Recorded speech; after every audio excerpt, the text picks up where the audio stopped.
Hi, welcome back guys. This is your friend, the What If guy. Back with another fanfiction. This is the first part of What If Issei was son of the Vritra. Now before starting, please give this video a like and subscribe to the channel if you want more videos like this. Now let's get into the fanfic. Rias Gremory, why are we at the ORC building at night and not in the morning? Asia asked, puzzled by their presence. It seemed everyone else, except Zenobia, knew the reason for their visit. Rias continued down the hallway without turning to her, heading toward a specific area that Asia recognized as the place with the sealed-off door. Before they reached it, Akone tapped the two newer members, drawing their curious gazes. If you want to know why we are here, it's simple.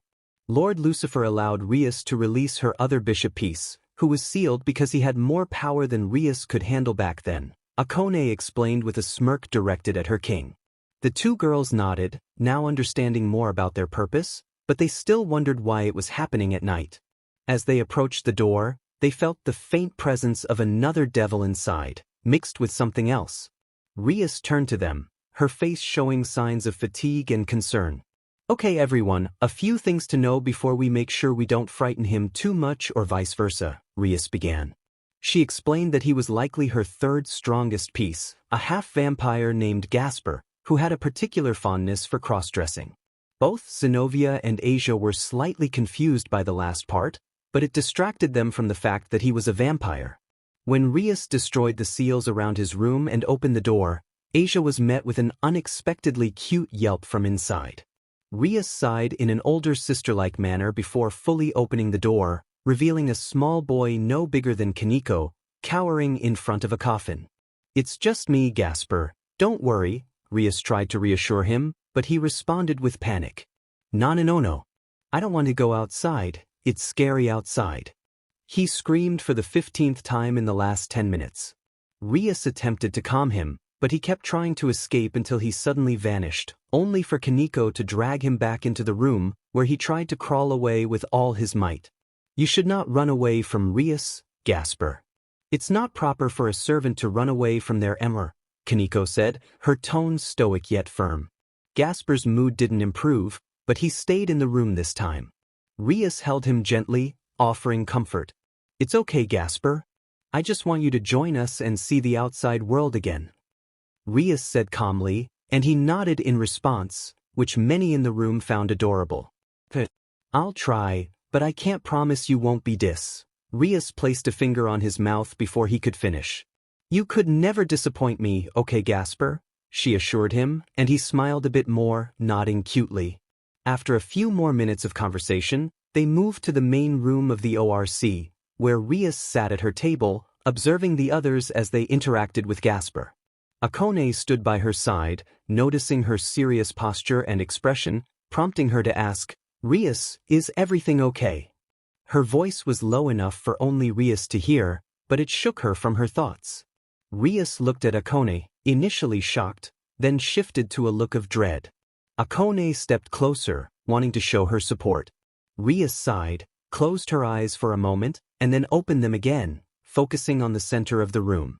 Sirzechs told me to release Gasper yesterday, but that wasn't the only person I was supposed to release, she said in a serious tone, ensuring no one else could hear. Akone's eyes widened in shock. She had never known that Rias had someone else sealed away.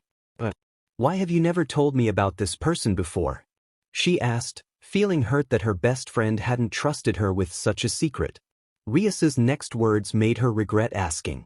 Because he is part of the reason your mother was killed, and I didn't want you to hate me for having him in my peerage. That is why, Rias hung her head, feeling ashamed yet relieved to finally share the truth. Akone stared at her best friend, stunned, tears threatening to spill down her cheeks. It was a heavy revelation. One of the monsters responsible for her mother's death was part of the same peerage, the same family she belonged to. Akone's eyes sparkled with a mix of hurt and anger. Why? Why could you let a monster like him into our family? Akone asked in a cold tone that was barely audible to anyone else in the room. The tension was palpable as everyone turned their attention to her, feeling the anger radiating off of Akone. Because my brother ordered me to. If I had known before I added him to my peerage, I would have eliminated him the moment I saw him. But I didn't, and even so, it would be impossible for me to do so, as he is much stronger than any of us. Even together, we would not stand a chance, Rias explained. This only fueled Akone's anger further. She slammed her hand into the office table, nearly breaking it, not that she cared in that moment. She was beyond angry. She wanted to confront him, and maybe even Rias, for keeping this from her. So what now? Do you expect me to just sit still and watch him hurt my new family? Akone screamed, causing everyone in the room to tense up. Gasper had already hidden himself behind Kaneko. Rias remained seated, but as she turned to look at her queen, an intense amount of magical power emanated from her. The next words would have made Akone even angrier, if not for the sudden fear she felt from their eye contact. Yes, that is an order from your king, Akone, Rias spoke, her voice commanding respect and loyalty, leaving Akone unable to resist. Understood, Elder. Time skip, at Kapark the two heirs, as Rias had called in Sona and her peerage just in case, now stood at the front of Kapark. This confused most of those who didn't know why they were there, except for Rias and Sona, who had been present around a month or two after Akone's mother died. President, why are we here? And why are we here so late at night? I have a test in the morning. Saji spoke, sounding sleepy, and many other members of the student council echoed his sentiment. Sona wanted to explain, but both she and Rias felt something from inside the park open up. No time to explain, we need to reach the door before it closes again. Sona ordered as she and her peerage ran into the park, followed closely by Rias and her own. Though Akone was reluctant, she had no choice but to follow as a servant. I know you hate everyone involved in her death, but you can't let that hatred blind you right now. He will use that against you, Rias said as she passed Akone, running up next to Sona, who had found a rift of sorts next to the fountain in the park. Akone was torn. She wanted nothing to do with him or Rias, but she didn't want her new family to suffer because of her selfish reasons. For the time being, she decided to follow Rias and see where this would lead her. Now standing in front of the rift, it was large enough for one person to enter at a time, maybe two if they squeezed through. It seems we made it just in time. The rift will begin to expand until it's big enough for all of us to enter. So before it becomes too large, Sona and I will answer any questions you might have, as long as they are relevant to the current situation. As Rias finished speaking, Saji lowered his arm, but it was replaced by Asia's hand. Rias nodded to her, allowing her to speak. Why is this person sealed inside the fountain? Is he really that powerful? Asia asked, gaining the group's attention. Rias wanted to answer but was interrupted by Sona. Yes, he is very powerful, almost on par with it. High level being on a good day. That is why Rias and I have brought both of our peerages here, so that if he refuses to cooperate, we can hopefully make him, Sona explained, prompting her own peerage to nod in understanding. However, Saji, in his usual fashion, had to open his mouth. What piece is he? A rook or a pawn? He asked, his tone indifferent due to his fatigue, curious about the kind of monster they were dealing with. Rias sighed, realizing this was important information they all should know. He is a pawn piece, but don't let that fool you about how powerful he is, she warned. Saji, however, didn't believe much in the power of a pawn, even if he was one himself. He considered himself a powerful pawn, having taken 4 pieces. Then why all this just to keep a single pawn piece sealed? I could probably take him my. He stopped abruptly as he felt a sharp glare from Sona, making him realize he had said something wrong. Incorrect. Compared to you, he is worth twice as much. That is why Rias has been very careful about what piece she can and would use since she reincarnated him, Sona stated, shocking most of the gathered group. To think he was worth all 8 pieces meant he must possess immense power or perhaps a powerful sacred gear. Maybe even both. Does he have a sacred gear? Kiba asked, worry evident in his eyes, as he would rather face a powerful monster than someone wielding a formidable sacred gear. Rias and Sona exchanged glances, agreeing to share the most troubling aspect of their situation. Yes, he is this generation's Red Dragon Emperor, and a powerful one at that. Sona and I had to put multiple seals and binds on him just to contain him in this prison, Rias explained, shocking many members of their group and causing some to dread the potential consequences if he decided to resist. However, they didn't have time to dwell on that, as the rift had finally grown large enough for them all to enter. Rias and Sona stepped through first, followed by their queens and the rest of their peerage. Remember, don't give him a reason to hurt you. Don't let him see you get angry, and for the Satans, don't let him perceive you as a threat, Sona ordered as she began to power up, with Rias doing the same. They could both feel his gaze upon them, a presence that made most of their group shiver, as if a monster was watching over them. As they reached what appeared to be the exit of a seemingly normal tunnel, they were confused to find themselves back outside. However, something new had appeared that hadn't been there before. Numerous chains of various sizes and metals hung from an invisible ceiling and walls, all holding a figure suspended in the air. The figure was clearly male, and though they could see he was naked, they hardly had time to feel embarrassed. Rias snapped her fingers, causing the chains to lower him and covering him with a Ku Academy boy's uniform. He stood for only a moment before his legs gave out, and he fell to the ground with an annoyed grunt. His messy long hair shifted as he looked up at Rias, his eyes glowing a bright green upon seeing her. "Hello, Issei. It's been some time, hasn't it?" Rias asked calmly, while the others watched warily. A rusty, almost dry voice replied, but it was the underlying tone of insanity that truly unsettled them. "Oh Rias, my longtime friend and admirable have you finally come to free me from this prison of yours? If I had known this was how you treated your first and most loyal servant, I would have thought twice when I agreed to be your boyfriend." "Oh well, kids make mistakes, right?" he said, seemingly focused only on Rias. "I am not your girlfriend. I only told you that so you wouldn't rebel when I locked you in here," Rias sighed, which made Issei giggle, leaving her confused. "Oh really? But then why was I sent to destroy that disgusting fallen angel family if not to gain your love and attention?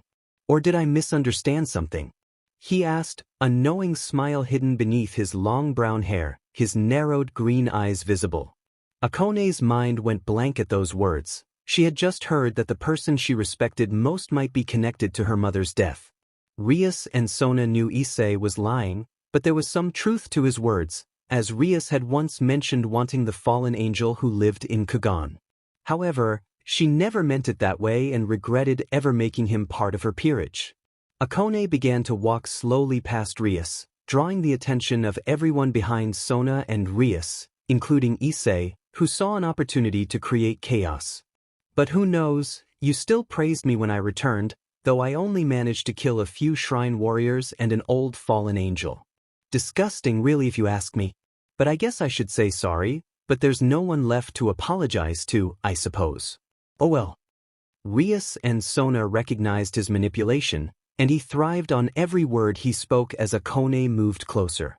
Rias quickly grabbed her arm, nearly dragging her back.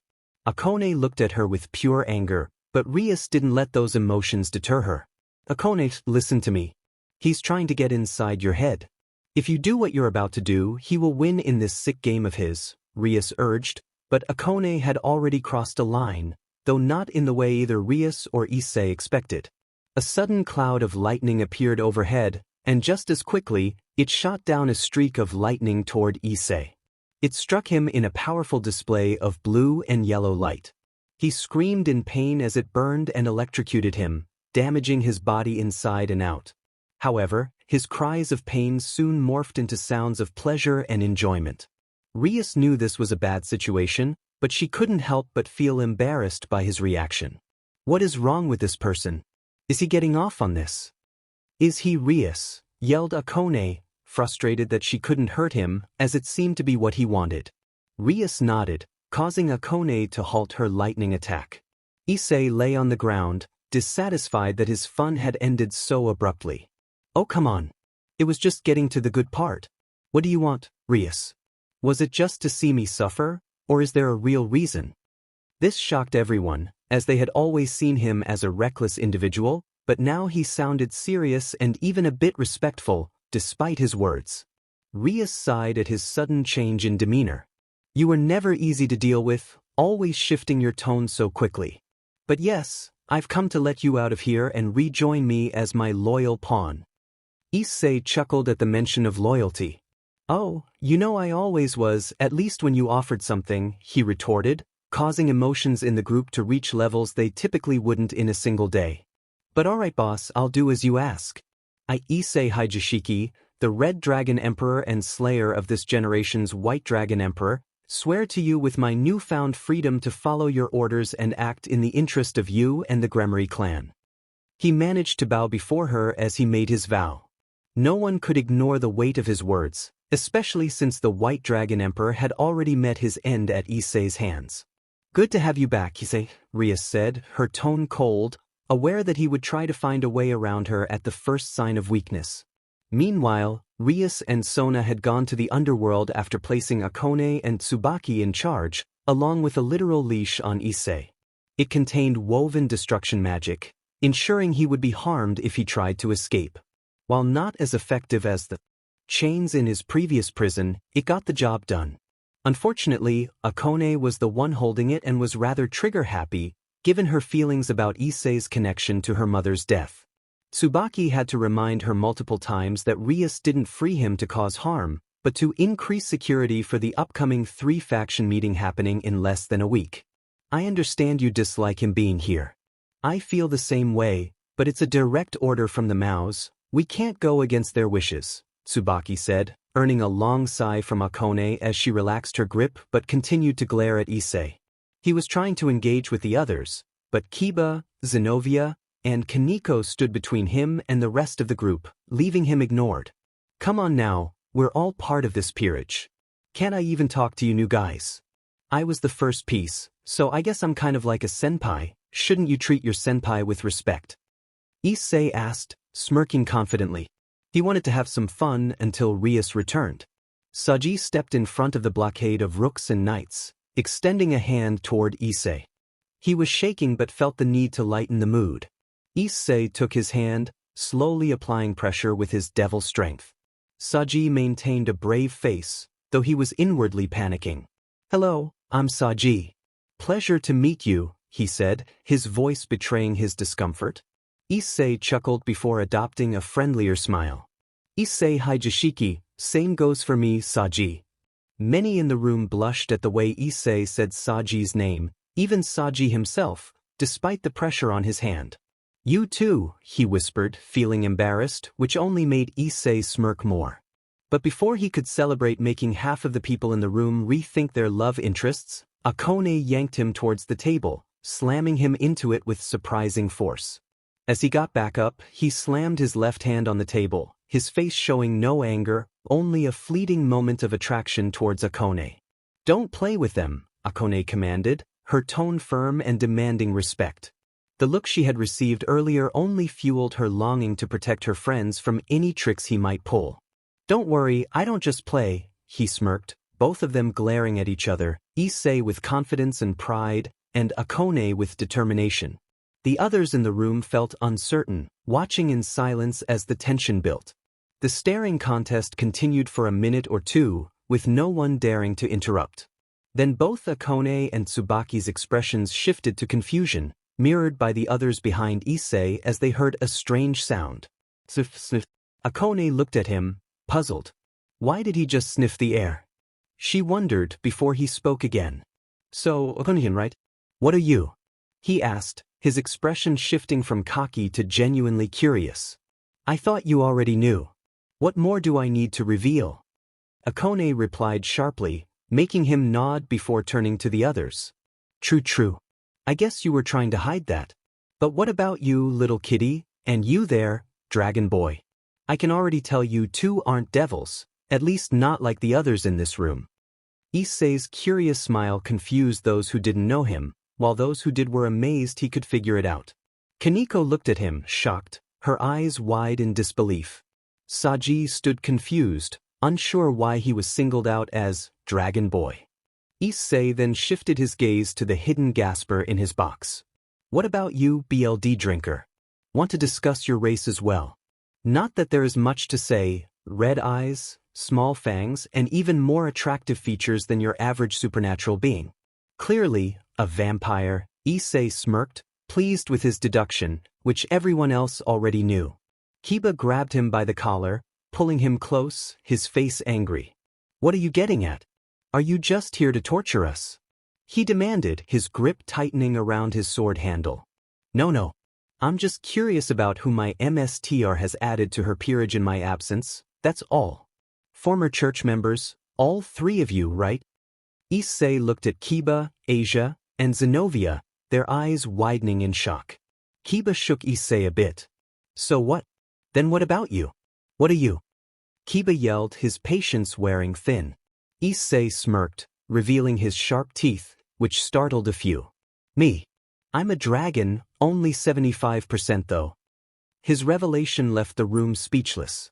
Many had never met a dragon, and here one was standing right in front of them. Issei sighed, having seen this reaction multiple times and growing bored of it. Kiba let go of Issei's collar, unsure of what to do, and took a few steps back, trying to maintain a brave face for the others. Issei stared at him for a moment, then looked around at the others' reactions, enjoying their discomfort. Suddenly, he felt a tug at his neck and found himself on the floor with a foot on his head. He looked up, surprised, to see Akone standing over him, a mischievous grin on her face. "Have you had your fun yet? Don't forget, I hold the leash, and if need be, I can call back Ria-sama and have you locked up," she said seriously, and even Issei didn't want to test her resolve. "Fine, I'll stop. It's not my fault reincarnated devils can't take a joke or not freak out when near me," Issei replied with a sigh, his voice muffled from his position. Akone understood, along with Kaneko, who was relieved no one had asked her about his earlier comments. "Good, but until Ria-sama gets back, you'll be staying like this." "Understood." No one expected the sudden shift in Akone's mood, but Issei could see the playful glint in her eyes. "She is enjoying this, isn't she?" Everyone thought, except Issei, who was just lying on the ground, not wanting to provoke her further. "Fine, I'll stay here until Rias gets back, Crow." He couldn't resist making one last jab before coiling himself up under Akone's foot. "Suit yourself, lizard," Akone shot back, but their playful banter lightened the mood in the room. Some time passed as the others split into different groups, discussing what had just happened and what they should do if it occurred again. They glanced over briefly, witnessing the same scene as before, Akone's foot resting on Issei's head, who was curled up beneath it, resembling a dragon despite his human form. It was an odd sight, but at least they weren't facing an actual dragon, which was a relief. Tsubaki and Akone were engaged in a conversation about their responsibilities as queens and other minor topics, which caught Issei's attention as he tried to learn more about the current situation. He was uncertain about the reason for his freedom beyond being given added protection. Gaining any insight seemed beneficial, and he perked up when he heard Tsubaki ask, "Akone-san, did you see a blue light enter the magic dome we created around the school when you were fighting Kokabrial?" Issei's interest peaked at the mention of Kokabrial. He was not someone you could easily defeat. "Yes, which made me wonder," Akone replied.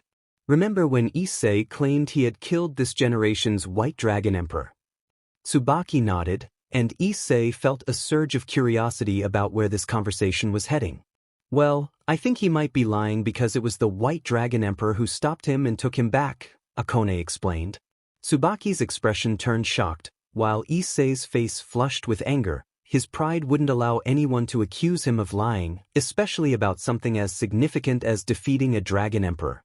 He remained quiet for now, wanting to hear more. "Are you sure? I know that very few sacred gears emit that kind of light, but are you certain it was the White Dragon?" Tsubaki asked, her voice tinged with doubt, which Issei appreciated as it meant he wasn't the only one skeptical of Akone's claim. "I am certain." He asked about Issei, but not by name, only by title, Akone answered, leaving both Issei and Tsubaki stunned. Issei pondered, "Wait, maybe I've really been in that prison for too long. If I can only learn the name of the current host of Albion, then I can know for certain." "Damn it, Rias, what are you playing at?" He silently cursed Rias for having some hidden motive against him. Just then, Saji approached him. Issei pretended to be asleep, but Saji drew closer, catching the attention of the two queens, who watched carefully. Issei, what did you mean when you called me a dragon? Saji asked. Issei chuckled inwardly at the situation. He wasn't sure who had failed to inform Saji, but he decided to enlighten him. Issei's left eye opened suddenly, revealing a snake-like slit as he looked directly at Saji, who stiffened at the sudden eye contact. Did Sona-chan not tell you? He asked, causing confusion among the others in the room. Those who understood flinched at the memory of an overly affectionate older sister. Saji shook his head, seemingly unfazed. Oh, too bad for you. You have unlocked your sacred gear, right?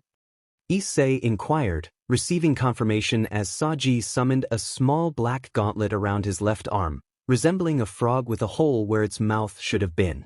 Ah, that piece is quite good for support. Did you know that? It's one of the 4 pieces of the Prison Dragon King Vritra's sacred gear, called the Absorption Line. It does exactly what its name suggests, Issei explained, as Saji listened intently, still unsure why Issei had called him a dragon. Thanks for the information, but that wasn't my question, Saji replied. Issei smiled more relaxedly as he scanned Saji once more before deciding to reveal the truth. I called you that because you have a piece of Vritra's original soul inside of you, hatchling, Issei explained, shocking everyone who was listening, especially Saji, who stared at his sacred gear in disbelief. Suddenly, Sa heard a voice in his head, hatchling. So, can't stay. So, the deep voice startled him, and the others noticed his reaction. He spoke to you, am I right? Issei asked, his tone now stoic, making Saji feel uneasy after having started to like him for his help. He nodded, recalling the last part of the voice's message. He wanted me to tell you, I think, Saji said, looking down, avoiding direct eye contact. Issei shifted back into a sleeping position, leaving everyone confused as to why he wouldn't respond, especially since dragons were known for respecting the strength of others, particularly that of dragon kings. Akone looked at him, confused by his strange reaction to what Saji had just said. She wondered why Vritra would want him to know. Was it because he was a fellow dragon, the Red Dragon Emperor, or something else? They all continued to look at Issei for a few more seconds before returning to their groups, discussing various topics and hobbies. Akone and Tsubaki, however, were still focused on Issei, who had fallen asleep, his body movements indicating he was in a deep slumber. Wonder why he wouldn't respond to a dragon king. I always thought dragons respected strength and power, so why wouldn't he say anything? Akone asked suddenly, prompting Tsubaki to ponder the same question. They kept watching him until they heard him mumble something. They heightened their senses with magic, listening carefully to his words. DMN. BSRD. Leave her alone. He mumbled, sounding almost like a helpless child who had witnessed something troubling in his family. They would have discussed this further if not for their king's sudden appearance back in the club room. Ah, Rias, was your visit productive? Akone asked, followed by Tsubaki, who inquired the same of Sona a moment later. It was fine, but my brother had to give me a whole speech and a small lesson on how to handle Issei until the conference. Anyway, Sona and I will take care of that, so you may all leave for tonight. Thanks for your hard work, Rias explained, with Sona nodding in agreement. The peerages left the building smoothly, leaving only the queen behind. Issei, wake up, Rias ordered, receiving an annoyed growl in response. What? Can't a guy get a little nap after doing your job for you and telling a servant about their power? He retorted, confusing them until Akone filled them in, which only made them angry. You know you are not allowed to do that, as ordered by Sirzechs, Rias said, which made Issei roll his eyes. Whatever, Rias. So where will I be sleeping? Between your, or maybe Sona's legs. I don't mind either way, he replied, making them both blush at the unwelcome memory of when he had tricked them into that situation. No, you will be sleeping in your old home, Rias said, trying to sound stern despite her embarrassment. My old home. I never had a home, Rias. You are my first and only home, love. His tone shifted from slightly angry to flirtatious as he winked at her. Right, I forget sometimes. Whatever, you may sleep in your old room here in the building. Do you remember where it was? She asked, only to receive a harsh glare in return. Yes, I remember my old cell. Well, I guess it's better than the new one. At least I could leave that one at night. Good night then, you know where I am if you need anything, he said as he began to walk out of the room, only to stop as he felt the collar around his neck tighten. Where are you going? Rias asked with a smirk, as Issei suddenly felt a hand on his shoulder. To my room as you ordered me to, he replied without turning to her, but he did after a moment as he sensed the room had become less populated. It was just him and her looking at each other.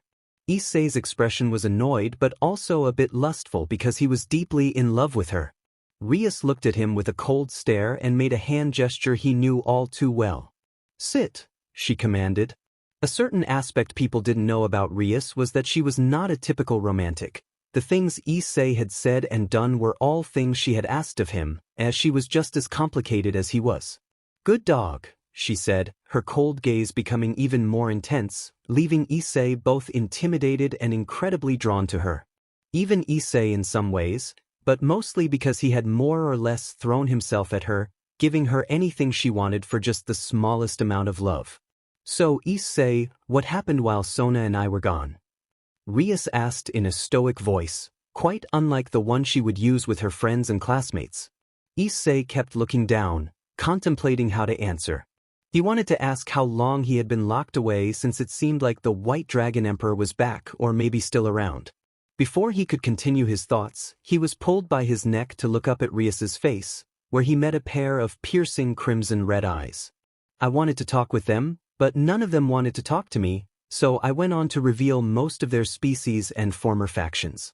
I even told what sacred gear Sona's pawn had, Issei answered, his voice lacking its usual cockiness, but still holding a hint of pride. Rias mused on this for a moment, then spoke again. What was his sacred gear then? She asked. Issei hesitated before answering, a dragon one. It was simple and easy, which was easier for Issei, but not what Rias wanted to hear. Which dragon? Is it one you know, oh ancient lizard of mine? She asked with a sarcastic tone, though it was true that Issei was much older than her. He sighed, reluctant to answer her question, but he knew he would have to eventually or she would just ask Sona or Saji. He has the absorption line and has a fragment of Vritra's soul inside of him, Issei replied, his eyes narrowing at the mention of Vritra's name. Rias giggled a bit at his reaction, finding it cute. Oh really? Isn't that interesting to think that we have two dragons in this territory, and they both happen to have history? It almost seems like fate, doesn't it? She asked playfully. Issei, however, did not share her enthusiasm as evidenced by his more dragon-like eyes. I don't think so, Rias, he replied with a cold tone, causing Rias to regain her calm and relaxed demeanor. Right, I sometimes forget. You still hate him that much. And here I thought you dragons were above such things, she teased, enjoying the banter. Yeah, right. Anyway, I have a question I would like you to answer, if you care enough to listen, Issei said, shrugging it off, though his eyes still held a hint of anger. Of course, what is it, my dear Issei? She asked in a sickly sweet tone, which Issei both hated and couldn't help but be drawn to. I want to know who the current White Dragon Emperor is. Those queens of yours dared to say I lied about killing that monster, claiming they saw her or someone in full white scale mail when you were fighting Kokabrial, Issei inquired, making Rias look slightly shocked before her expression turned to confusion. I don't know myself, but I think it's because I haven't let you out of your cage since I asked you to deal with those fallen angels roaming in my territory, she explained, resting her chin on her hand with a curious look. I see. So how long has it been since I killed the last one? I would like to know how long I have been gone this time, Issei asked, needing to know how much time had passed since he was let out to take care of something for Rias. Well, I put you away for about 10 years this time. I only really brought you out as I was ordered to by Sirzechs, Rias replied, making Issei sigh at the realization of how long it had been. A thing people have to remember is that time in the underworld works differently compared to the human world. In human years, most of the residents of the underworld would be thousands of years old, while in their own world, they would be at most hundreds of years old, thanks to how long one single day takes. Rias is 18 in the underworld and looks 18 in the human world, but is actually a little over a century old. Issei, being a human 25% and dragon 75% hybrid, also experienced supernatural aging, but due to his dragon side, he grew up faster. He appears 20 or 21 years old in the human world but is actually 176 years old. The last time he was let out of his cage was around 10 years ago, and the time before that was a little over 80 years ago. Ah, I see. Well, that explains a lot, I guess. So why do you have all of these different kinds of species in your peerage? Am I not good enough anymore? His usual voice returned as he attempted a flirty remark, which Rias shot down by kicking him in the chest. He landed on the floor, growling at the unnecessary violence, his eyes becoming slits. As he looked up, he found Rias looking down at him, and he froze at the intensity of her gaze. His body turned over, making him crawl away from her, scared of what she might do. Rias giggled at his reaction, slowly walking closer, prompting him to crawl further away. They kept going until Issei hit the wall and found himself trapped in a corner. Rias stood right in front of him, her smile making him sweat. Now, Issei, is that any way to act in front of your Rias's voice was the last thing he heard before everything went dark. In one of the third-year classrooms at Ku Academy, 3 black-haired beauties, Akone, Sona, and Tsubaki, were discussing the events of the previous night. They had this small talk without Rias, feeling uncertain about trusting her due to Issei's comments and her behavior throughout the day. So we are all in agreement that they are being completely honest with us, right? Asked Tsubaki, earning nods from the other 2 women. Yes, it seems Rias has kept things from her peerage, but also from me, Sona replied. She had known Issei for many years, not as long as Rias, but long enough to notice his changes. He was always crazy in love with Rias, but that was because she took him in, or at least that's what she told me. I'm not sure if that's even true anymore. My point is, something has happened over the last century. He has changed so much and I don't know why. She continued, looking out the window toward the orc building. Yeah, but also the things he spoke about and the way he questioned us all, especially Rias's peerage. It was strange how he seemed to know almost everyone's background with just a single look, Tsubaki added, which Akone agreed with, having experienced it firsthand. She sighed knowingly. What's wrong, Sona-sama? Do you know something? Asked Akone, guessing it was just Sona being annoyed by Issei's sudden change. It's nothing. That thing where he takes a single look at you and knows everything about you. It's a power he got from his father.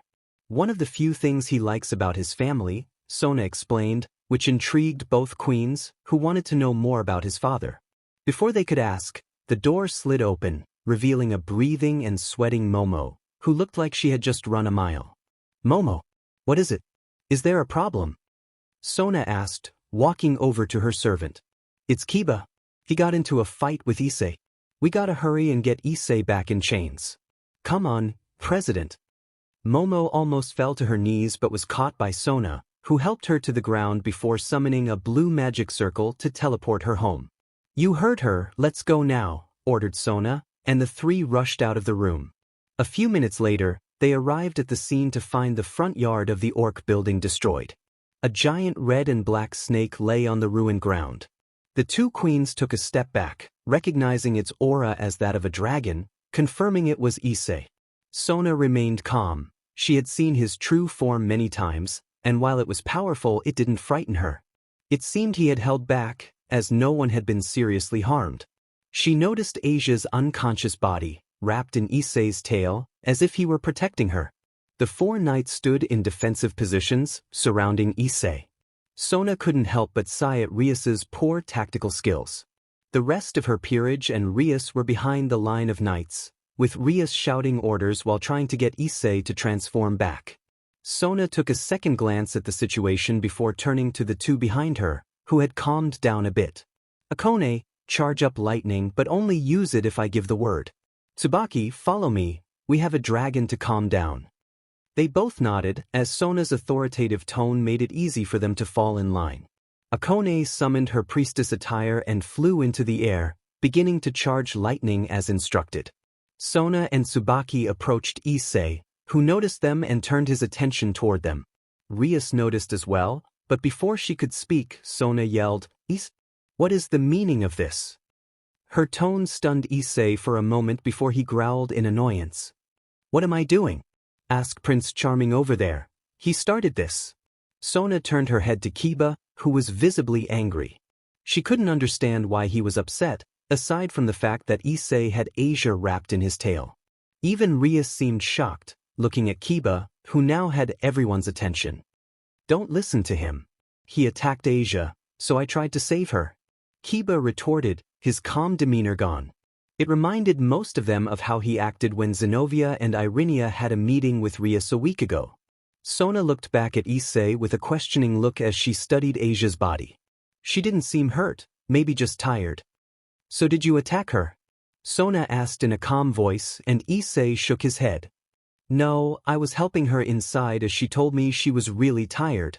I guess Prince Charming thought I did something wrong by helping her, but I wouldn't hurt her without a reason," Issei replied, his voice a mix of anger and pride. Sona examined Issei's face, searching for any hints of deception, but found none.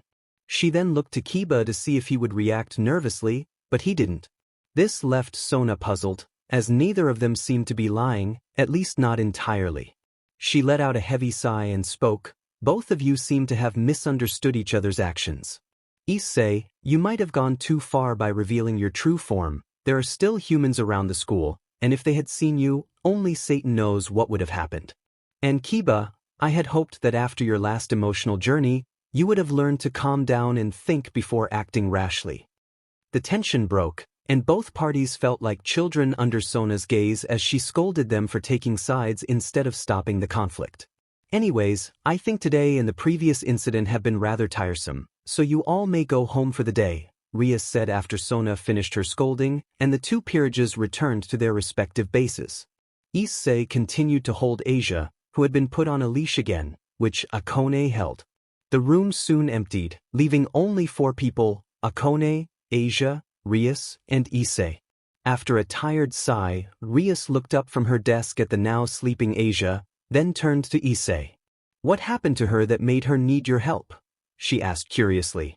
Issei snorted slightly before answering. "She wanted help with her magic, so I offered to assist her, but then she suddenly felt weak. Being the gentleman that I am, I decided to help her inside. Then Prince Charming thought I was doing something wrong and attacked me," he explained, sounding bored as he retold the story while looking at Asia's peaceful face, smiling at her cuteness. Both Akone and Rias considered his story, realizing they would need Asia's side to determine if Issei was telling the truth or if Kiba was trying to protect her. "So, what are we going to do with little Miss Nun?" Issei asked as he sat down on the floor, still holding Asia, and transformed into a smaller version of his true form to hold her. Rias had seen it many times, so it didn't seem impressive anymore, but Akone was stunned. She had only seen his true form for the first time today and now witnessed a smaller, somewhat cute version of it. Well, I'll take her back to her supportive family and talk to her in the morning about what happened today," Rias said, standing up from her chair and kneeling next to Issei. His snake body coiled and turned, carefully placing Asia into Rias's arms. A moment later, Rias stood with Asia in her hands, smiling at her in a sisterly way. Then, in a crimson-red light, she disappeared, leaving Issei still leashed and Akone holding the leash around his neck. They both sat in silence, neither making a sound. Akone glanced over to see Issei looking at her, his small slit eyes filled with some emotion or intent she couldn't quite decipher. She stood still, waiting for Rias to return. Issei said, now back in his human form with a cocky smirk and a mischievous glint in his eyes. "Do you hate someone in your family?" His question was unexpected. Why would he ask this so suddenly, and why to someone he barely knew? "Why do you ask? Do you hate someone?" she replied, trying to deflect the question while also curious about his family. I hate my father just like you, Miss Himejima. Or should I say, daughter of Breakout? Akone's eyes widened at the mention of that name, then narrowed as she stared down Issei, who met her gaze with a knowing smirk. "So what? I hate Breakout. But who do you hate? Just saying your father isn't very fair when you know who mine is." Issei chuckled at her statement, slowly standing up as his body began to change slightly. His brown hair turned black with purple lines, his eyes shifted from golden brown to purple with a black center, and his teeth sharpened like a dragon's. You want to know who my father is? Simple, he is the only evil dragon who became a dragon king. Issei stood proud and tall in front of her, his body now a foot or two taller, with hair as long as Akone's but even darker. His nails had become sharper, and his aura was overwhelming, filling her with dread and fear. This is a dragon. No, an evil dragon. Akone took a step back as the fear began to seep in. Then she realized what he had said. His father was an evil dragon who had become a dragon king. Your father is Vritra, the prison dragon king. How? He placed a finger on her lips, looming over her with his draconic presence. His face was close to hers, and she could feel his breath, which seemed to drain her strength. It wasn't just fear, it felt like some kind of magic woven into his breath. So, what do we do now? Vritra's son and Barakiel's daughter alone in the same room, what should we do? Any ideas? Akone felt even weaker. Issei's smirk grew larger, and suddenly the room went dark, leaving only the sound of his laughter echoing in the silence. Come on now, what should we do? Issei asked, his breath brushing against Akone's face as they stood inches apart in the dark room. Despite the shadows, his smirk was evident, and she could feel the fear in her eyes. Akone tried to maintain her composure, not wanting to show Issei how frightened she truly was, especially after what he had revealed about her father. Oh, Akone, why aren't you answering me? Are you tired, or perhaps you dislike me more than before? He had hit the nail on the head. She was indeed tired and felt a deep resentment towards him for exposing her father's identity. She could feel his purple eyes scanning her, analyzing her every inch, making her uncomfortable. His probing gaze became frustrating and invasive, and she jolted back at the sudden sensation of something brushing against her. Anger surged within her, prompting her to shout, "What do you want?" The arrogance on Issei's face made her quickly cover her mouth, fear creeping in at his every action. Issei leaned in closer, letting her feel his breath on her face, his sharp teeth glinting in the moonlight streaming through the window. Oh, so you can talk, Angi. I was beginning to worry you had lost the ability to do so. His tone made it clear he was in control, and she had allowed him to be. Well, first off, I want to be friends. His sudden request left Akone stunned, then confused, and finally a bit scared. Under his gaze, she felt herself shrinking, her strength waning with every breath. He caught her in his arms, and her eyelids grew. I guess that is a yes. Thank you, Akone-chan. I hope we can become great friends. On the nearby hills next to Ku Academy's sports ground, a large black and purple snake slithered around, its tongue flicking in and out as if searching for something. Issei was in this form, feeling insulted by the task of searching the area. He had hoped to be allowed inside the meeting room, but by the orders of his emissar and Mal Lucifer, he was assigned this duty alone. He was not pleased and made it known to anyone who came too close, including a few guards from the three factions who had taken a break nearby. He had enjoyed scaring a fallen angel, making 2 angels pray for their safety, and causing 4 devils to feel sick and faint from his breath. All in all, it was an all-right night. What to do? Well, I might as well just do my job. Issei thought, maybe I should check in on the kitty and Blondie. A devilish smirk crossed his face, startling a nearby fallen angel. He began to move quickly through the school grounds, navigating over grass and roots, and up some stairs. As he neared the orc building, he froze, detecting 4 magic signatures inside, along with 2 others that were slightly suppressed. After carefully analyzing the signatures, he realized they belonged to wizards or magicians. 2 things many supernatural factions agree on are, never anger a dragon and avoid magicians. This animosity stems from the fact that magicians are often greedy and selfish, seeking power at any cost. Dragons despise magicians for their history of killing them and stealing their eggs, while magicians are drawn to dragons for their power and beauty. Issei wondered how the bodyguards from all 3 factions had not noticed the intruders. He wasn't going to dwell on it, though, as another presence inside the building made him both angry and slightly scared. He stealthily made his way inside, hoping to gain the upper hand. I just hope she leaves before I get to them. Why did she have to come now? He thought as he maneuvered through the corridors and vents of the orc building.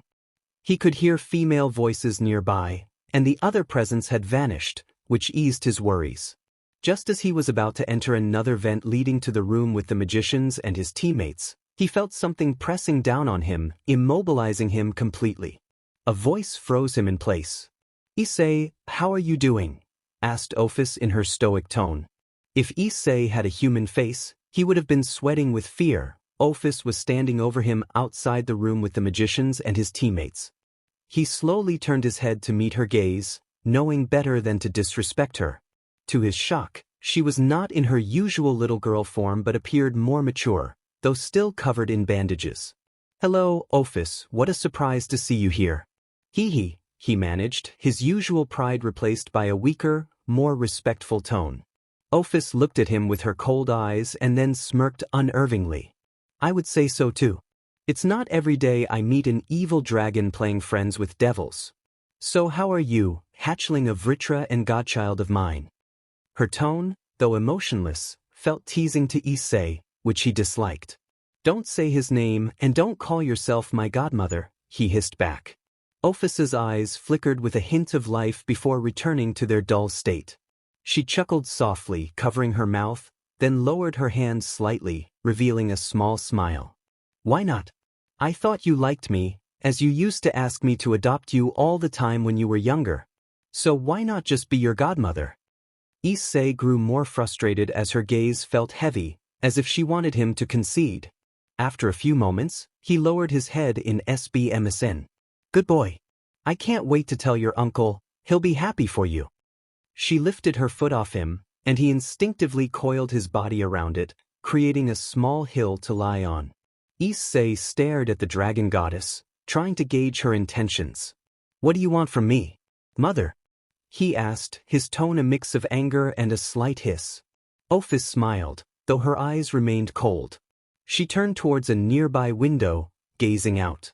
"I want to go home. I want to return to where I was born, and I want your help to make my wish come true." Issei felt annoyance rather than shock. This was the fourth time she had asked him to join her. With a quick hiss and a shake of his tail, he transformed back into his human form and stood beside her. "No, I don't want to be part of your selfish wish," he replied, his voice cold yet respectful. She turned her face towards him, curiosity flickering in her eyes before they dulled again. Returning her gaze to the window, small black orbs began to surround her. "I know, but I will still try. I could use your help. Your powers are quite unique and much stronger than your father's."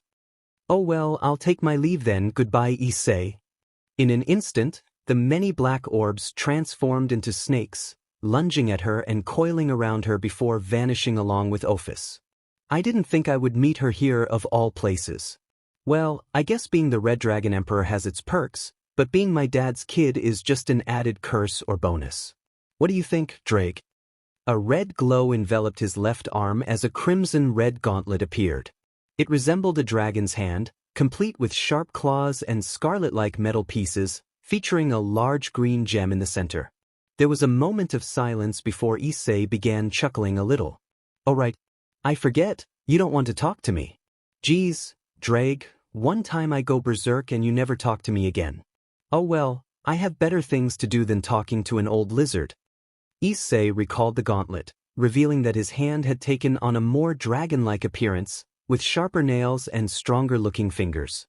He stretched his fingers out and dashed toward the door where Kaneko and Gasper were being held, slashing it open. Issei stood in the middle of the room, surrounded by 4 magicians, with Kaneko and Gasper hanging on a wall across the room. The magicians were shocked at his sudden entry and began preparing attack spells, while Kaneko and Gasper were relieved that he had come to save them. Issei, however, was consumed by a strong urge for battle, seeing the 4 magicians as intruders in his domain. "I hope you enjoyed all that magical power, because it won't save you now." Issei roared as he began to strike down each of the magicians in the room. Meanwhile, in one of the teacher conference rooms of Ku Academy, 4 leaders from the 3 factions were discussing peace and a possible alliance. These leaders included Michael of the Angel faction, Azazel of the Fallen Angel faction, and Sirzechs and Seraphal of the Devil faction. Each leader was accompanied by a participant from their faction. The two Devil Kings had Rias and Sona with them, except for 3 members on Rias's side. Sirzechs also had Grafia with him. Azazel was accompanied by a silver-haired individual named Vale, who was surprisingly the White Dragon Emperor. Michael had a newly reincarnated angel with him, Irina, a chestnut-haired girl known to both devil heiresses. The tension in the room was calm as the leaders listened to Rias recount the events involving Kokabrial, with Sona confirming everything as a witness. "Well, why don't we just get this over with and declare peace already?" Azazel suggested suddenly. Rias and Sona fell back in line with their peerages. "Aren't you being too quick, brother? Your faction is the reason we're having this conference after all. Shouldn't you at least explain yourself?" Michael asked, turning to Azazel with a slightly worried expression. Azazel sighed before addressing the devils. "The short story is Kokabrial didn't want to enjoy peace, and then did this. I take responsibility. Is that good enough?" Michael sighed at Azazel's casual explanation, knowing he wouldn't elaborate further. Seraphal and Sirzechs exchanged glances, nodding before looking back at the 2 older leaders. "The Devil faction would like to enter peace with your 2 factions as well," Seraphal stated, standing up to summon her magical girl outfit. Before she could continue, Azazel interjected. "What do our 2 dragon emperors think of this peace? We can't just decide for them. Vale, what do you think of peace?" The mention of both dragon emperors caught the attention of the other leaders and their followers, leaving them wide-eyed. Even Vale seemed surprised and intrigued by the mention of another dragon emperor. All the devils were aware of who the other dragon emperor was and were astonished that Azazel seemed to know as well. Michael was simply surprised that both were present in the 3 factions this time. Rias stepped forward proudly, standing next to her brother. "The Red Dragon Emperor is currently not here, as I asked him to take care of something else." Her simple answer conveyed the current positions of information and power. Azazel nodded, glancing at Vale, who wore a battle-hungry smile. "So, Vale, are you interested in this peace?" he asked, capturing Vale's attention. After a moment, Vale replied, "I only care about fighting strong foes, but I guess if I can fight this generation's red dragon, then sure." His calm tone was met with mixed reactions, but it was better than outright rejecting the peace. Just as everything seemed to fall into place, fate intervened. A sudden surge of magical energy erupted, freezing the entire room in a time-stopping magic. Only those with enough magical power or sacred gears remained unaffected, leaving the 4 leaders, Vale, Grafia, Kiba, Saji, and Irina alone in the now frozen room. "What just happened?" Saji asked, looking around at the many others standing frozen in time. "I don't know, but it seems someone got their hands on that vampire boy and forced him to use his sacred gear. But who could do something like that without any of us noticing?" Azazel spoke, the last part more of a question to himself. He stroked his small beard before he and the other 3 leaders looked toward the table, where an appealing tan woman floated in midair. "Kateria Lavathan. So you're behind this little stunt?" Sirzechs said in a rather annoyed tone, as Kateria looked back at him with a devilish smirk. The shock among the devil leaders in the room was palpable. It was not every day they saw old devil royalty, especially someone like Kateria Lavathan, the descendant of the original Lavathan. She began her monologue, claiming she was the true Lavathan, that Seraphal had done an adequate job keeping her throne warm, and that she intended to eliminate everyone in the room. Typical villain behavior. With a swift move, Azazel sent her crashing out of the window, while he and the other leaders prepared a defensive barrier around the frozen members. "Vale, while the others and I get this ready, could you keep our guest entertained?" Azazel asked. Vale looked out the window to see many hooded figures emerging from a giant circle hanging in the sky. He shrugged and stepped closer to the broken wall, then jumped out, blue light forming around him as he did. "Vanishing Dragon, Balance Breaker." A mighty voice roared as white armor enveloped Vale, 2 giant blue wings shining as he took flight. "Sure, old man, better pay me extra for this," he replied, soaring into the fray and knocking enemies out of the sky one by one. Meanwhile, the leaders managed to form a barrier around the frozen people, sending Azazel out as another fighter. The three other leaders and Graphia maintained the barrier, while Saji, Kiba, and Zenobia stood by, unsure of what to do. Screams and cries of pain echoed through the orc building, with piles of magician corpses scattered throughout the halls, a clear BLD trail leading deeper into the structure. Blue missiles, fireballs, and lightning strikes were being unleashed as the magicians retreated. Everyone cast holy magic. One shouted, only to be cut in half a moment later by an invisible claw. The remaining magicians froze in terror as they witnessed the scene, some fainting from sheer horror. A low growl emanated from the smoke cloud formed by the explosions. Really, is this the best you can do? I am not even trying yet, geez. A deep, prideful voice spoke from within the smoke, followed by heavy footsteps. A young man emerged from the smoke, towering over 8 feet tall, with limbs that appeared monstrous in their size and strength. His hair flowed down his back, nearly reaching his knees, and his face was mostly covered in black scales. His hands had been replaced with claws, and a long, thin tail swung lightly behind him. The sight of him instilled pure fear in the magicians. He was the very embodiment of a monster. Suddenly, his tail lunged forward, piercing the head of one magician in an instant before retracting. A creepy grin formed on his face as he continued to advance, dispatching more of them with his tail and claws. Behind him came Kaneko and Gasper, both gripped by fear at Issei's actions and how effortlessly he handled the situation. They hadn't known him for long, but they understood he was a dragon not to be trifled with. This was beyond anything they could have imagined. Gasper clung to Kaneko, trembling, and it was honestly a miracle he hadn't fainted yet. The same could be said for Kaneko. She knew they needed to get out of there, despite Issei being a teammate. Gasper suddenly stopped, gripping Kaneko tighter, his face streaked with tears. Come on, Gasper, we have to get out of here. Just walk a bit more and I'll carry you the rest of the way. He quickly placed a hand over her mouth, startling her. Before she could react, she realized why. Issei was staring at them, his eyes glowing purple, exuding an intimidating presence. Kaneko felt frozen as they held a tense stare. Issei seemed unfazed by the few hits the magician had landed on him, his focus solely on her. Finally, he turned and moved down a corridor after the last remaining magician. Only then did Gasper remove his hand. Don't talk right now. I know bloodlust when I see it, and trust me, it's taken a lot out of him to not kill us too. If you say or do anything, he might turn on us. Kaneko was taken aback by Gasper's explanation but could tell he meant every word.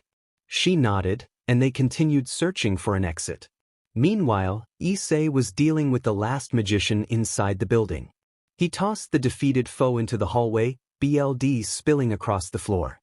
He stood amidst the chaos, breathing silently before letting out a heavy sigh and forming a grin. His body began to change, becoming smaller and more human. His scars faded, and his purple eyes turned to gold. He chuckled, then laughed maniacally, the sound echoing through the hallway, causing the BLD to spread further. Once he stopped laughing, he looked around and headed toward a nearby window. Outside, he saw hundreds of magicians in the air, a large magical dorm on the ground, and a familiar blue flash in the sky. His smile vanished, replaced by a scowl at the sight of the blue light. A crimson gauntlet appeared on his left arm, adorned with a large green gem. Issei's scowl turned into a slight smirk as he looked down at the gauntlet, imagining the soul within it. Well, Drake, I know you don't like me, but what do you say to saying hello to Albion? He asked, amused. Let's do it, a voice responded, shocking Issei. Drake had spoken to him for the first time in years. A genuine smile spread across his face. Yeah, let's. In an instant, he disappeared out of the window. At Ku Academy, the battlefield was tense. So, Kateria, what's with all the magicians? I thought the mighty old Satan faction didn't need any outside help, Azazel taunted, dodging one of Kateria's attacks while retaliating with light spears. Kateria narrowed her eyes at his comment, her pride wounded. You don't need to know. You'll be dead soon, so just make this easier for us both and let me hit you already. She replied, anger lacing her tone. Azazel shook his head, thinking, spoiled kid. Jeez. They continued their exchange, with Azazel trying to glean information while Kateria responded with disdain. Light spears and magical attacks flew from both sides, neither landing their marks. Meanwhile, the other faction leaders struggled to maintain the barrier around them and the frozen individuals as the number of magicians continued to grow, even with Valley knocking some out of the sky. Sirzechs remained steady, as did Michael, but Seraphal and Graphia began to falter under the relentless assault, prompting Sirzechs to take action. He turned to the remaining unfrozen fighters. Kiba, Zenobia, C and you Angel. He called out, and they turned to him, uncertain. I want you four to get out there and help fight the enemy while we maintain this barrier and protect everyone else. Is that understood? Yes, sir, they replied in unison. Sirzechs nodded and returned his focus to the barrier as the four of them moved out to join the fight. Kiba and Zenobia, with their increased speed and dexterity, made good use of their skills and each other to slash down the enemy. Irenia joined them as air support, with Saji providing additional assistance, having learned how to use his sacred gear thanks to training with Gaspers. The four of them formed quite the combination, but nothing compared to Valet, who continued to send many of the magicians to the ground with quick and precise hits. Divide! Divide! Divide! Albion's voice echoed every few seconds, and the power Valet wielded increased with each command. However, if anyone focused on Valet, they would notice he seemed distant, more preoccupied with thoughts of meeting the Red Emperor than the battle at hand. I wonder who it is, and how they became part of the Devil faction. Albion, do you have any idea who it might be? Valet asked through their mental communication. Albion pondered for a moment, uncertain about the current Red Emperor, but hoping the previous one was gone. I don't know, Valet. I know they are part of the Devil faction and serve the current Lucifer's little sister, but that's it. It might be. Never mind, Albion replied, the last part more of a wish, as he valued his current host and didn't want him to encounter the previous one. Vala's curiosity was piqued, as Albion usually didn't leave anything out. What is it, Albion? You never hold back. Do you have an idea or not? Vala pressed, feigning interest to avoid angering Albion, who had his own feelings despite being a fragment of his former self. Yes, I do, but I can't be too sure. Last I heard, he was gone or dead, but it was never confirmed, so he might still be alive, Albion answered, a hint of anger in his voice as he recalled the smug face of the one who had killed Lelia, his last host. Vala sensed this and, driven by his love for battle, wanted to know more. What was his name, Albion? He asked, careful not to show too much interest. It was Issei. Issei Hijashiki. If he really is the current Red Dragon Emperor, then I beg you to never cross him, Albion warned, ending their mental communication to focus on the battle. Vala soon returned to reality, but Albion's last comment lingered in his mind, instilling a fear he hadn't felt in a long time. On the battlefield at Ku Academy, many hooded figures lay on the destroyed ground, while others flew above, firing magic and fire at small groups of people. Among them were two figures, one with 12 black feathered wings in a powerful stance, and the other with an unusual number of arms and hands. This intrigued Azazel, who recognized that this was not a power of the original Leviathan or any notable noble devil family. So, where did you get these powers from, girl? Azazel asked with a cocky smirk, reaching into his trench coat for a small but powerful item. Katara smirked, believing she had the upper hand, and let slip something important. Oh, this. Just a gift from Ophis as part of our deal, she said proudly, only to realize her mistake moments later. Azazel chuckled lightly, but as he saw her frustrated expression, his laughter grew louder. In a swift motion, Katara grabbed Azazel's left arm, her face slightly embarrassed. Azazel, caught off guard, had intended to use his hidden abilities, but he maintained his smirk. Katara was visibly confused by his calm demeanor, which contrasted sharply with her own frustration. You know, I've been taking it pretty easy on you, but with this little trick of yours, maybe I should have been even easier, Azazel taunted, slightly decreasing his power to provoke her further. If steam could have risen from her head, it would have, as her face turned bright red at being belittled. Don't look down on me as if I were a mere child. This is no simple trick, it's a way to succeed in killing at least one of the 3 faction leaders. She proclaimed proudly. Azazel's demeanor shifted slightly at her declaration, and he raised his power again. Cat Era smiled, feeling victorious in this scenario, until Azazel did the unexpected. Oh really? Then what if you're not holding on to anything?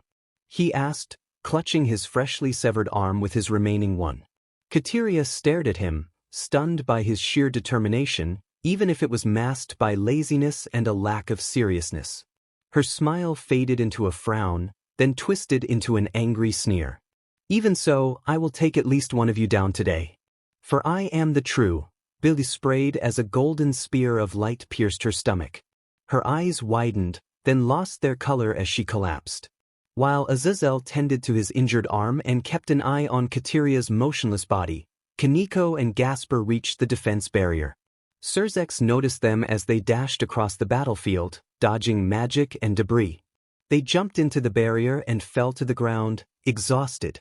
Good job, Kaneko, on getting Gasper to safety. I'm glad you both escaped, he said, unaware of their tense expressions at the mention of escape, as he was focused on the barrier. Kaneko and Gasper exchanged uncertain glances, unsure if they should reveal what they had witnessed, fearing Issei's reaction. Seconds passed in uncomfortable silence, broken only by heavy breathing and distant explosions. Sirzechs sighed, sensing he might know who had helped them escape. Issei saved you, right? He asked. They flinched, still shaken by their experience. It's fine. You don't have to answer. Rias and Sona were saved by him too, Sirzechs said, trying to comfort them, but his words only deepened their fear. If both heiresses in control of Ku were afraid of him, why shouldn't they be?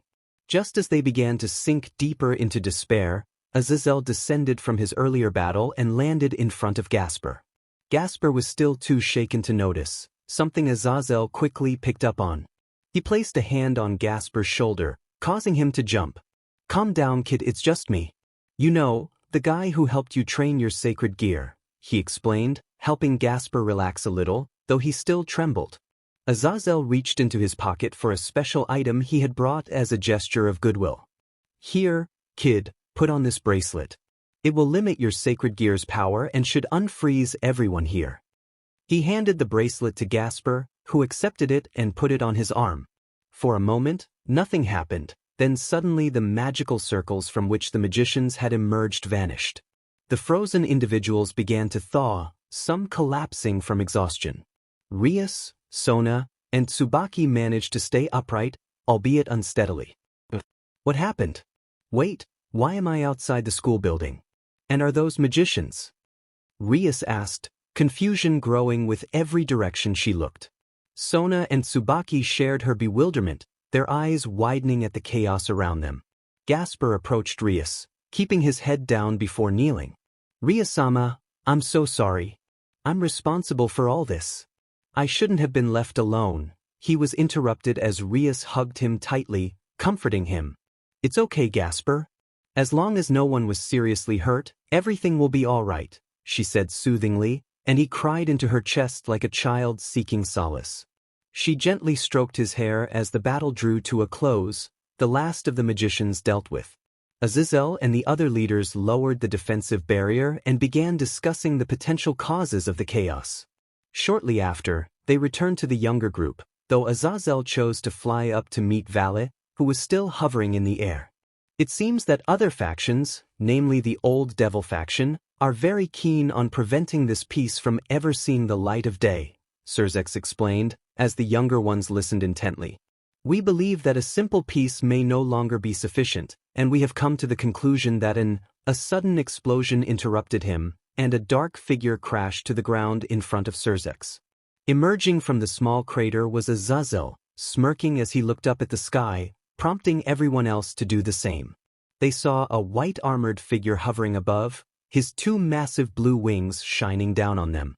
So, Valle, what's with the sudden betrayal? You could have just written me a letter or maybe given me a little hint, Azazel asked calmly. Valle unsummoned his helmet, revealing the handsome young man with silver hair. Nothing personal, Azazel, But this side just seems more interesting. Made an offer I couldn't refuse, he replied, revealing 5 pairs of bat-like wings. This revelation shocked most of the gathered crowd.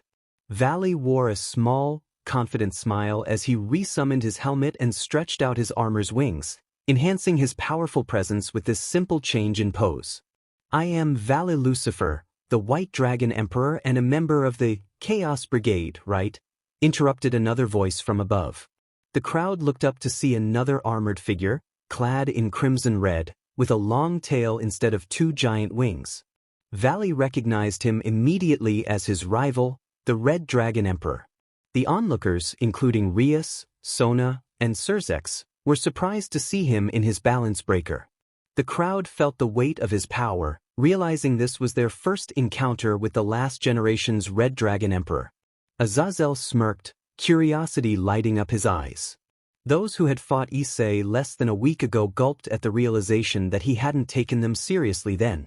Gasper and Kaneko felt the fear most acutely, having witnessed the destruction he had caused, and now they were even more intimidated.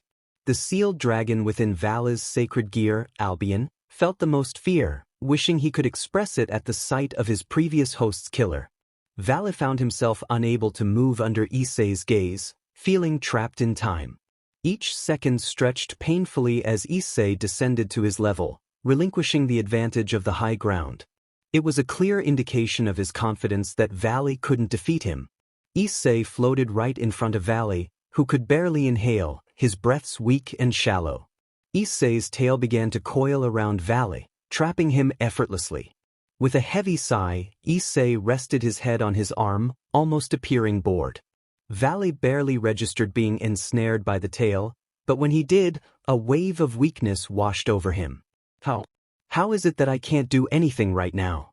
Is it really all because of him? Valley pondered, fear creeping in. I believe so, Valley. It's one of the perks of being who he is, and it's also one of the best ways to defend yourself against him, Albion explained, leaving Valley confused. How can that be something I can use against him? Valley asked, a glimmer of hope returning as he sought a way to escape or even defeat Issei. What I mean is that Issei takes grave offense to where or from whom he got his powers, namely his father, Vritra, the only evil dragon king, Albion replied. This revelation stirred a feeling Valley hadn't experienced in quite some time, sympathy. But it was fleeting as he resolved to use this new information to his advantage and escape. So, are you going to talk any time soon, Lucifer? Issei asked, his tone cold and bored, snapping Valley back to reality. He felt less frightened now and could think more clearly. He unsummoned his helmet, revealing his face to his rival, who did the same, showing a toothy smirk and a flicking tongue. So, are you ready to talk now, my rival? Can I even call you that with how weak you are? Issei taunted, tightening his hold with his tail, causing cracks to appear in Vala's armor. Vala grunted at the increased pressure but managed to smirk, remembering Issei's old name. Yes, I am ready to talk, Issei. Or should I say Ritara, son of Vritra? His smirk widened as he spoke, while Issei's eyes widened at the mention of that name. The crowd gasped, realizing not only that Issei's father was Vritra, but that his real name was Ritara. Even Azazel stood shocked, his interest in Issei growing. Issei's eyes narrowed, transforming into slits. What do you think you're doing revealing my family? I wanted to keep that to myself. Oh well.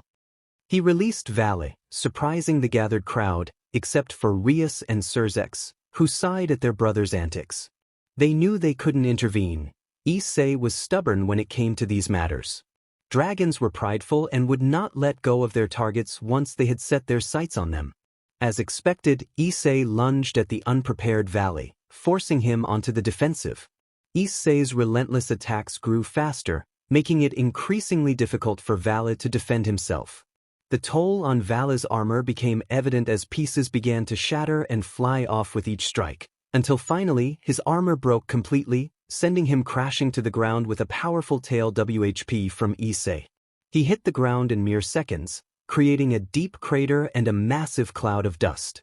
Issei kept watching from above, like a predator waiting for his prey to make the next move. Valley crawled out of the crater, his shame evident as he was said to have been the strongest White Dragon Emperor in centuries. Yet he had been beaten this badly in less than a minute. What the hell was that, Albion? I thought you told me it would make him let me go or something like that. Valle asked through his mental connection to Albion, who was just as confused as his host. I don't understand, it should have worked. It was how my last host survived her first encounter with him, Albion replied. Are you going to keep lying down, or are you going to fight back, White One? Issei mocked, his tone filled with pride. He still hadn't moved from his place in the air, nor had Valle from his dirt bed, until he began to grin. I still have one trick left in me. I am who am about to awa. In an instant, Issei disappeared and reappeared with his left arm through Valle's stomach, causing him to spit up BLD.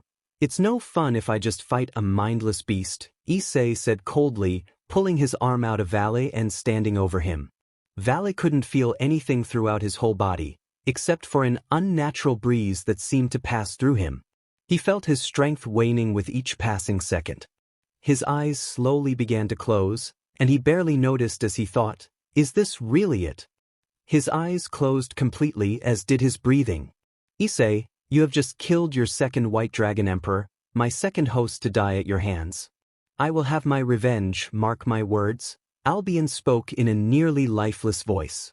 I will be waiting for one who can fight and not just use cheap tricks, Issei mocked before turning to everyone else, unsummoning his armor, and walking toward Rias. He reached her with a calm face, bowed, and then transformed into his half-draconic humanoid state that Kaneko and Gasper had seen earlier. I offer you the life of another White Dragon Emperor, my love. His voice sounded deeper and rougher. Rias reached a hand out to his head, but before it could connect, the barrier around the school broke. Issei looked behind himself to find a young man in Chinese armor holding the lifeless body of Valle in his arms. The young man was crying slightly, trying his best to hold it together. They made eye contact, and the young man glared at Issei, who only looked back, satisfied with his deed.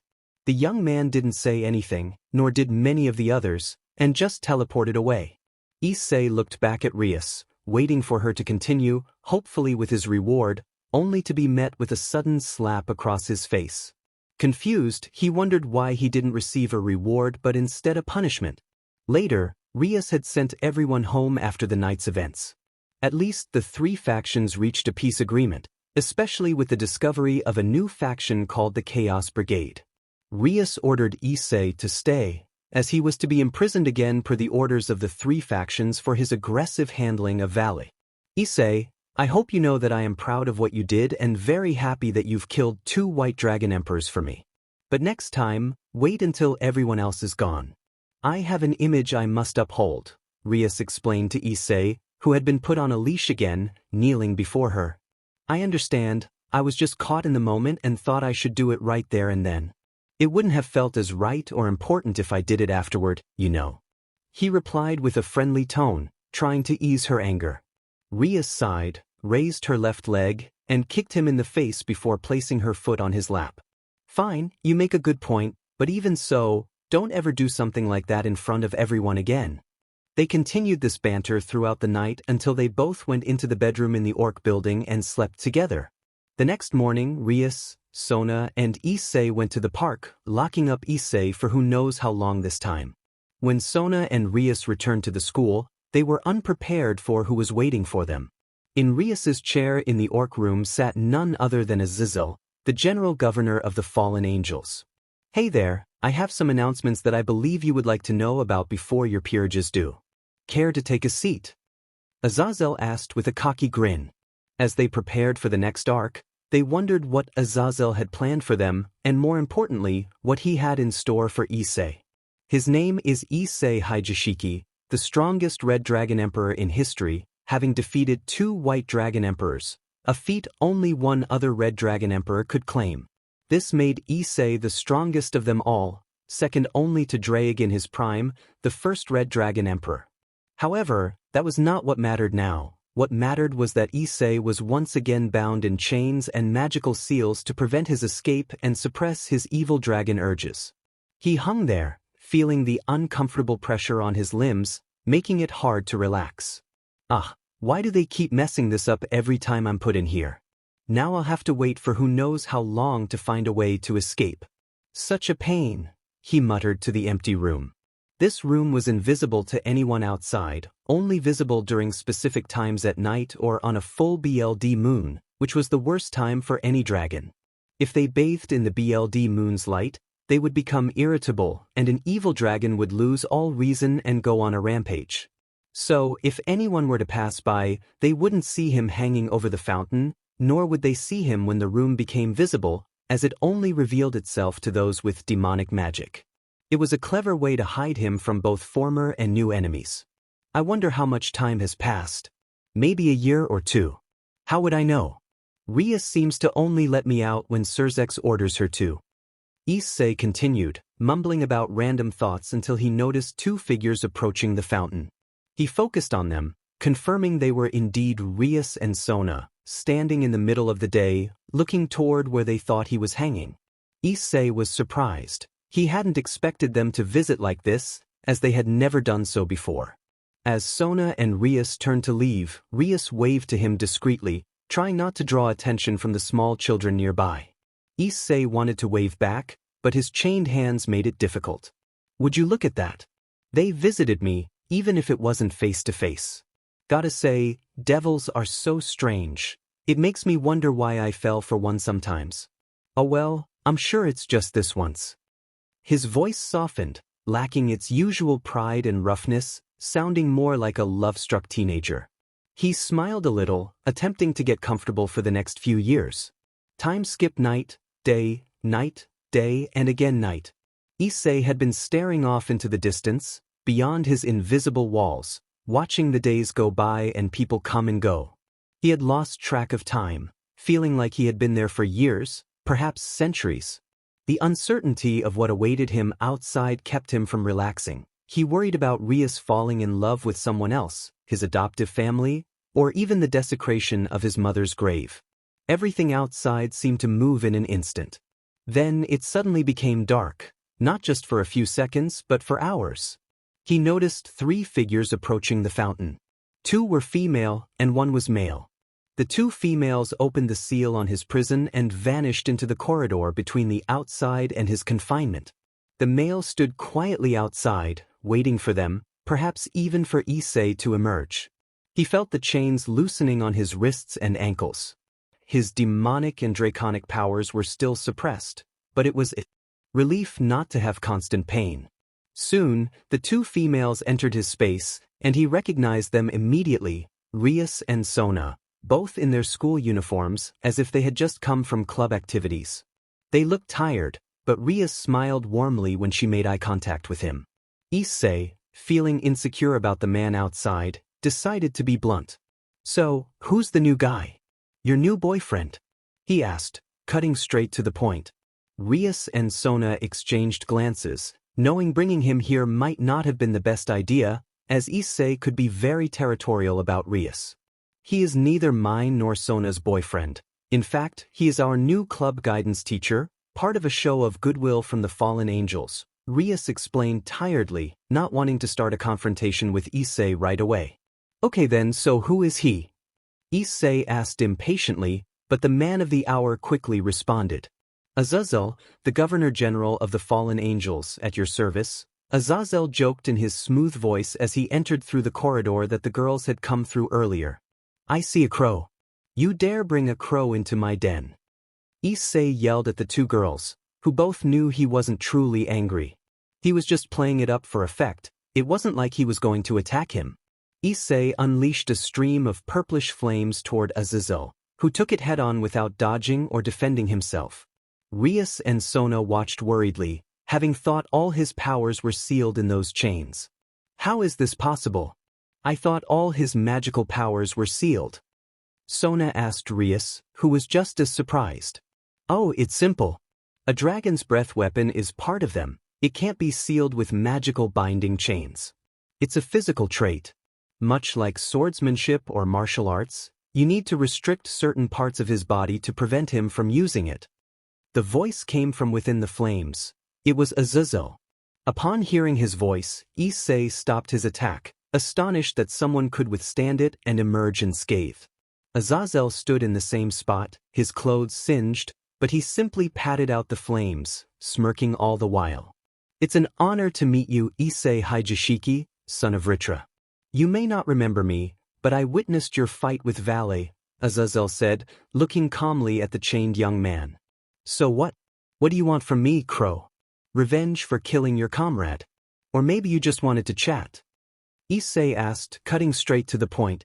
Azazel shook his head, a smirk still on his face, which irritated Issei even more. I want you to train the user of the absorption line, Genshuru Saji, Azazel stated, dodging another incoming breath attack from Issei. I will not train a lowly human, especially one who wields that BGMI's sacred gear. Issei roared, struggling to shift into his half-dragon form. Azazel sighed, understanding what Rias and Sona meant about Issei's difficult relationship with his father. Listen, kid, I know you hate him, but you should know that you're one of the new alliance's trump cards. Since you're in here most of the time, it makes it hard to fully utilize you without permission from all four Mao.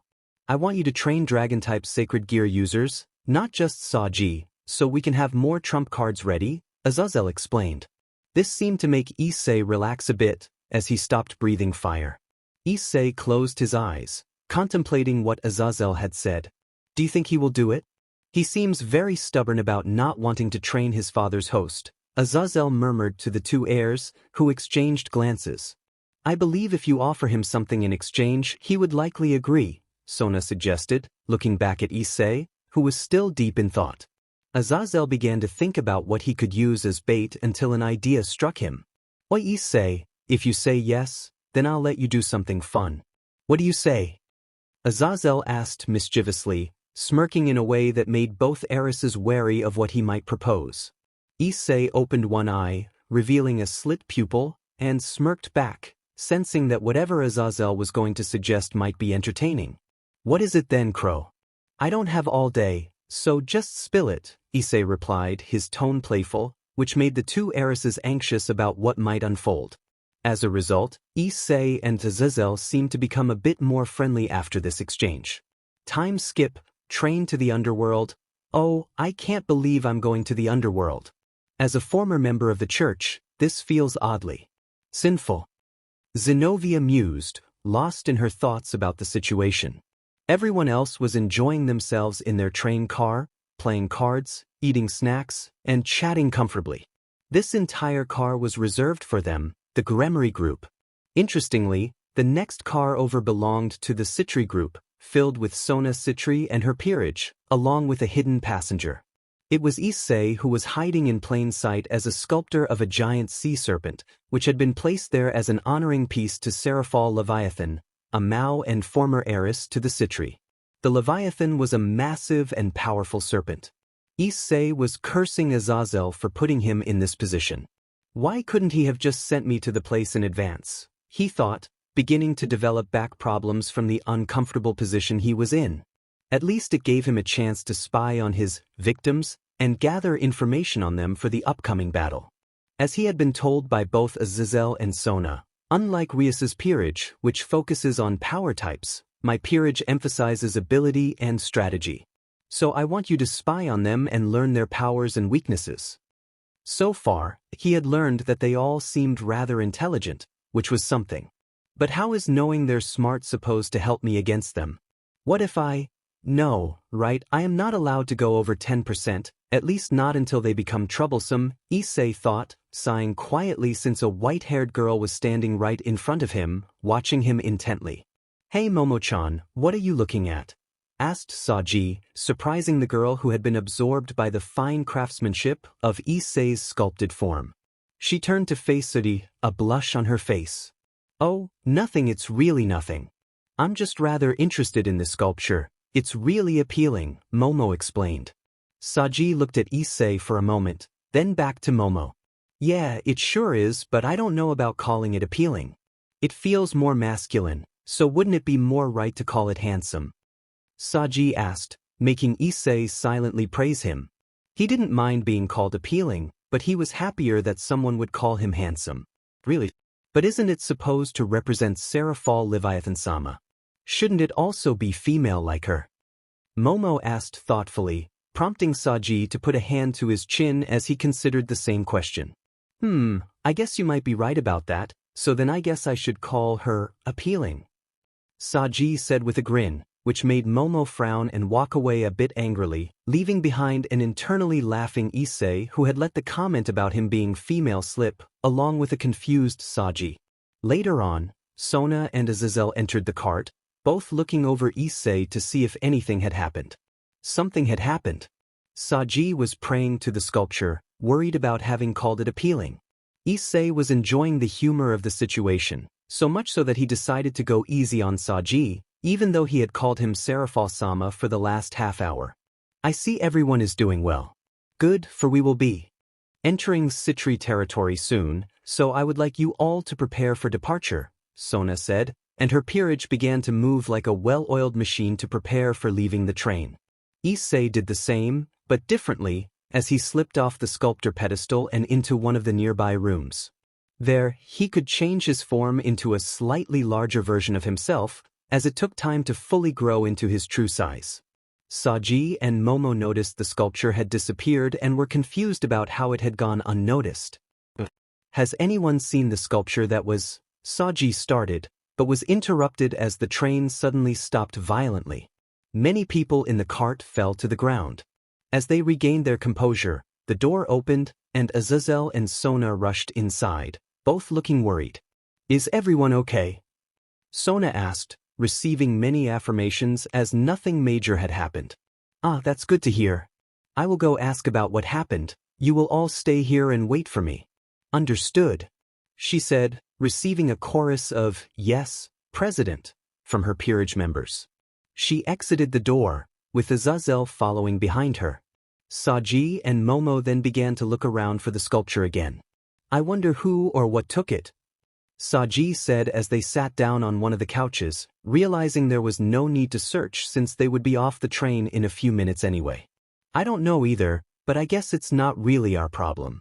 Though I would like to see it one more time. It was so appealing and well made, Momo said, glancing over to where Issei had stood for the last 4 hours. Suddenly, the train began shaking violently, causing everyone standing in the cart to fall. A bright light consumed them all, and they felt as if they were being transported somewhere else.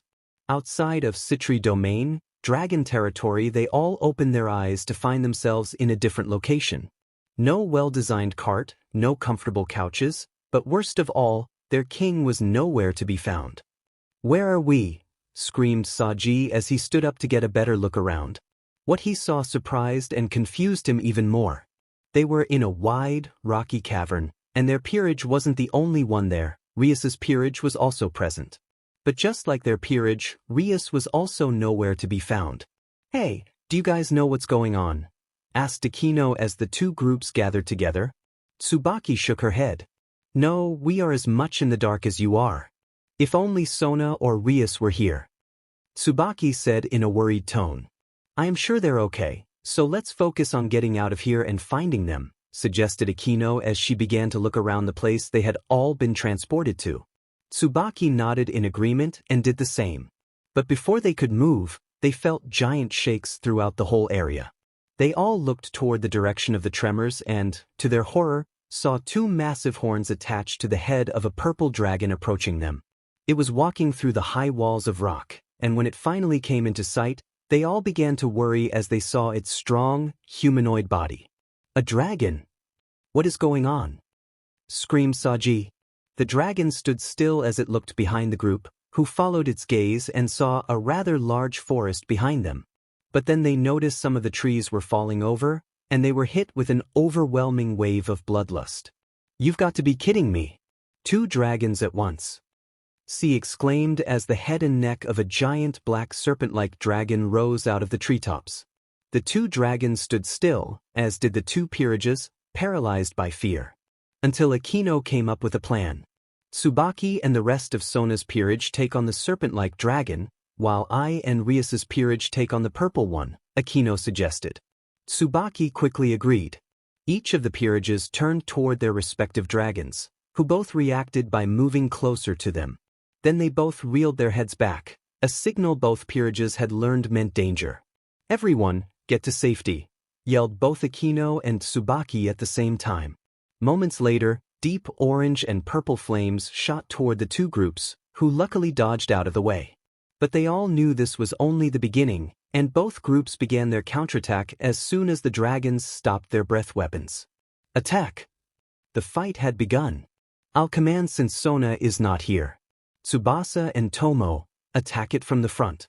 Saji, support them as best as you can with your sacred gear. Momo and Rhea, you'll stay here with me and prepare supportive and attack magic," yelled Tsubaki as her wings popped out of her back, and she took to the sky. "Yes, Vice President," the group responded. Momo and Rhea flew up next to Tsubaki, one preparing an attack spell and the other a defensive spell. Tsubasa and Tomo charged ahead toward the giant dragon-like serpent. Tsubasa reeled her fist back before sending it toward the underside of the snake. To her shock, she felt the recoil of the hit as she was pushed back slightly. The scales of this dragon were tougher than she had thought. The same was true for Tomo, who tried to slice its side, only for her sword to slide off the scales. They both realized they needed more strength or had to hit the same area in a certain order to inflict any damage. Saji summoned his sacred gear, forming a little snake's head on his left arm. He shot it off and latched onto one of the dragon's spikes on its head. "Got it," he yelled, which ended with the dragon focusing on him. It raised its tail slightly before launching it towards Saji, who barely managed to dodge it. "Don't got it," he yelled again, lying flat on the ground before standing up and moving to another position. The two girls who had tried to attack earlier used this slight distraction Saji created to formulate a quick plan.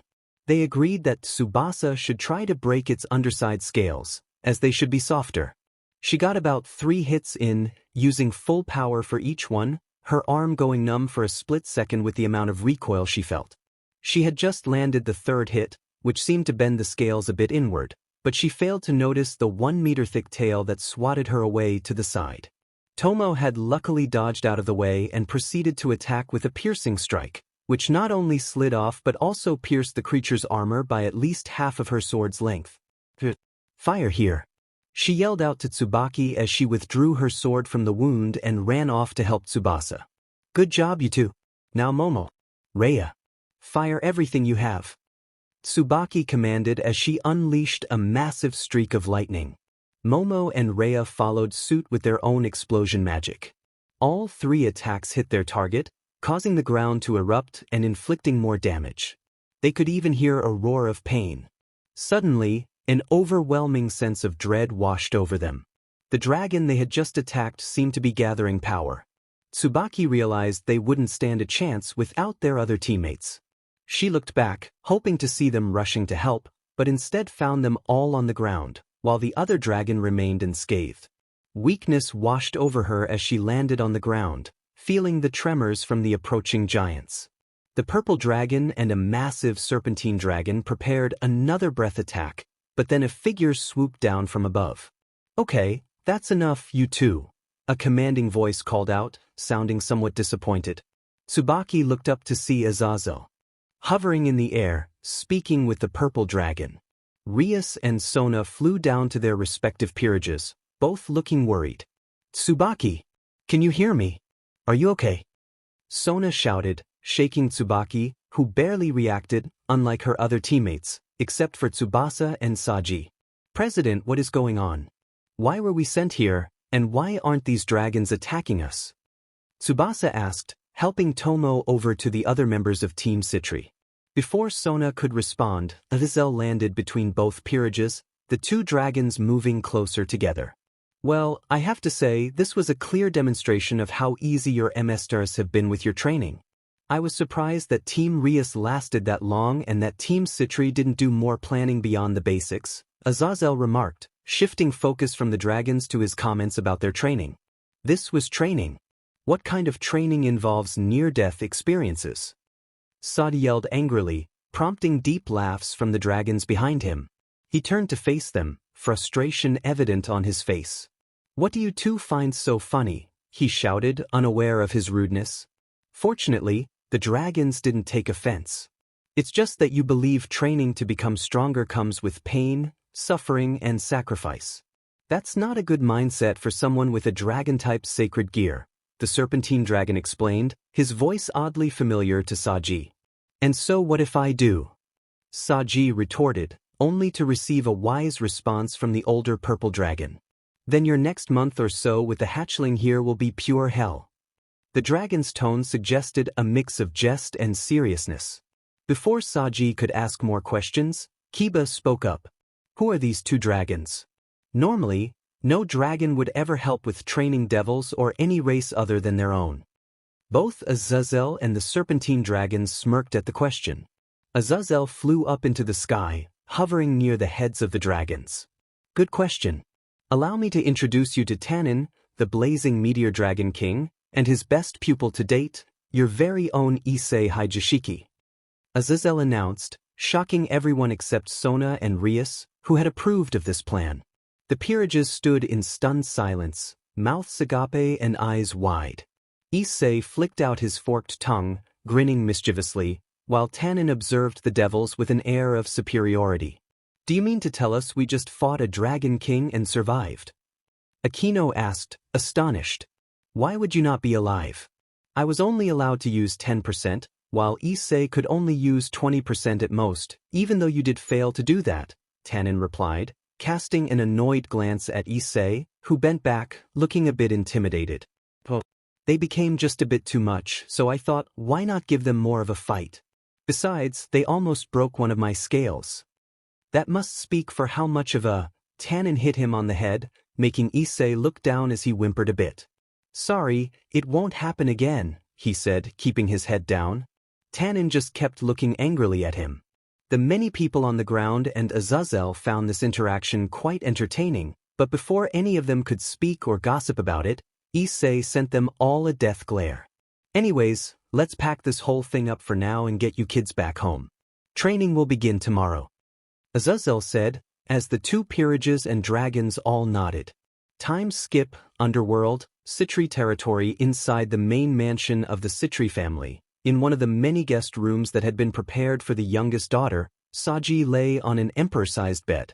He was exhausted after the intense battle they had earlier, along with the looming comments about this being part of their training. He also felt angry at the way Azazel had talked about Sona's training methods, but he couldn't argue that he was wrong. Sona, just like Rias, was very nice and less intent on them training too hard, which was nice for the lazy Saji, but it also made him feel inadequate for not being strong enough to even land a single hit on some enemies. He twitched at the thought of that word, enemies. What if that battle earlier had been real? Would Issei still have taken them on with restraint? Or would he have taken them all down in seconds? It terrified him to think about it, so much so that he didn't notice Sona walking inside his room. Saji, can we talk? Her sudden and soft voice caught him off guard, as well as her unexpected appearance. He fell back on the bed, thankfully soft as a cloud. Are you okay? Is this a bad time? Sona asked again, slightly concerned, having watched Issei fight them and feeling bad for them. Saji sat up a bit and shook his head. No, I am fine, President. What do you want to talk about? He asked, his tone a bit embarrassed by his previous actions. Just call me Sona for today. I just wanted to check on you all, seeing as Issei went too far and has made poor Tsubaki scared of almost every painting containing a snake or serpent, Sona revealed, much to Saji's surprise. He had noticed she was a bit more out of sorts, especially at dinner when they had eel. She had looked at it with wary eyes most of the time. Oh really? I think I'm okay, Never mind, it's nothing. I am fine, Sid said, his voice carrying a hint of doubt, which Sona picked up on. She sat down next to him, looking at him worriedly, almost like an older sister. Are you sure? I thought you were the one most affected by the overwhelming dread he poured out. She asked, her concern clear. He sighed and took a deep breath. I am afraid. I am afraid of the thought of what if that battle was real. It felt so one-sided when he began to attack with more effort, but still every one of his attacks felt lacking. Not in power, but in how much it meant to him to win. Like he didn't see us as a threat, Saji spilled out, surprising Sona. She understood what he meant. Her peerage and herself were more on the strategy side, meaning they worked towards a few heavy attacks, with lighter attacks as build-up. But this time, it didn't go as planned. She had told Issei to learn their patterns, their strengths and weaknesses. But he either didn't care or didn't see them as enough of a threat. I understand, Saji. But now you know the gap you and everyone else have to try to fill, or else it will always stay like this, Sona said reassuringly, believing they could reach that level of power. She had to, or else she realized her way of training them wasn't helping, but only holding them back. Her peerage may have lost the battle, but she feared she lost them the battle before it even began. I will, President. I will become stronger, even if I have to lose a limb. I'll go through Azazel's training regime if it's for you and everyone else. Saji yelled, somehow getting hyped up by Sona's small comment. Sona couldn't help but smile at her pawn's drive to grow stronger, but she also had a worried mind as she knew who was going to train him. I'll just let him have this for now, he'll find out tomorrow, thought Sona, as Saji had somehow forgotten that Tanin had mentioned who was going to train him earlier. The next day, early morning, you're kidding me. I'm going to be trained by that psycho. Screamed Saji as he ran down the halls away from his mentor, Issei, who was flying after him to get to the training area he had learned from Tanin. Yes, now get your butt back here or else, roared Issei, his features slowly turning more draconic while still retaining some humanoid traits. The others had been sent off few minutes ago, as Azazel had sent them off to only he knew where. He had been at the Gremory territory earlier to send them off on their training, and now all that was missing was Saji. It didn't take long for Saji to arrive. Only a few seconds, a few more corners, and the sound barrier being broken, and Saji was finally being carried away by Issei in his large, dragon-like hands. Geez, you've already mstread at least one of Vritra's abilities, and it just had to be the worst one, Issei grumbled as he carried Saji, who looked more like prey than what Azazel had envisioned. Saji felt a flicker of hope at the comment, prompting him to ask, which one, if I might ask? His curiosity was evident. Issei replied with a teasing tone, his ability to run away from his duties. His most worthless ability, in my opinion. With that, Issei continued to fly toward their destination, feeling as if he were carrying a burden. This is going to be a long month. Why did I say yes to this again? Was it just to beat some kids? Have I really fallen that low? Yeah, sounds like me. I'll just make the most of this, somehow. I just hope those guys don't try anything, Issei thought as he subconsciously sped up, making Saji feel the pressure on his face. The trip was the most painful experience of Saji's life, and from that day on, he resolved to rely on his own wings instead of dragon ones. Saji felt conflicted about their fight with Issei, feeling weaker than he should be. Issei could only use one of his 2 dragon powers at a time. For example, he couldn't use his dragon form with the powers of the boosted gear, as that would make him a heavenly dragon. He also couldn't use any of his father's powers while using the boosted gear, as that would make him strong enough to take on Sirzechs. Issei had a range of abilities, including Boost, Gift, and the boosted gear balance breaker / Scarlet Mail. His personal abilities included Weakening Breath, Fire Breath, Darkness Manipulation, and various forms of chains. Meanwhile, in the unexplored territories of the Underworld, 2 figures stood atop the tallest mountain in the area, seemingly unfazed by the harsh winds and the growls of hungry monsters below. One was a young man with long, tentacle-like hair that was both blonde and black, and eyes that mirrored the colors. He wore military-like clothing. His companion was a small girl with long black hair and dull gray eyes, who had covered herself modestly. They sat together, indifferent to the hundreds of creatures below trying to reach them. Suddenly, a spark of dark lightning struck down, eliminating the creatures in an instant. Annoying pests. Why can't I ever just have moments of quiet? The man sighed in annoyance, prompting the girl to look over at him with an expressionless face. I know you enjoy their struggle, ultimate evil dragon, she said, causing the man to frown, as he disliked how she seemed to know everything. Yeah, whatever you say, Snake. What do you want from me? You don't normally talk with me. Or any of us, he replied, curiosity creeping into his voice. The girl gazed out over the horizon, observing the wasteland that the creatures had just inhabited. I talked to Issei the other day. He's been released again, she stated, her tone unchanged but a strange smile on her face. The man's interest peaked, and a slight smile formed on his lips. Oh really? My nephew is out again. Maybe I should visit him, he mused, stroking his chin thoughtfully. He then looked over at the small girl again, as another question arose in his head. So what did you two talk about? Did he say yes to joining us? The man asked with a hint of excitement in his voice, leaning slightly toward the girl next to him. Instead of answering, she formed a happy smile.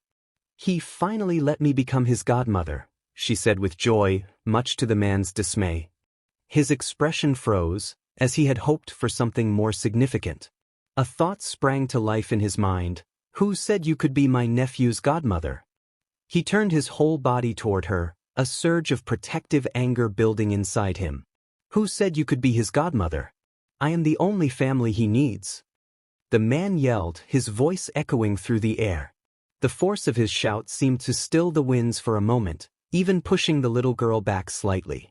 Her happy smile faded, replaced by a worried expression. I asked him and he said yes.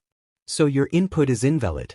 He is now my son, even if he is over 20, the girl stated proudly, much to the man's dismay.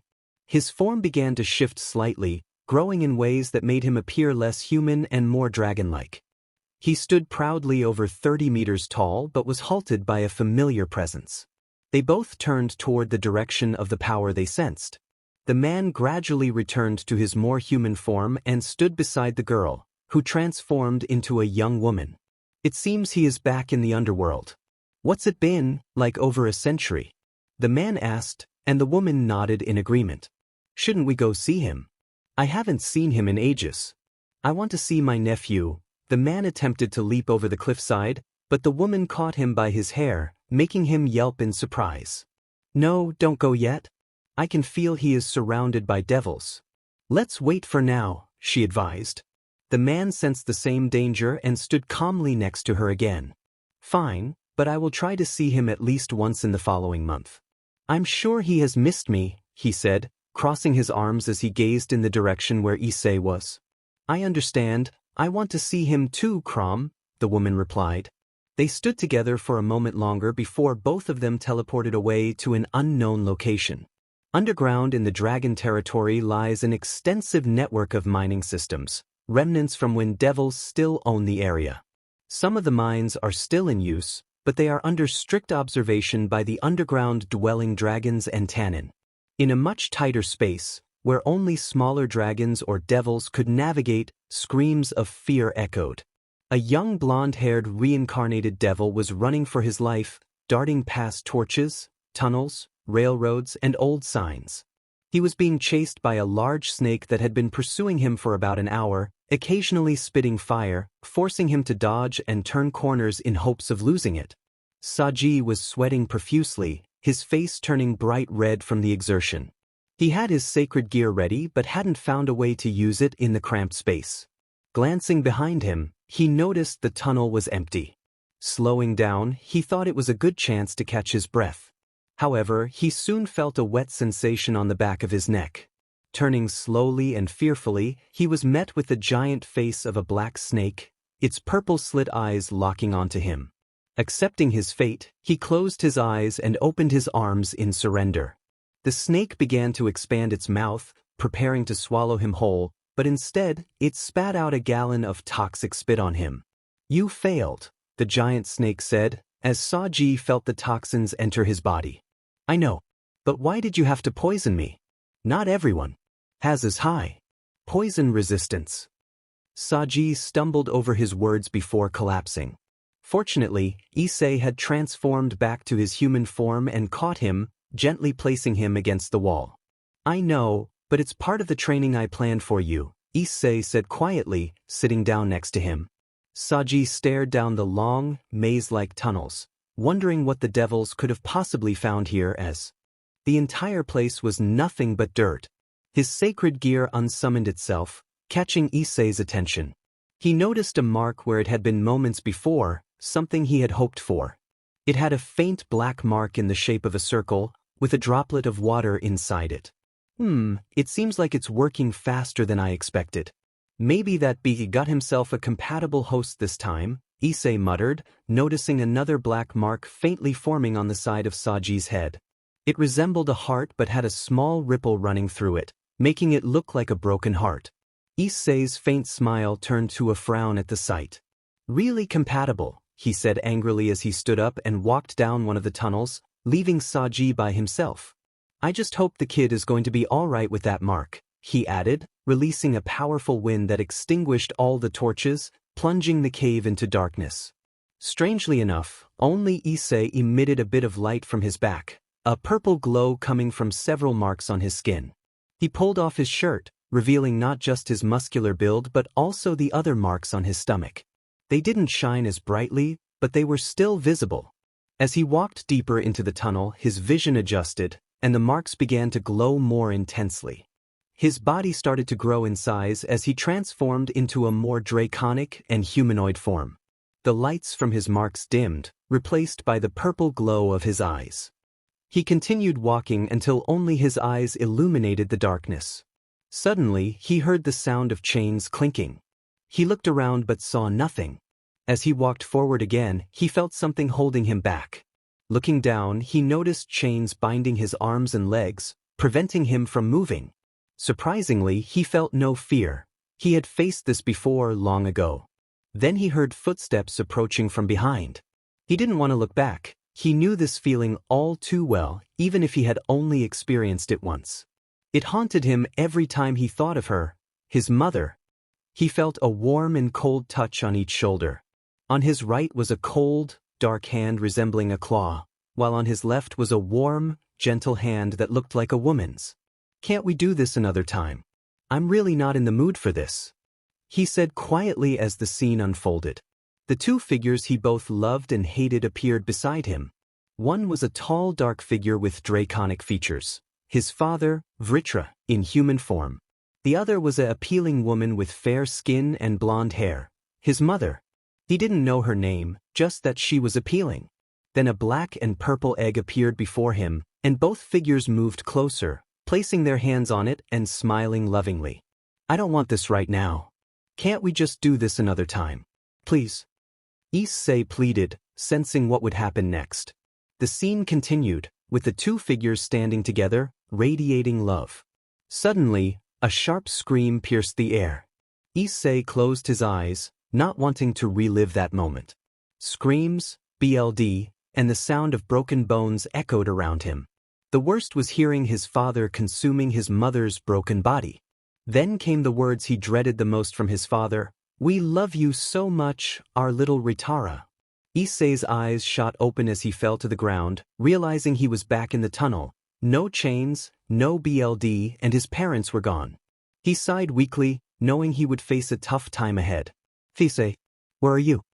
Saji's voice broke through the silence, reminding Issei that he had likely been lost in thought for at least an hour. At least he could distract himself by training Saji. Transforming into a snake again, though not as large as before, he slithered quietly through the dark tunnels. He quickly located Saji, who had ignited a small flame for light. Issei crept up behind him, careful not to disturb him, and then blew out the flame, causing Saji to stiffen. Now, who said you could make your own light?" Issei teased, preparing for the next part of Saji's training. "Time skip, okay, that's enough for today. Good work, you did better than I expected. You even got one of the marks," Issei said as an exhausted Saji lay on the ground, breathing, the memories of his training still fresh in his mind. His whole body was a mixture of cuts, bruises, and toxins, which he had luckily grown a resistance to. "And since you did so well on your first day, we can take it a bit easier tomorrow," Issei said, making Saji sigh in relief. "But do continue with the meditation training. You'll need to have a clear and problem-free connection with Vritra." Issei's tone was less enthusiastic, almost like a loss. Saji shrugged it off since, 1. He barely knew the whole deal between Vritra and Issei, and 2. It was none of his business. However, being human, he felt compelled to ask if Issei was okay. At least that's what his heart told him to do. "So, Issei, how does it feel to be related to a famous dragon?" Saji realized he could have phrased it better or not said anything at all. It seemed like the best question in his mind, but now that he said it out loud, he felt it didn't convey his concern for Issei. "Oh, sorry. I didn't mean. Forget I said anything." Saji tried to backtrack but felt he was only digging himself deeper. "The feels? I don't know. I've never wondered about that before. How does it feel?" Issei replied, much to Saji's relief and surprise. Saji managed to sit up, supporting himself against one of the tunnel walls. "Really? I thought most people in your situation would have wondered about something like that at least once," Saji said, his body screaming in pain muted by his curiosity and empathy for his friend. Issei sat down as well, the mood suggesting it was a moment for conversation. He let a bit of his draconic features show, like his eyes and his longer purple and black mixed hair. "I might have at one point but I just forgot or something. I guess I feel a slight bit of pressure to be like him. You know how dragons are seen as monsters and such?" Issei asked, making Saji nod his head, as he was one of those people. "Well, for us dragons, everyone just looks like prideful little pests. But the thing is, both sides, dragons and those little pests, pressure each other to act in ways we see them. Do you understand?" Issei asked, his harsh and prideful gaze replaced by that of a friend. It made Saji feel less worried, as it seemed like Issei was being open with him. He nodded slowly, understanding the sentiment but unsure where Issei was going with it. "So then what if you take a family from any species? Let's say a devil family, for example, the Gremorys. They are known for their kindness and almost family-like treatment of their servants. What if one of their future family members didn't act like the others? Wouldn't he feel pressure to conform, even if he didn't want to?" Issei asked, his example a bit complex for Saji, but he grasped the gist. "So like how humans think all Asians are smarter than other races?" Saji asked, trying to simplify it for himself, making Issei nod. "Yes, like that I guess. I didn't know that was a thing. Anyway, I feel that way when it comes to me and Vritra. My name is more or less just a copy of his, and my true form is a near-perfect copy of his. Even my evil dragon urges are similar to his. So when people learn of my relation to him, they often see me as just another Vritra," Issei explained, sighing heavily as he recalled one of those moments. Saji sat quietly, reflecting on what Issei had shared, going deeper than he expected. So deep, in fact, that he felt someone or something else looking at it with him. On the outside, Issei sat still, memories flooding his mind until he noticed Saji staring into space. His expression was vacant, and his breathing seemed off. "Hey, Saji, are you okay?" Issei asked, moving closer to check on him. Suddenly, Saji summoned his sacred gear. Issei was surprised, but then a wave of anger surged within him at a single thought. What did that beast do to him? He gritted his teeth, feeling his hair float around his head like snakes. "Vritra! Stop whatever it is you're doing!" Issei yelled at Saji's frozen body, which seemed to respond to his words. Saji began to breathe quickly, as if he hadn't been breathing for a minute. "Saji, are you okay? What did he do to you?" Issei asked, concern evident in his voice. I am fine. I think I just activated my sacred gear while I was thinking about what you told me. I am okay now," Saji said, placing a hand on Issei's shoulder. It didn't ease Issei's worry, but he knew it wouldn't be in character for him to press further. "Okay if you say so." Issei stood abruptly, gathering his things. Saji looked on, confused, as he had just seen Issei shift from friendly to worried and now to normal all in one moment. "So, are you going to take me back to—" Issei turned around with a mischievous grin, making Saji stiffen at the sight. "No, you'll be staying in here. You have to get your own food and make your own sleeping area.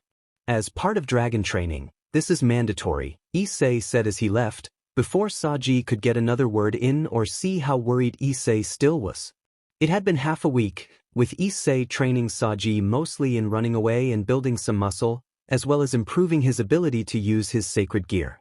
Saji had managed to land a few hits on Issei during their daily running and gunning training, which was unexpected. Issei had to explain to Azazel and Sona that he was indeed talking about Saji when he mentioned his progress. This surprising development led Azazel to adjust his plans for Saji, allowing Issei to finish the basic part of Saji's training within the first week. Saji would be sent to Gregory for some upgrades and then return to the tunnels, where Issei would complete his training. On the dawn of the fourth day, Issei stood silently before Saji, who was dressed in running gear, a pair of shorts, a t-shirt and running shoes. Issei finally looked up, making eye contact with Saji, who twitched slightly at the sudden connection. Issei smirked, revealing his fangs, and his body began to morph slightly as his human features faded, becoming more draconic. Saji took a step back, unsure of what was happening, as Issei usually gave him a 10-second head start. What's happening? Why aren't you in your still? Saji barely dodged a slash from Issei, who now stood 8 feet tall in his draconic humanoid form. Issei didn't answer. Instead, he slashed again and again, moving into a pattern that Saji struggled to evade as it grew faster with each dodge. Suddenly, Issei changed his approach, sending an uppercut towards Saji while also swinging wide from his left. Saji dodged the uppercut but was hit by the wide swing, propelling him closer to Issei, who then kicked him away with a swift knee to his stomach. Saji landed on his back, gasping for air. He tried to push himself off the ground, but his instincts told him to dodge just in time to avoid a dent in the ground made by Issei's left hand. Quickly getting up, Saji jumped to the side as Issei's tail swung where his feet had been moments ago. What are you doing? Chill out. Saji barely avoided 2 side slashes, ducking and backstepping just in time to evade Issei's tail, which aimed to stab him. What am I doing? I am attacking you, you idiot. Now fight back already. Issei roared, sending another left fist flying towards Saji, who dodged but was caught by Issei's right leg, slamming him into the wall. Why? Is this part of the? Fine, I'll fight. Saji shouted, finally taking a fighting stance as Issei smirked and mirrored him. They stood still for a moment. Saji was sweating, feeling vastly weaker compared to Issei, even in his human form. Issei grinned, showing his sharp teeth, having barely broken a sweat. A drop of sweat rolled down Saji's face, hanging onto his chin before falling. Time slowed as Saji raised his arms to defend himself while Issei charged at him on his clawed feet. When the drop landed, Issei was slashing, kicking, and slamming against Saji's defense. Saji could feel his arms beginning to give in, the light amount of BLD he felt on his arms indicating the toll of the battle. Issei was holding back, but even so, it was more than Saji could handle. Come on, Saji. Try a little bit. Use your sacred gear or something. Issei yelled, his attacks relentless, forcing Saji to step backwards slowly. Step. Saji felt his left arm growing heavier. Step. The side of his stomach began to ache as Issei targeted him all over. Step. Saji found himself against a wall, literally unable to step back any further. Issei stopped his onslaught, stepping back and letting his arms hang down to his sides. Saji would move if he could, but his legs, along with the rest of his body, had taken more damage than he could handle. He fell to his knees, trying to support himself against the wall, but ended up collapsing onto his side. His body felt numb. Issei stood there with a small grin, his eyes reflecting disappointment at Saji's performance. He turned around and waved his hand, signaling someone in what looked like nun attire approaching. Although Saji couldn't see her face, he recognized her voice as female. Issei and the girl exchanged a few words before he stepped aside, allowing her to see Saji's condition. She rushed over and knelt beside him, summoning 2 rings on her hands and enveloping him in a green light. Issei, you really shouldn't go this far, just because he seems promising, the girl exclaimed, her voice sounding familiar to Saji as he began to regain feeling in his body. Yeah, I know, Asia, but luckily I brought you along just in case he wasn't prepared for it, Issei replied. Saji's eyes widened, or at least they would have if he could manage that right now. He could barely focus on their conversation. I'm glad you thought this could happen, but Sona and Rias Gremory-sama won't be happy when they learn about this, Asia said, her tone reminiscent of a mother speaking to her teenage son. I know, and I plan to face that storm when the time comes. Just heal the brat, Issei hissed back, crossing his arms, which showcased his impressive muscles. Asia paused her healing, having done all she could, allowing Saji to feel again. The sudden return of pain combined with relief left him feeling oddly tired and sore, as if he had just woken up from a hard training day. Issei moved to help Saji sit up comfortably to ease his pain. There you go, Saji. Sorry for not telling you beforehand, but I needed to see if you could take action or defend yourself if I or someone else suddenly attacked you, Issei explained, earning a harsh glare from Asia and a tired nod from Saji, who was still in a fight-or-flight state. Just warn me next time. Thank the mouse that Asia was here. Why is Asia here? Saji asked, finding some composure as his body felt better. Asia and Issei exchanged a quick look before Issei sighed and walked a bit down the tunnel, returning with what looked like 3 bento boxes. Eat first, then I'll let Miss Argento explain her sudden presence after that. Got it? Issei ordered, to which Saji readily agreed, knowing it wouldn't be worth pushing for answers now. Besides, he would find out eventually, so what harm could it do? Time skip, after lunch, I tell you, Rias makes the best lunch. I swear I'll have her be my mate and marry her soon enough, so stop laughing, Issei exclaimed, slightly intoxicated from his meal, which had a hint of magic to make him more open, something Rias hadn't put in. No, it was Azazel, but luckily for him, Issei was unaware of this and thought Rias had done it for a reason. Sorry, I'm not laughing. I just find it funny when you speak so openly about how much you love Rias-sama. It's admirable, Saji said, looking down at his lunch, cursing himself for being unable to express his feelings like Issei. Asia chuckled a bit at Issei's expense, but he noticed Saji's slight gloom and grinned knowingly. Should I say it? Nah, what's the point? Am I not teaching him about romance, but fighting and his sacred gear? Issei thought, taking one last bite of a stewed dragon apple. Saji looked up, remembering the promise Issei had made earlier. So, are you going to tell me now? Why is Asia here? Saji asked, gaining the attention of both. Issei sighed, not wanting to share but knowing it was necessary. Keep this quiet, or else you will be joining your grandparents in the afterlife a lot sooner than you might have planned, got it? Issei threatened, his glare intense. He let his aura rise, making the surrounding area feel the weight of his power. Saji nodded frantically, hoping to never feel this kind of pressure again. But, do you remember that day when I was attacked by Kiba and held Asia by my tail? Issei asked. Saji paused, trying to recall the event, and nodded with a hint of shame, remembering the incident. Okay then, because that day I made a discovery about Miss Argento here. You see, she and I share this strangely familial bond, much like you and me. I didn't really understand why, so when I went to, Issei was interrupted as Saji began to speak unexpectedly. Family bond. You and me. How is that possible?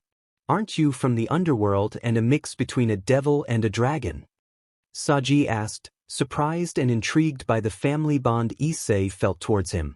Issei sighed and shifted into a more comfortable position, sensing this conversation would take a while.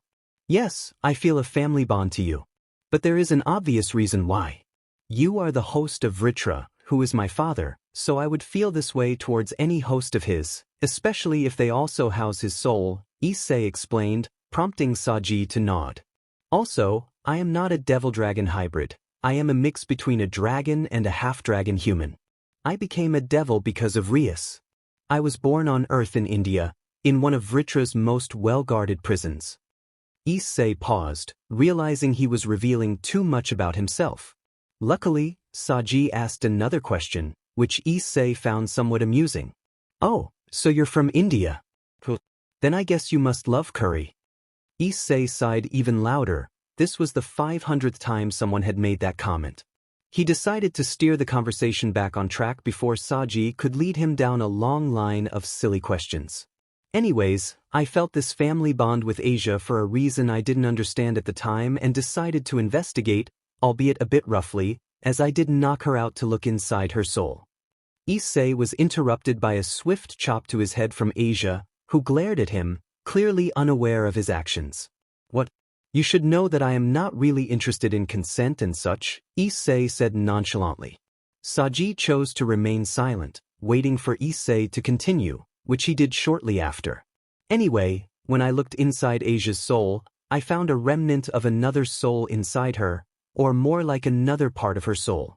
I decided to mix these two souls, thinking it would be interesting since they seem to be a part of each other, Issei explained. He glanced at Saji to see if he was following, and surprisingly, Saji seemed to grasp at least some of it. So when she woke up again, she had gained these new memories of her past life, along with a few changes to her personality, as you can see, Issei concluded. Saji nodded slowly, struggling to understand most of what Issei had said, but sensing he had missed the main point about the family bond. So, I'm just guessing here, but is Asia related to you through this past life or version of her that you connected to her new self? Saji asked, eliciting giggles from both Issei and Asia, as this was the question they had hoped he would ask. Yep, she is my mom, Issei started, but was interrupted by a sudden slap on his cheek from Asia. Could you have been more respectful when saying that? Treat your mother with respect, Asia said, raising a finger in a commanding manner, making Issei feel small in front of her. Meanwhile, Saji was in a state of confusion. How can this be real? Was all he could think. Overwhelmed, he fainted. When Issei and Asia noticed Saji had fainted, they decided it was probably for the best. If he remembered this when he woke up, then that was too bad. If he didn't, then no harm done. So what do we do now, Issei? Asia asked, checking to see if Saji was okay. Issei watched Saji's body for a few seconds before snapping his fingers, summoning a purple flame. You get back to training. I'll train him so he can handle more of my father's power, Issei said, snapping his fingers again to make the purple flame grow larger while extinguishing all other flames in the tunnels. A day later, come on now, Saji. Hit me harder, faster. Give it your all. Issei shouted as Saji tried his best to land a hit. Saji threw his left fist with all his might, but Issei dodged and countered with a slash from his claws. Saji kicked him, forcing Issei to step back, and then landed a punch on his shoulder. Issei retaliated with a combination of slashes and kicks, but Saji dodged almost every attack, only taking light damage. They had been training for an hour, with Saji slowly improving in both attacking and dodging, though he was still nowhere near Issei's level, who had to hold back considerably. Saji managed to maneuver Issei into a position that created a slight gap between his arms and the tunnel walls, which was part of his plan. He sent a kick to Issei's left side, which Issei absorbed, attempting to counter with his left arm, only to be stopped by Saji's right arm. Despite taking a lot of damage, Saji managed to throw Issei against the wall, causing him to cough from the impact. Saji smiled in victory, feeling a surge of pride for having outplayed Issei, which made him let his guard down. Unbeknownst to him, Issei's right arm slid along the rough stone wall of the tunnel, and Saji suddenly felt immense pain hit the left side of his stomach, sending him flying backward. He managed to stay on his feet, but just barely.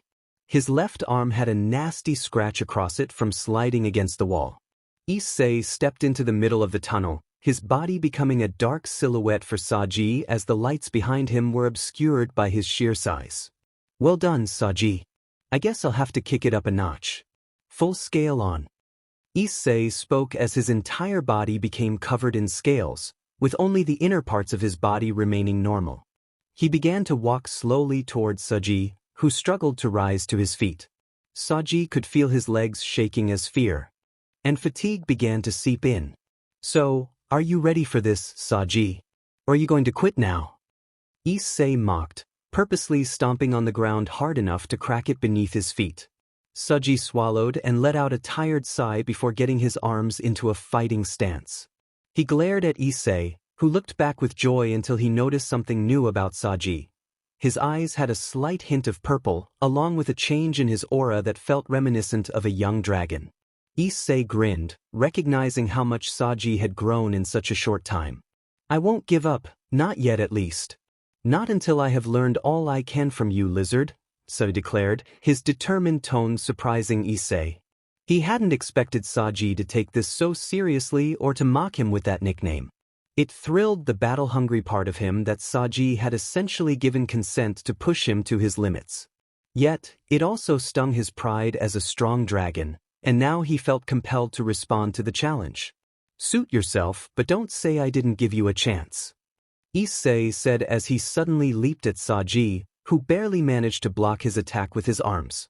Looking up, Saji saw Issei smiling like a madman, his eyes wide and focused. In an instant, Issei began to attack with a mix of slashes, strikes, kicks, and even some grappling moves. Saji had to block, dodge, and counterattack more than he ever had before. But with every hit he took or landed, he felt himself growing stronger with each exchange. He didn't understand why, but he felt a sense of happiness in the fight, something he had never known he would enjoy. It was a feeling he couldn't quite grasp until Issei later explained, as you grow stronger, so does your sacred gear. Even when you don't use it, it will become stronger, sometimes enhancing its host without them even realizing it. I haven't made you use your sacred gear during our combat training because you need more practice. Since your sacred gear is dragon type, and even more so, an evil dragon type, it requires careful handling. Saji nodded, trying to comprehend more about his new powers. It will affect you differently than your average sacred gear. Many of the strongest sacred gears will change their hosts gradually over time, allowing them to better use and control their powers. This is especially true for dragon types, as they will slowly transform your entire body into that of a dragon. You remember how I told you that I am 25% devil? Issei asked, and Saji nodded, still unsure where this was leading. Well, that's how much of a devil I used to be. I'm more like 10% or 14% these days, the rest being evil dragon, Issei explained, summoning his sacred gear, the boosted gear. It's all because of Drake, who keeps trying to change parts of my body into dragon ones. But thanks to my heritage, it all turns into evil dragon DNA instead. His tone darkened as he gazed down one of the tunnels. Saji sat quietly, many emotions swirling within him, but the most obvious was fear that Issei would become evil or be forced into it by those around him. So you're saying you're becoming more evil every time you use your sacred gear? Saji asked, receiving a slow nod from Issei. He looked down, feeling sympathy for him. Even if Issei could be difficult at times, he was still a good person, right? I am not alone in this. Vritra is turning you slowly into an evil dragon as well. We're both becoming evil, Issei said, making Saji stiffen as if frozen by a spell. The implications of this frightened him, especially regarding what it could mean for those around them. But don't worry, you'll probably be dead by the time you become a real threat, and if not, then I'll come and take you with me, Issei said, still looking away. Saji didn't know how to feel, but he realized his fear had lessened, becoming a bit easier to manage. Thank you, Issei. A heavy sigh echoed through the empty library of the Gremory mansion as Rias sat surrounded by a mountain of homework. Most of it focused on basic training and the responsibilities of being a good king, while the rest delved into advanced battle strategy. She had been immersed in her studies for an entire week, speaking only to her mother, who visited every other day, and her nephew Milikas. Rias was particularly worried about her peerage, fearing they wouldn't learn anything or grow stronger. Her concern extended to Issei, who had been acting strangely the night before he was sent to train Saji. It was unlike him to be silent and withdrawn, as if he were grappling with something internal.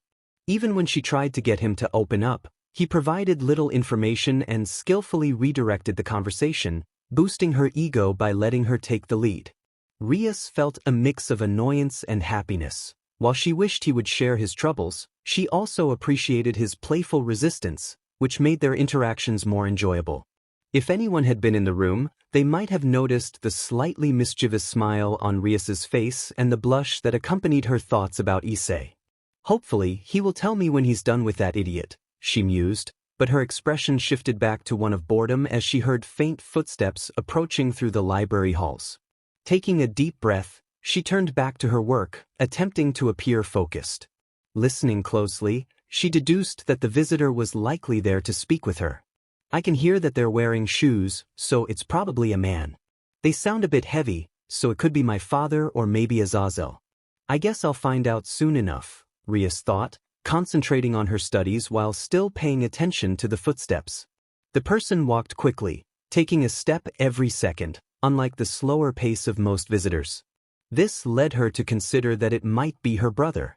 When the footsteps stopped just beyond a nearby bookcase, Rias turned to face it, eager to see who would emerge. Her main guesses were her father, Azazel, or her older brother, as they were the only ones who would interrupt her outside of her mother and nephew. She heard a knock from the other side of the bookcase, which made her smile. The person seemed to treat the bookcase like a door. "You may enter," Rias called, giggling at the playful approach. However, she was unprepared for who stepped around the corner. The first thing that caught her attention was his golden skin, reminiscent of a yellow moon. Long strands of black and golden hair framed the face of a strikingly handsome man. Though his eyes were closed, a broad grin spread across his face as he stepped into view.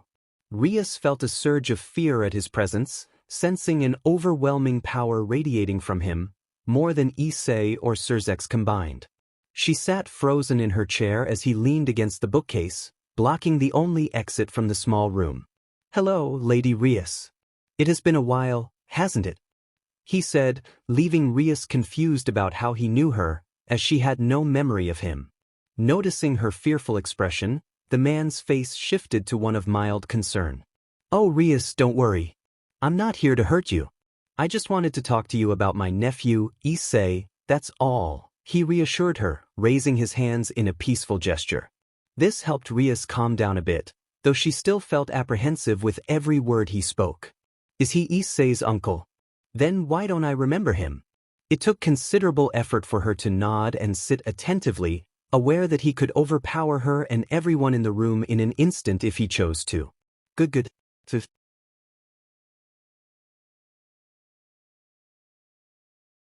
For helping him. "I hope he didn't cause too much trouble for you," Grafia said, bowing her head, which Issei returned. "It was nothing. I just happened to be here for the training with Saji. But I hope you kids have learned something. Don't go near the dragon territory. I or others won't always be nearby when you venture into our territory, so let this be a lesson to you all," Issei said seriously. The kids nodded, and Grafia took them back to the Gremory territory. In the Underworld, Gremory territory, Akino sprang up from her bed, sweat flying off her as she did. She tried to calm herself with deep breaths, placing a hand over her heart as the pounding anxiety set in. It seemed to help slightly, as her breathing became more controlled. After a few calming breaths, she scanned the dark room for anything or anyone unusual. The only light came from the artificial moonlight shining in, casting small spots on the floor.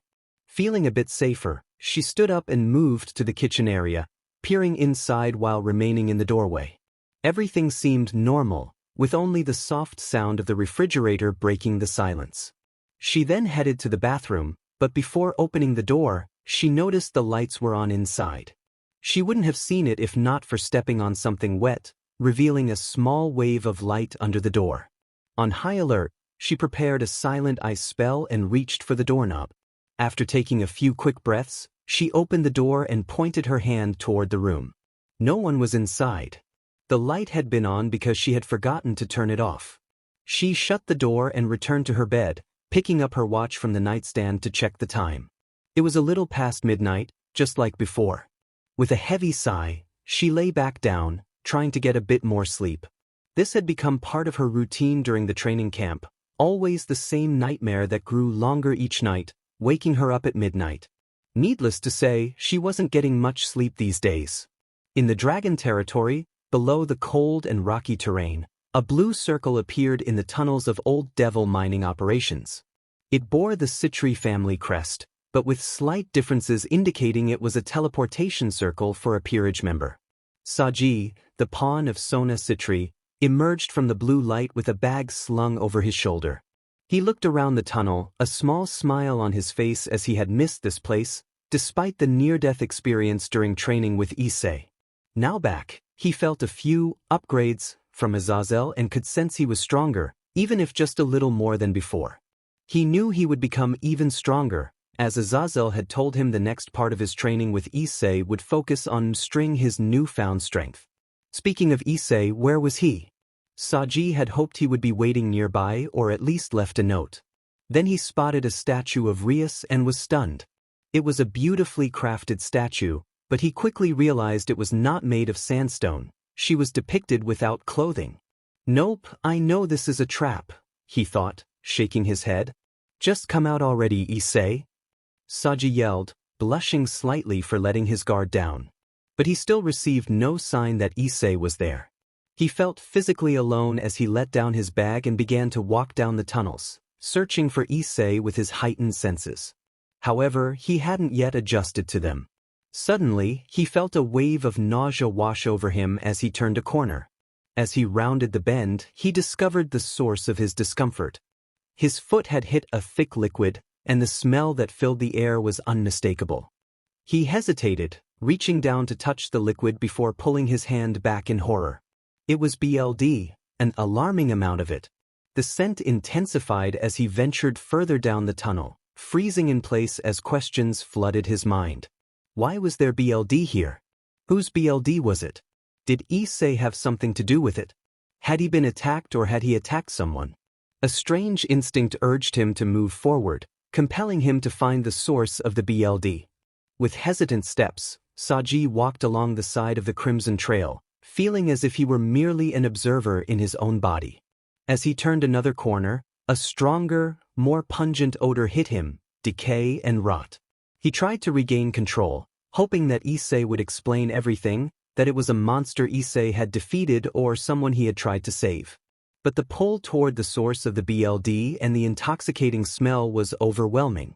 Suddy found himself stepping into the BLD, feeling it splash against his shoes and breathes. What in the name of the original Satans is this? He thought as he stumbled into a cave. There he was met with a horrifying sight, a hill of bodies. His legs buckled and he sank to his knees, the BLD soaking through his clothes. He counted the bodies, wishing he hadn't. There were well over 10, maybe even 20.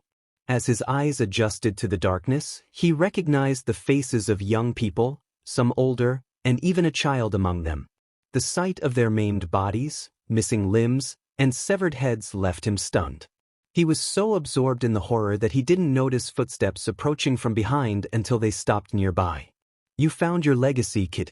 It's less messed up than I had expected, a voice said, old and commanding, like that of a king. Saji remained frozen, horrified by the implication of the man's words. What do you mean my legacy? He stammered, grappling with the idea that this might somehow be his doing. The older man hummed thoughtfully before stepping closer, stopping beside Saji. The man wore dark shoes, had dark skin, and draped a black cape adorned with purple or yellow lines. I mean that you, Saji Genshuru, will one day leave behind this as part of your story. This will be what people remember you for, another power-hungry dragon-type sacred gear host. Saji processed the weight of those words. Why? He asked softly, enough to draw the man's attention. Because that is the fate of those chosen as hosts for a sealed dragon soul. But be glad, this is the smallest pill in history, at least for my hosts, the man replied, resuming his haunting melody. Saji's mind raced as he realized who stood beside him. This was Vritra, the evil dragon king, one of the only dragons sealed into sacred gears. Shock washed over him as he made eye contact with Vritra, the gravity of his legacy settling heavily on his shoulders. Saji, caught in a mix of admiration and confusion, began to notice something about Vritra. He bore a striking resemblance to Issei, only taller and more mature in his features. This observation didn't go unnoticed by Vritra, who smirked with pride. Oh, you are an interesting host indeed. And you obviously know a handsome man when you see one, but don't be a kiss-up, I hate people like that, Vritra said, causing Saji to quickly look away. He felt lost, unsure of what to focus on, as he pondered the future of his legacy. Where was it?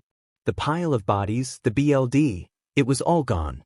Saji glanced to his side, expecting Vritra to have vanished, but he was still there. Vritra, what is happening? Where was the hill? Issei, are you just talking with Vritra? Issei asked, leaving Saji even more confused as he turned back to see a younger version of Vritra in Issei's place. What is going on? Saji muttered, prompting a puzzled look from Issei. Well, I think you just had your first meeting with your partner. Congrats. It seems it wasn't as bad as I heard it would be. He usually shows them their future. But don't worry, it's only a possible outcome, Issei said, trying to comfort Saji. Hearing this eased Saji a bit, though the haunting image lingered in his mind. He realized it wasn't a predetermined fate, it was just a possible future, and if he didn't want it, he would have to become stronger to choose his own legacy. Thank goodness Issei didn't notice the slight relief he felt, otherwise he might question his own morals. The dawn of the last day of Azazel's training camp arrived, bringing relief and happy cries from the many participants.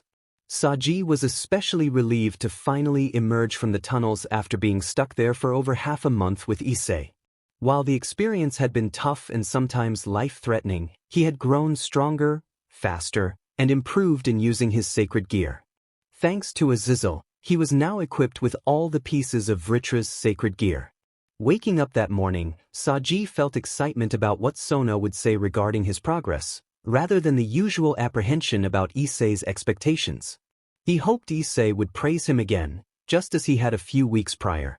For some reason, Saji felt a surge of happiness whenever Issei acknowledged his training. Perhaps it was the dragon within him that took pride in being recognized by a stronger dragon. "Aren't you in love with that Citri girl?" Vritra asked through their mental connection. Saji blushed, realizing that as the host, he couldn't hide his emotions from Vritra. "Yeah. I mean just a little. What's it to you?" He replied, still flustered by his feelings for Sona. "It's just that I thought, based on how you see my hatchling, that you were in love with him." "Guess I was wrong," Vritra said, and if Saji could see him, he would have noticed the giant snake shrugging. Saji blushed even more. How could Vritra say something so casually? Did he really have feelings for Issei? "Why do you think that?" "Just because he looks good doesn't mean I like him. I just respect him for being strong." "Yeah, that's it," Saji insisted, hoping to end the conversation. "Oh really? Then why was one of the first things you thought about when you woke up him?" "I know my hatchling looks good, but I don't think that's what has caught your interest," Vritra replied, leaving Saji silent as he contemplated Vritra's words. Saji acknowledged that he had some interest in Issei, but he wondered what kind it was. Was it friendship? A longing to be as strong as him? Or perhaps something deeper? "Maybe you have a point there. I haven't really thought about it. Not now, young one, he is coming. Act normal. We'll discuss this later," Vritra interrupted as Saji heard Issei's footsteps approaching. "Good morning, Saji. Are you ready to get back to a normal bed?" "Because I sure am. Sleeping on rocks for a month has made my back sore," Issei said as he rounded the corner, carrying a large bag filled with metal items. Saji sat there for a minute before fully waking up and standing up. Yes, I am ready to sleep in a normal bed again." "And Issei?" Saji said, a bit embarrassed. Issei looked at him, confused, his slitted eyes giving him an intimidating appearance. "Yes, Saji, what is it?" he asked, his tone friendly enough, but his expression still fierce. Saji gulped and bowed deeply. "I just wanted to thank you for training me and for teaching me about what I can really do." "Thank you, Issei," he said respectfully. Issei was taken aback. After a moment of silence, Saji looked up to see Issei hiding his face behind his left hand. "Sit. Are you okay?" Saji asked, concerned he might have upset him. But then he saw Issei's face, which held a cocky smirk. "Oh, so you're thankful. Don't be. I did this for myself. You were just a byproduct," Issei replied, his voice still friendly. Saji had learned that Issei often acted this way, not wanting to show weakness. He knew this was about as close as he would get to a compliment from Issei. "You may say that, but I know you helped me more than you needed to at times, so don't act like you didn't care," Saji countered, offering a friendly smirk. Issei waved his hand dismissively as he turned to walk down the tunnel. "Whatever you say. Are you coming or what? We have to be back by 12, or we'll be late for Azazel's gift," Issei said, hiding a smirk. Saji glanced at his wristwatch and saw it was already 11. He picked up his bags and hurried to Issei's side. "Do you know what he will give us?" Saji asked. "Oh, it's something good, trust me," Issei replied, still concealing his smirk. "Small time skip, Underworld, Gremory territory, good job, everyone." your hard work and sore bodies have now been rewarded, as you have become stronger, some more than I had imagined, Azazel said with a knowing smirk, similar to Issei's, though the others didn't seem to notice. As a reward, besides the party for the Devil Heir's youth tomorrow, I will now give you the greatest gift I can grant you all. Azazel slowly raised his left hand. They all looked at it, curious about what he would present. Hopefully, it's Phoenix Tears, or maybe a book on sacred gears. Rias suggested to Sona, who nodded in agreement. Yes, either of those would be nice and definitely useful, Sona replied. Azazel's hand stopped, then opened to reveal the robotic arm he had received after his fight with Kateria Leviathan. In the space between the split parts of the arm, a mirror-like surface appeared. They all stared curiously, noticing it held the image of a giant black snake with golden and purple lines running down its body and two massive purple eyes staring back at them. They realized what this meant, especially Saji, who had seen those eyes more than he would like to admit. It was Issei in his true form. Rias and Sona recognized the golden lines, understanding this was Issei's truest form, where, after intense training and negotiations with Drake, he had added his boost ability, making it his strongest form. This form alone could elevate him to the status of the third heavenly dragon, as he was already among the top dragon kings. This is your reward, kids. Hope you'll enjoy your fight with a Dragon King-level dragon at full power, Azazel said, closing his arm and stepping down from the pedestal. They turned back to the now transformed Issei, who watched them with his slitted eyes. They could hear his slow, relaxed breathing, and occasionally see small clouds of steam escape from his snout. He was enormous, at least 3 times bigger than when they had fought after the train incident a month ago. His power radiated off him, his aura almost visible to the naked eye. Rias and Sona stepped forward, pride in their strides as they began to release their own power, a sign specific to dragons indicating their readiness to fight. I, Rias Gremory, heiress of the Gremory clan, challenge you, Dragon King Issei Hijashiki, to a fight with Mai and Sona Citri's peerage against you, Rias declared, her voice filled with pride as she felt confident they could take him on. The others behind the 2 kings summoned their weapons and sacred gears, ready for battle. We got you, Rias/Sona-sama, they shouted in unison, standing poised for the fight. Issei began to lift his head higher towards the sky, slowly raising the rest of his body, showcasing his full 125-meter length. As his tail lifted off the ground, he took to the air, resembling a Chinese dragon. I accept your challenge, devils. My pride as a dragon and the son of a dragon king is on the line. Get ready, for I will not go easy on you anymore, Rias. Issei roared, launching himself towards the group, thus beginning the battle and the final tests Azazel had planned. Azazel moved a few hundred meters away, anticipating the chaos that was about to unfold. In the Underworld, Gremory territory, Sona yelled, "Fire!"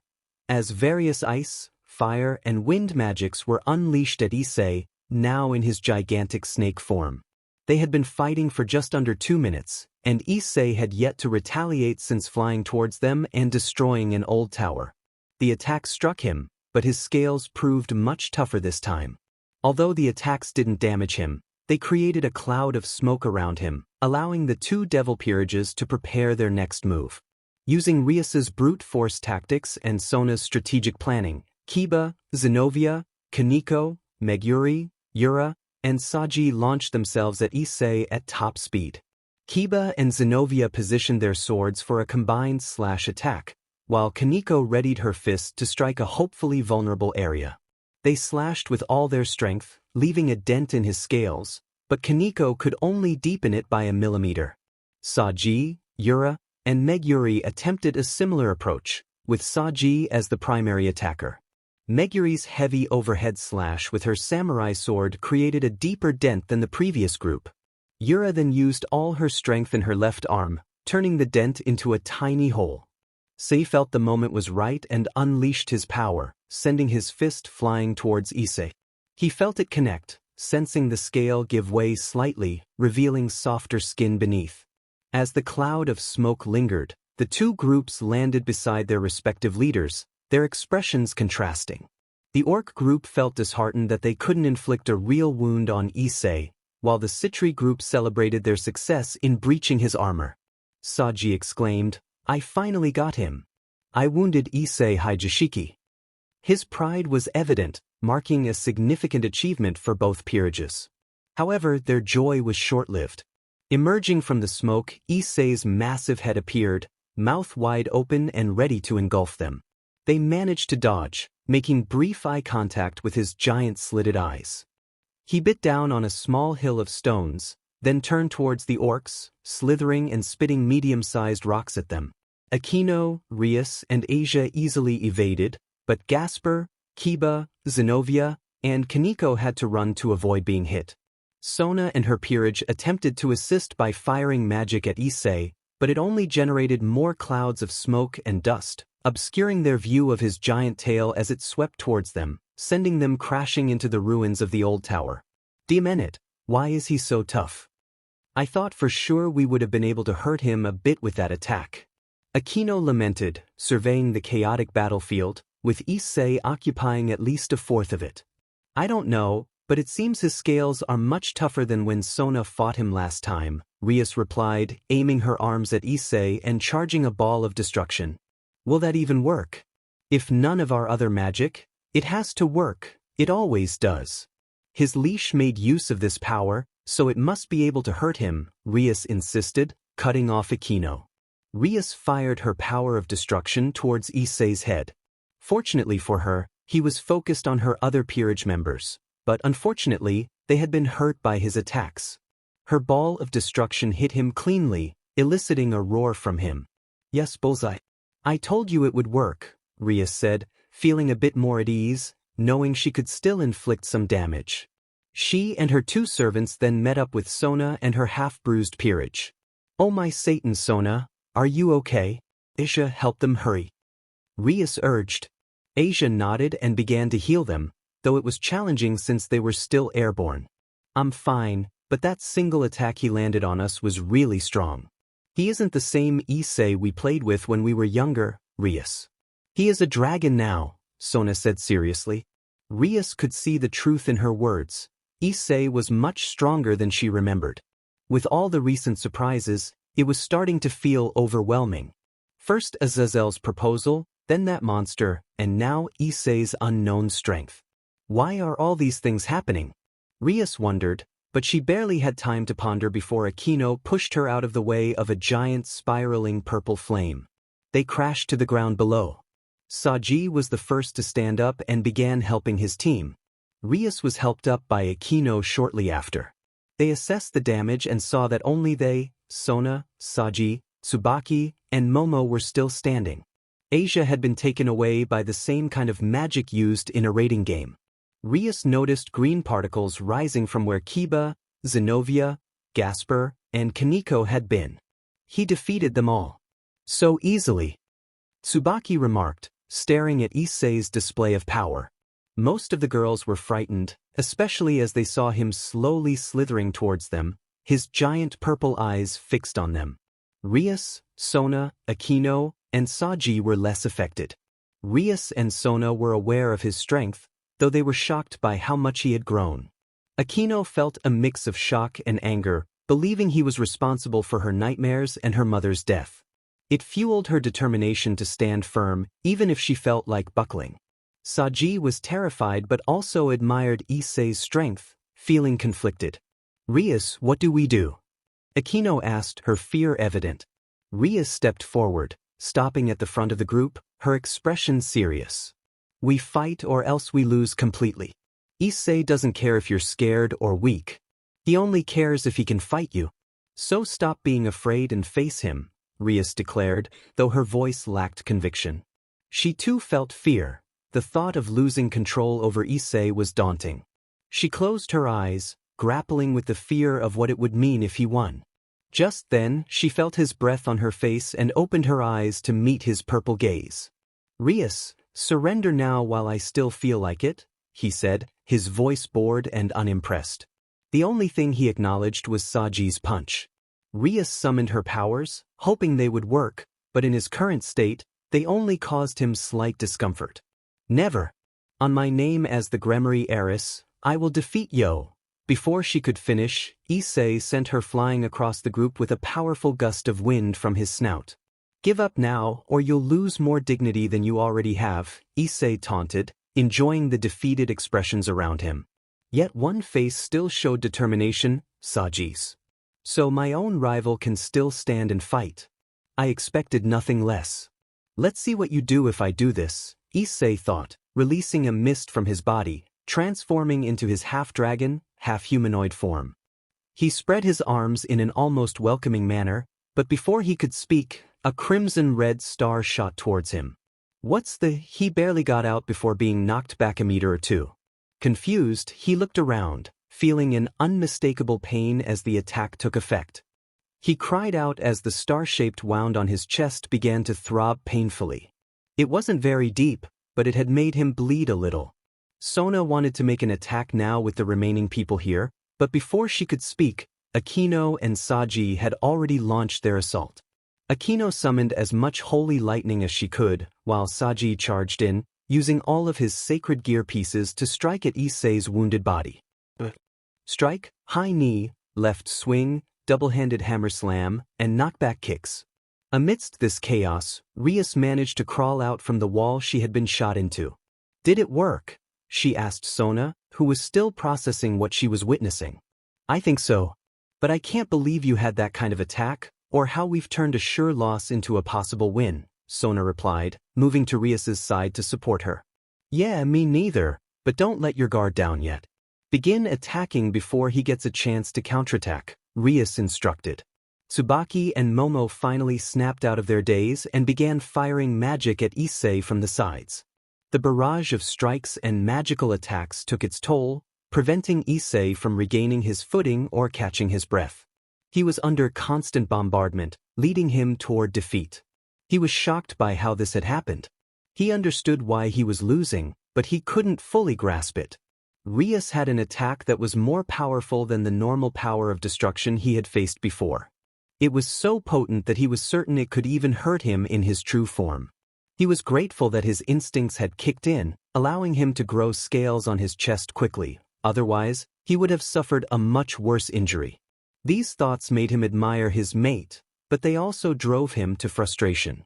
Here he was, a dragon and the son of one of the strongest of his race, reduced to a punching bag for devils, his race's historical adversaries. This realization filled him with anger and a sense of pride that demanded he do something about it. But how could he fight back when he was on the receiving end? He had taught Saji to never let an opponent rest, as it could lead to defeat. He knew Sona would use everything in her arsenal to prevent him from dodging or retreating. And whatever Aquino was preparing would likely hurt just as much as the Crimson Star Rias had fired at him earlier. What should I do? I can't fight back. I'm going to lose at this rate. Another punch from Saji landed cleanly on the side of his head, causing him to fall to the ground with a hard thud. Aquino now! Rias shouted, her voice trembling with anticipation at the thought of defeating Issei while he was at his strongest. Yes, Riasama. Taste the holy lightning I gained from my father, Rara. Aquino declared, as the crackling sound of thunder and lightning surged toward Issei.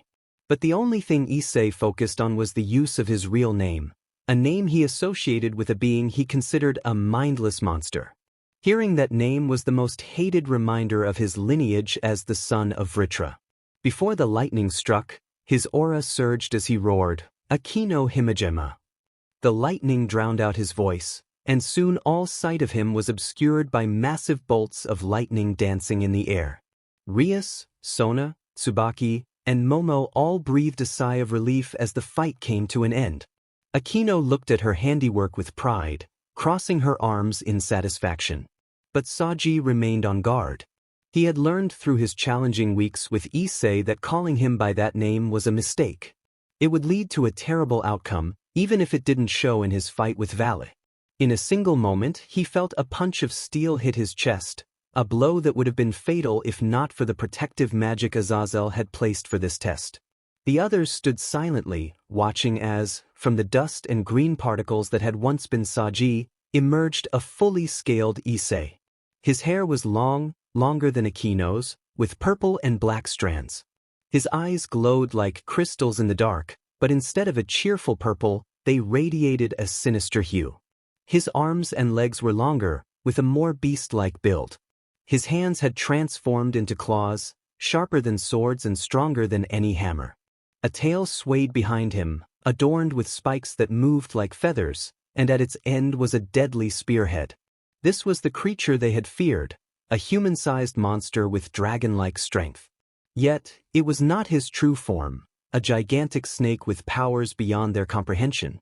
Now, facing this reality, they felt a deep sense of fear. Here stood a member of one of the strongest races in existence, a race that no culture or being had ever truly defeated without great loss. Dragons always stood at the top, despite the denials of prideful gods and foolish humans. They had just angered one of these beings. Fortunately, before any real damage could occur, he collapsed from the holy lightning he had endured earlier. He was still a devil, after all, even if only slightly. Time skip, Underworld, Gremory Mansion. Rias Gremory, along with her remaining peerage member, teleported into the entrance hall of the Gremory Mansion. Issei, Sirzechs, and her parents awaited them, their faces a mix of joy for their success and sadness for the toll it had taken. Issei had come dangerously close to harming them during the final moments of the battle. An uncomfortable silence filled the grand hall, broken only by the slow breathing of the powerful beings present and the occasional wince from the two younger women nursing their bruises. Issei was the first to speak, attempting to congratulate them while expressing regret for Issei's outburst. "Great job, kids. You defeated one of the strongest dragons. Well, you passed your test and are now relieved of my training for the time being." He tried to sound cheerful, but the mood remained heavy. He stroked his goatee and continued in a more serious tone, "I'm sorry for putting you through that. I didn't expect Issei to go that far. I take responsibility." He bowed to them, leaving everyone present in shock. Rias stepped forward, feeling the weight of disappointment from her parents and Issei. "It's okay. We're all right. Thank you for the protective magic during the fight. Without it, we would have been in real trouble." She bowed in gratitude, and Aquino followed suit, albeit less formally. The moment was interrupted by the sound of angry hissing and light footsteps approaching the entrance hall. Rias strained to identify the source, her senses still recovering. "What was that?" she asked, suspecting she knew who it might be. "I asked Grafia to take Issei to his room for the rest of the summer," Sirzechs explained, his tone reflecting his displeasure at the situation. "Azazel's plan backfired, and you and your peerage got hurt. It pained them to confine Issei, whom they considered family, but they had to prevent further chaos.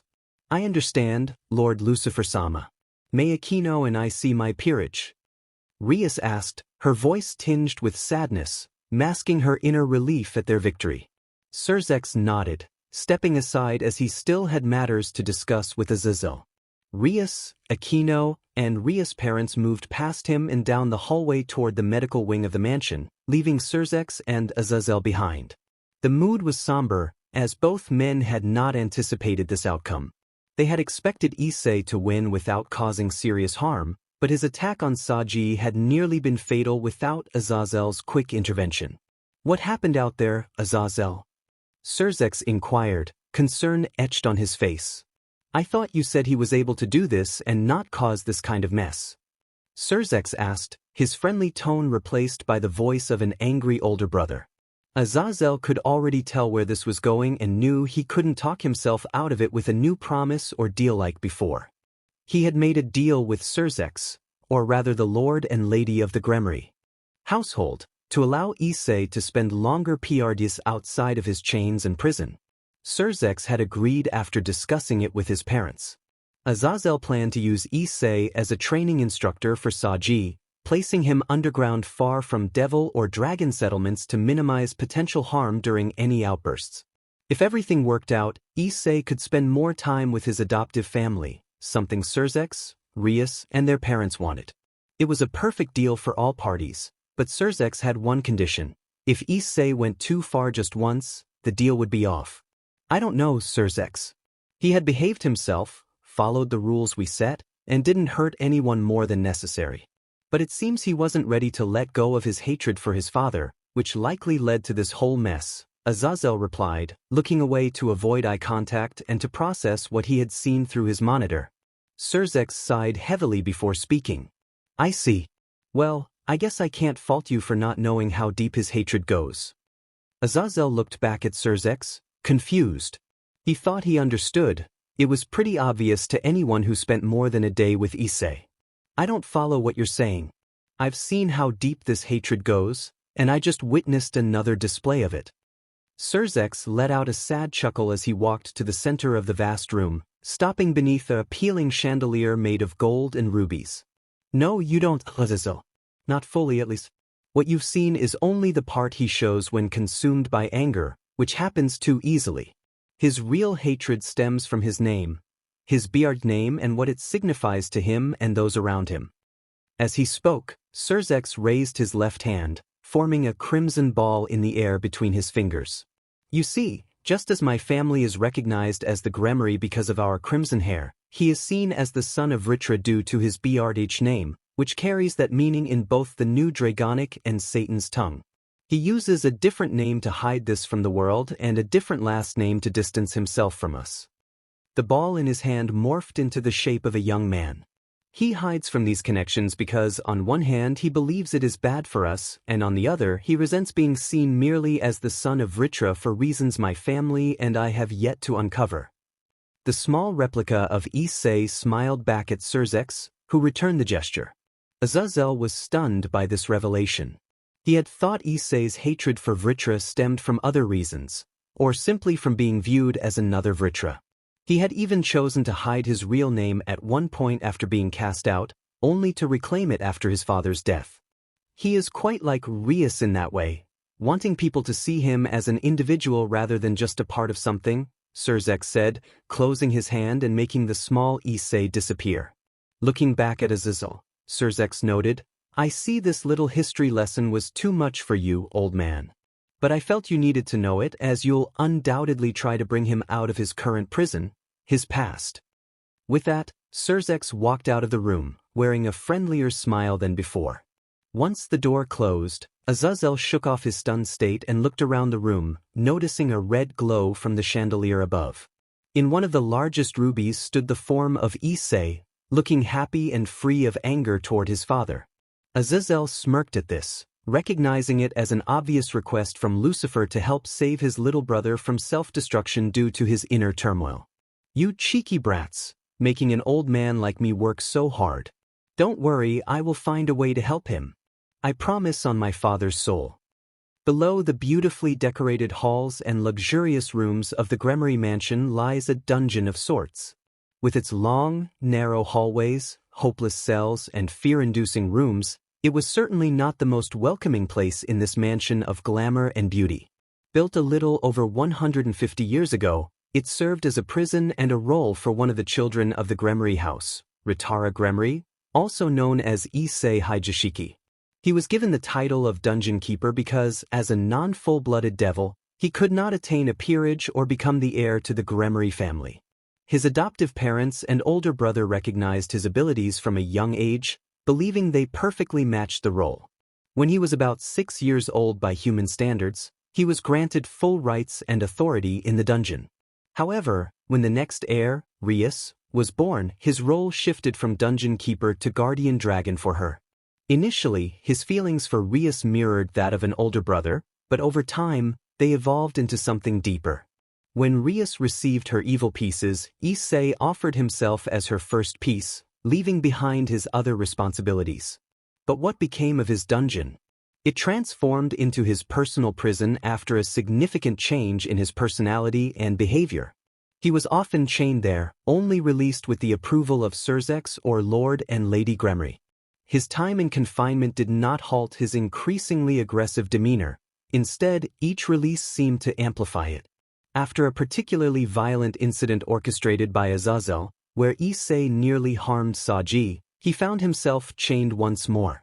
Grafia, tasked with restraining him, left him in the dark silence of the dungeon, bound by 110 chains. Hours passed as Issei sat on his bed, waiting for something to happen.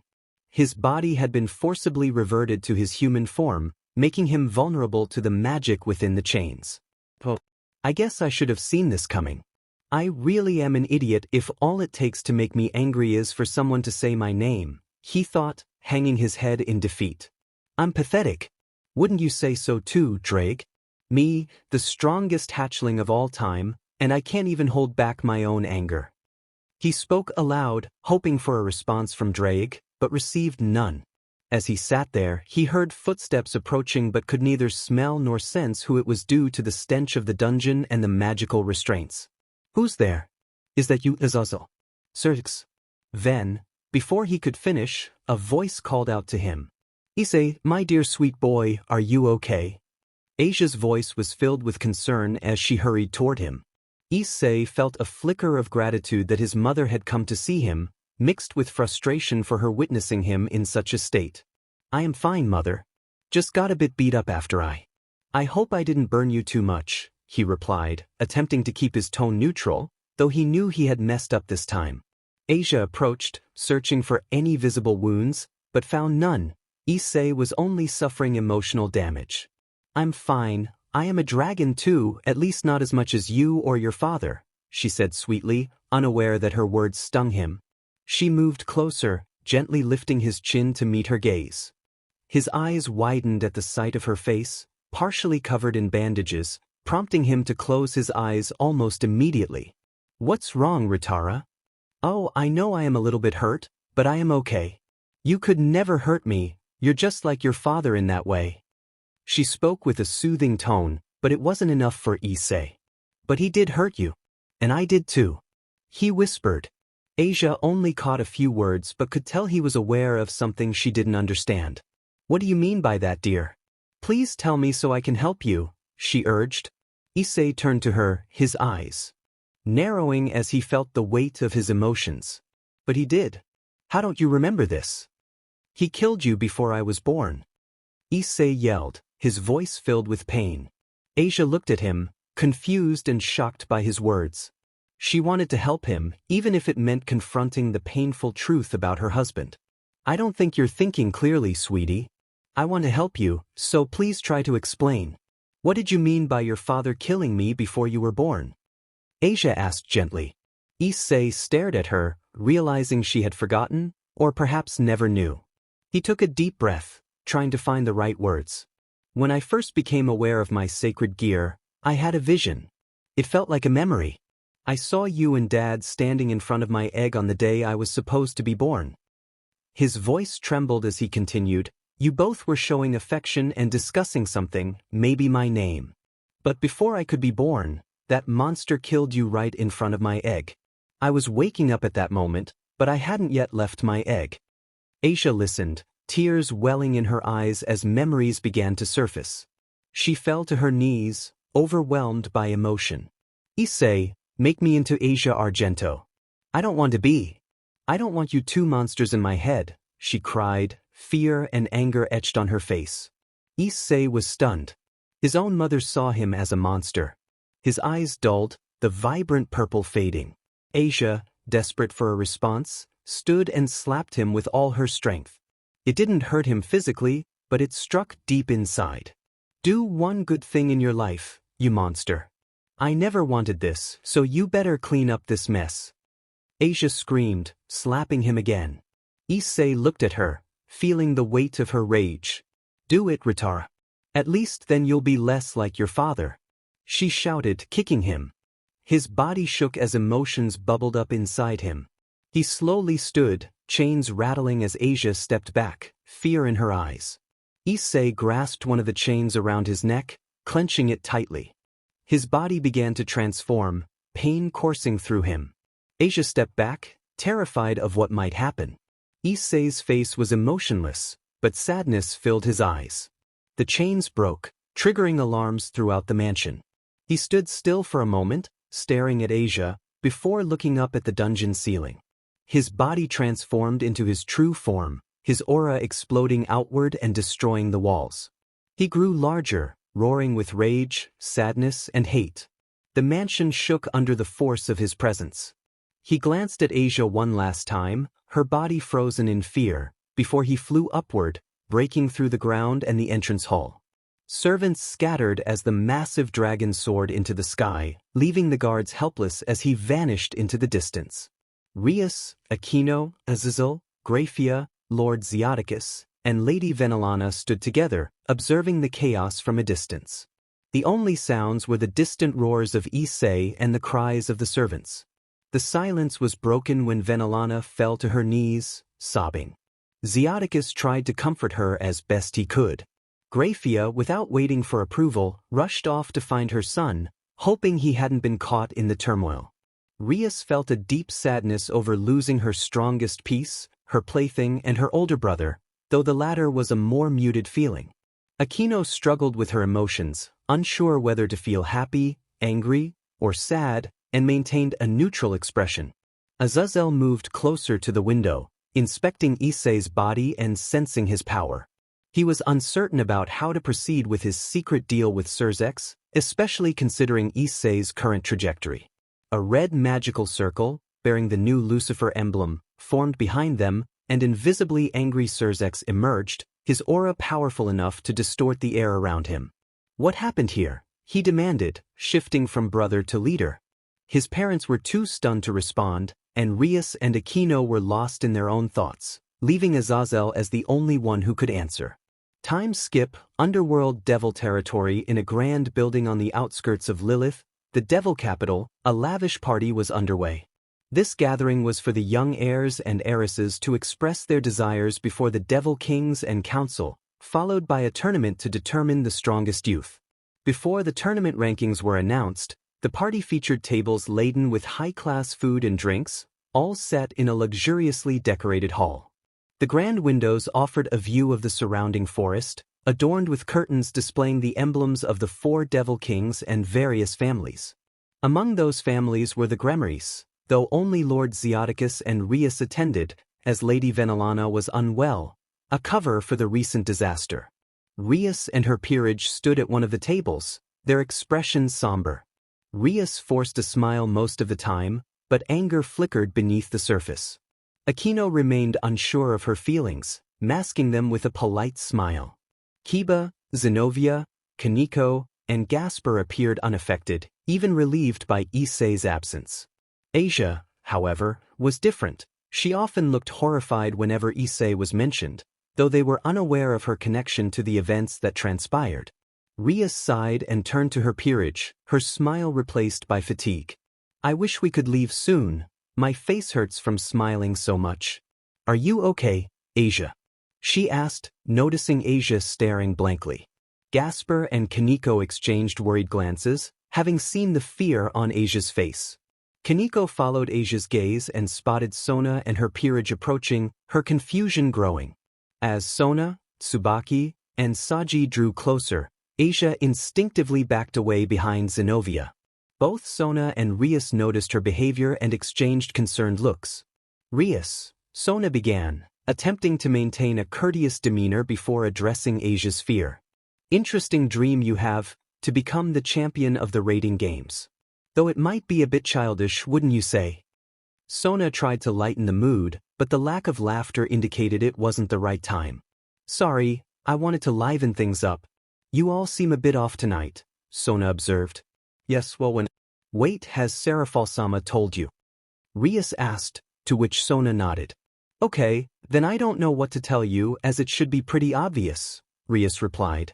Sona nodded again, her expression tinged with sadness. "You are correct, but it saddens me to know an old friend has chosen this path. Do you know why he ran away?" Sona asked, a hint of pity in her voice, recalling her childhood friendship with Issei. Rias shook her head and sighed deeply. "No one knows, he just began to leak an awful— What happened to Issei, Rias-sama? Please, I need to know, he is my friend." Saji suddenly interrupted, sounding very worried, enough to make Sona hold off on punishing him, at least for now. Asia looked afraid as she hid further behind Zenobia. "I thought everyone in your peerage knew about this, but it seems not," Rias said, her voice calming slightly. "Yes, well, he was knocked out until this morning, and I didn't have time to tell him before this whole thing began," Sona explained, looking annoyed that no one had informed Saji of the situation. "Oh, can one of you tell me already?" he demanded, but Sona shot him a pair of threatening eyes, not wanting other nobles to think she hadn't taught her peerage anything. "It's all right, he deserves to know," Rias said. After a moment, Sona sighed, and Rias began to explain what had happened. Detailed how Issei had almost been killed, how he was put in an underground prison, and how he had suddenly broken out and flown off into the wastelands of the Underworld. So now Sirzechs and Azazel are working together to find him and bring him back before he becomes a stray. Otherwise, he would be classified as a super stray, the first of its kind, Rias concluded, making Saji fearful of what might happen to Issei. The others, besides Saji, who had already heard all of this, still felt chills at the thought. What if Issei did become a stray? Would he really become so strong? They wondered, recalling the power he had displayed during their test. "So what are we to do if we meet him or see him?" Saji asked curiously. Rias raised an eyebrow at his question. "Well, you would be advised to contact Sona or Tsubaki so they can call in stronger reinforcements," Rias answered. Saji looked lost, as her words seemed to crush any hope he had of talking with Issei again and finding a better way to solve this. Vritra, sensing Saji's thoughts, felt he didn't fully understand why his host wanted to do this, aside from his still unrealized feelings. While Vritra observed the conversation, he noticed a girl with blonde hair and emerald green eyes standing behind a taller girl with blue hair. She felt oddly familiar, like an old friend or family member who had changed over the years. Asia peeked out from behind Zenobia, revealing her face as Aquino asked why she was hiding. At the sight of her, Vritra couldn't help but call out. Suddenly, Saji's sacred gear summoned itself, raising his power significantly, surprising the guests and his friends. Before he could say anything, Vritra made his official debut. "Darling, my dear Asia, my sweet mate, you're alive. Oh, how I have missed you every day in this prison of mine." Vritra roared, confusing everyone and startling Asia at the sound of her husband. "Have you seen anything yet, Magus?" asked a devil soldier, landing next to another devil named Magus. Magus shook his head. "No, nothing yet, well, besides rocks and sand." He continued to stare out over the open wastelands, where only a few rocks and mountains broke the surface. The other devil, Hanris Dekal, sighed deeply as he sat on a nearby rock. "Why are we doing this again? It's just some reincarnated devil who ran away from home. Why is it so important we find him? Shouldn't we be hunting the Chaos Brigade or that SS-class stray? I know you don't like this, but it's an order from Lucifer himself, so we can't just give up without trying. If he is sending us out here, it means he believes in us and that this person might be very important. We could finally become high-class devils if we find him," Magus replied, trying to motivate Hanris, who suddenly seemed more energized. "Let's do this, and then we can be lazy for the rest of our lives." Hanris was cut off mid-sentence as someone struck him down, leaving him in two halves on the ground. Magus stood frozen in fear, BLD spraying across him as he stared at the figure who had appeared behind where Hanris had stood. The man had long blonde and black spiked hair, with two different colored eyes to match. He wore a simple shirt and a pair of long shorts, both black with blonde marks all over. Before Magus could react, he was struck by a surge of dark energy. Simple-minded fools, did you really think you could enter my domain without me noticing? I suppose my lack of payback has inflated your egos, Crump said, turning away and walking past the remnants of the groups he had defeated. But I wonder, who is this person that has driven them to be so reckless as to venture into my territory? I should pay them a visit. With that, another surge of dark energy enveloped him, and he vanished. Underworld devil territory. At the party, "My dear Asia, my love and light in my tormented life, how I have missed you," Vritra exclaimed, his voice filled with joy and relief at seeing her again after over 1,000 years. The guests surrounding them were shocked to learn that the heiress of the Citri clan had Vritra's host as a servant. Sona and Rias struggled to process this revelation, while the others felt out of place in the unfolding conversation. Aquino, however, stood beside Asia, noticing the fear on her face. Driven by an impulse she didn't fully understand, Aquino slapped Asia, leaving a red mark on her cheek. "You gave Beard to that monster?" Aquino demanded, her voice laced with anger, though tears glimmered in her eyes. Asia raised a hand to her cheek, shock evident on her face, but it quickly faded as Vritra roared in anger. "Don't touch her, you half-BLD. Do not dare harm my mate." He bellowed, his suppressed aura sending waves of dread through the crowd. Aquino felt a surge of defiance, but Rias intervened with a swift gesture. "I apologize, Dragon King Vritra. Please understand that she did not mean to offend you. She has been under great stress." "I hope you can forgive her," Rias said, bowing respectfully. Vritra's response was stern. "I will not accept this offense, but for now, you shall be spared. Saji, assist my mate." Saji looked to Sona for permission, which she granted with a cautious nod. As he approached the still reeling Asia, she crawled away from him, fear evident in her trembling voice. "Don't come closer, you monster," she cried. "Asia, my dear, what's wrong?" "It's me, your Vritra. I know what you did. You and your son have nothing to do with me anymore." Asia shouted, cutting him off. Vritra was taken aback, hurt by her words, but a new emotion stirred within him, rage. "Don't you dare call Ritara that. He is far better than I am, and you should know that. You should be ashamed to call yourself a mother." He roared, his love for his son overwhelming his feelings for Asia in that moment. Saji, still in pain, tried to calm Vritra, but the ancient dragon's fury continued to seep through Saji's sacred gear. The atmosphere in the party hall shifted, the tension palpable as everyone focused on the unfolding drama. Even the officials from the 9 factions, who had been engaged in serious discussions, were drawn to the scene. Odin, the Allfather, chuckled at the sight of the devils and angels captivated by the youngsters. "Is this some kind of entertainment, you brat Azazel?" he asked playfully, his tone light despite the gravity of the situation. Azazel knew this, and it was also one of the reasons why they got along so well. "Well, old man, if I told you so, would you believe it?" Azazel joked back, earning a sigh from his 2 more serious companions and a small chuckle from Odin. "Lord Odin, this is no time to joke around. It's clear the devils are planning something. We shouldn't have come." The Valkyrie said sternly, making the nearby devils, particularly Seraphal, pout at the insult. Odin sighed tiredly at her statement, raising a hand to stop her from saying more. "You see, this is why no one wants to date you, Rosweiss. You're always too serious," he remarked, causing the gray-haired beauty to fall to her knees, beginning to cry. "That's not true.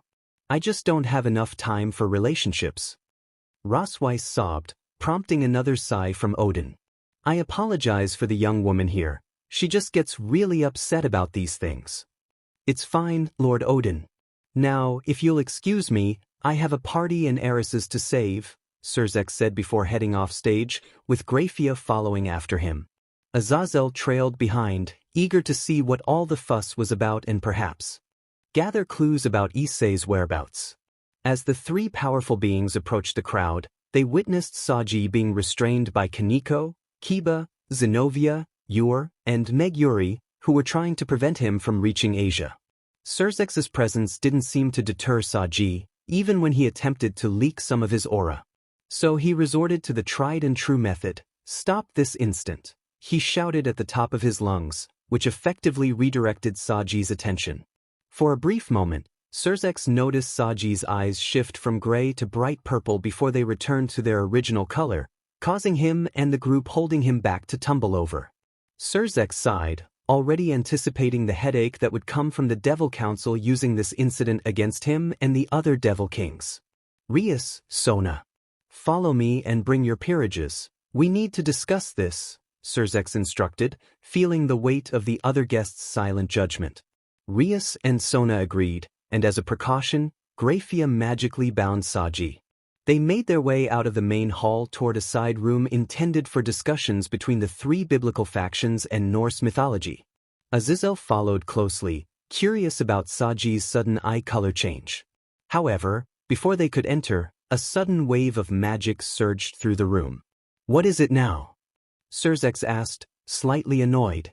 "Underworld," Wasteland high atop the tallest mountain in the underworld, situated in the middle of the wasteland, 7 powerful beings gathered, unconcerned about hiding their strength. Even if someone sensed their presence, what could they do against the most formidable evil dragons? Crom Cruch, Apophis, Laden, Azzy Dahaka, Niohagar, Grendel, and Yamada no Orochi were a force to be reckoned with. Only the dragon gods could challenge them, and even then, it would be a tough battle, as evil dragons typically had a target on their heads from all factions. The fact that they had survived this long was a testament to their power, allowing them to display their auras without fear. So what's with this sudden meeting, Crom? I was having a nice nap before you woke me up, Laden said, annoyance evident in his voice. The others shared his curiosity. Yeah, do tell, or else I have some training to get back to, Grendel added, his tone relaxed, as he didn't have to watch others train for the next half hour. Crom smirked, raising his hands defensively as he stepped down from his stony throne. My friends, calm yourselves. I have good reasons for calling you all here. It concerns our dear Lord Lucifer. The disrespect in his tone was palpable. Why would he respect someone who considered himself above a dragon? Niohagar stood up and approached Crom, positioning himself in the center of the circle of dragons. So then what is it? I have a job to do, and right now I'm losing 100 years worth of time. That tree won't poison itself, he exclaimed, raising his arms for emphasis. Grendel chuckled, earning a glare from Niohagar. What? He roared. Oh, it's nothing. I just find it pathetic that some of you have this fixation on destroying one specific thing. Why not just wreak havoc everywhere like me and Crom do? Grendel suggested, stretching comfortably. Niohagar's irritation grew as he flicked his tongue angrily. Before the verbal sparring could escalate, Crom interjected, I know, but I have an idea of how you could do that. I have an idea for how we all can do what we want, Crom said as he turned towards the edge of the cliff, a 3 kilometers drop before him. The other ancient dragons focused their attention on him, all thinking the same thing. Do what we all want. Apophis chuckled, spreading his legs and resting his arms on his knees, hands under his chin. Do what we all want. Really? That's your angle? I've heard better offers from our... Apophis continued to chuckle, his long black hair rising and forming snake-like heads, all gazing at Crom. Sure, it's not the best offer, but it's also the most natural one if you think about it. Not that any of you do, so I guess I should explain, Crom said, earning a few low growls from the others. He raised both arms, forming his aura around him. His arms resembled wings with magical thin skin, and his head bore 2 giant horns, also made of magic. The others watched closely, unsure of his intentions. His aura began to form a giant dark cloud above the mountaintop, swirling menacingly, with crackles and bolts dancing within it. I, Crom Cruch, offer you all the chance to join me and start our own faction. One where we can make every faction fear us and let those who think they're better than us realize they shouldn't have been so open about their plans. Crom declared, lowering his arms and unleashing the cloud above them, which wreaked havoc on the mountainside. The 8 dragons were more curious about how he planned to teach the devils a lesson than concerned about the destruction. So, will we do this? Make the devils realize they shouldn't have been so open. I don't know what we can use against them, Azzy Dahaka asked, earning a chuckle from Crom. Oh, you poor fools really don't know much, do you? We're going to use the beast, snatch it right from those prideful idiots. Crom said. Silence fell before a combined roar erupted. How? Crom looked at them, a bit shocked before sighing. When they find out where it's sealed and release it, we'll snatch Rizvim's mind control and put it under our control instead. He stated it as if it were common knowledge. The others exchanged wide-eyed glances, a palpable dread and bloodlust emanating from them as they formed toothy smirks and turned their sights toward Crom, who sat down on his throne. He had a smirk, but his eyes were different, a blend of blonde and black lightning. Before we go too far with this, I will need to invite one more person. He will be useful. Very useful, Crom spoke, and the others nodded in response. The mountain was enveloped in a feeling of bloodlust. Apophis, one of the evil dragons, suddenly lost his smirk, replaced by a curious expression. Crom, Who would this person be since you want him to join us? He must be strong if you believe him to be useful, Apophis asked, prompting the others to wonder the same. None of them knew of any powerful evil dragon besides themselves, and the few others that existed were all dead. Vritra was sealed, leaving them clueless about who this dragon could be. Crom looked at Apophis, genuinely shocked. You mean, you don't remember him? He asked, which only confused the others further. No, I don't think I do. I would remember most strong individuals I meet, Apophis replied with a shrug. Crom sighed and reached his hand upwards. The others looked at him curiously, except for Grendel, who began to run. Suddenly, a giant bolt of black lightning struck Apophis square on the head. It didn't hurt him much, but he hissed, angered. What in Ra's golden sun was that for? Apophis yelled, not caring that he used a phrase from his eternal enemy. Crom looked at him with a neutral expression before speaking again. That was a much lighter punishment than the one our dear dragon goddess over there would have given you, wouldn't you say so, Ophis? As he spoke, everyone turned to the sudden appearance of a snake that had materialized out of thin air. Right you are, evil dragon. I would have punished you for not remembering my son, Ophis replied in her stoic voice, causing the other dragons to widen their eyes in surprise. Her son. I thought Lilith was an only child. Apophis thought, struggling to remember who this man could be. Eventually, he gave up, a defeated look on his face. Crom sighed and settled into a more comfortable position. She is talking about our dear fallen dragon king, Vritra, hatchling Rias Gremory Crutch. He recently agreed to have Ophis become his godmother, making him her child. Crom's voice held a hint of happiness as he explained. The others stared at him, stunned by the implications. Vritra had a child, and that child had been adopted by Ophis, making him a demigod by name. Crom noticed their shocked expressions and asked, What? Grendel, the only one brave enough to break the silence, sat up and made eye contact with Crom. Did you and Vritra have a child together? He asked, his tone serious for once. A new, awkward silence fell over the group as they turned their attention to Crom, even Ophis, who found the situation amusing since she knew more of the truth than anyone else present. Crom lowered his head and then began to laugh.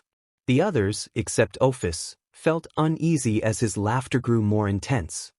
He suddenly stopped and looked directly at Grendel with a stoic expression that rivaled Ophis's. No, he's my nephew, Crom stated. The others were unsettled by his tone. It didn't match the image they had of the super evil dragon king.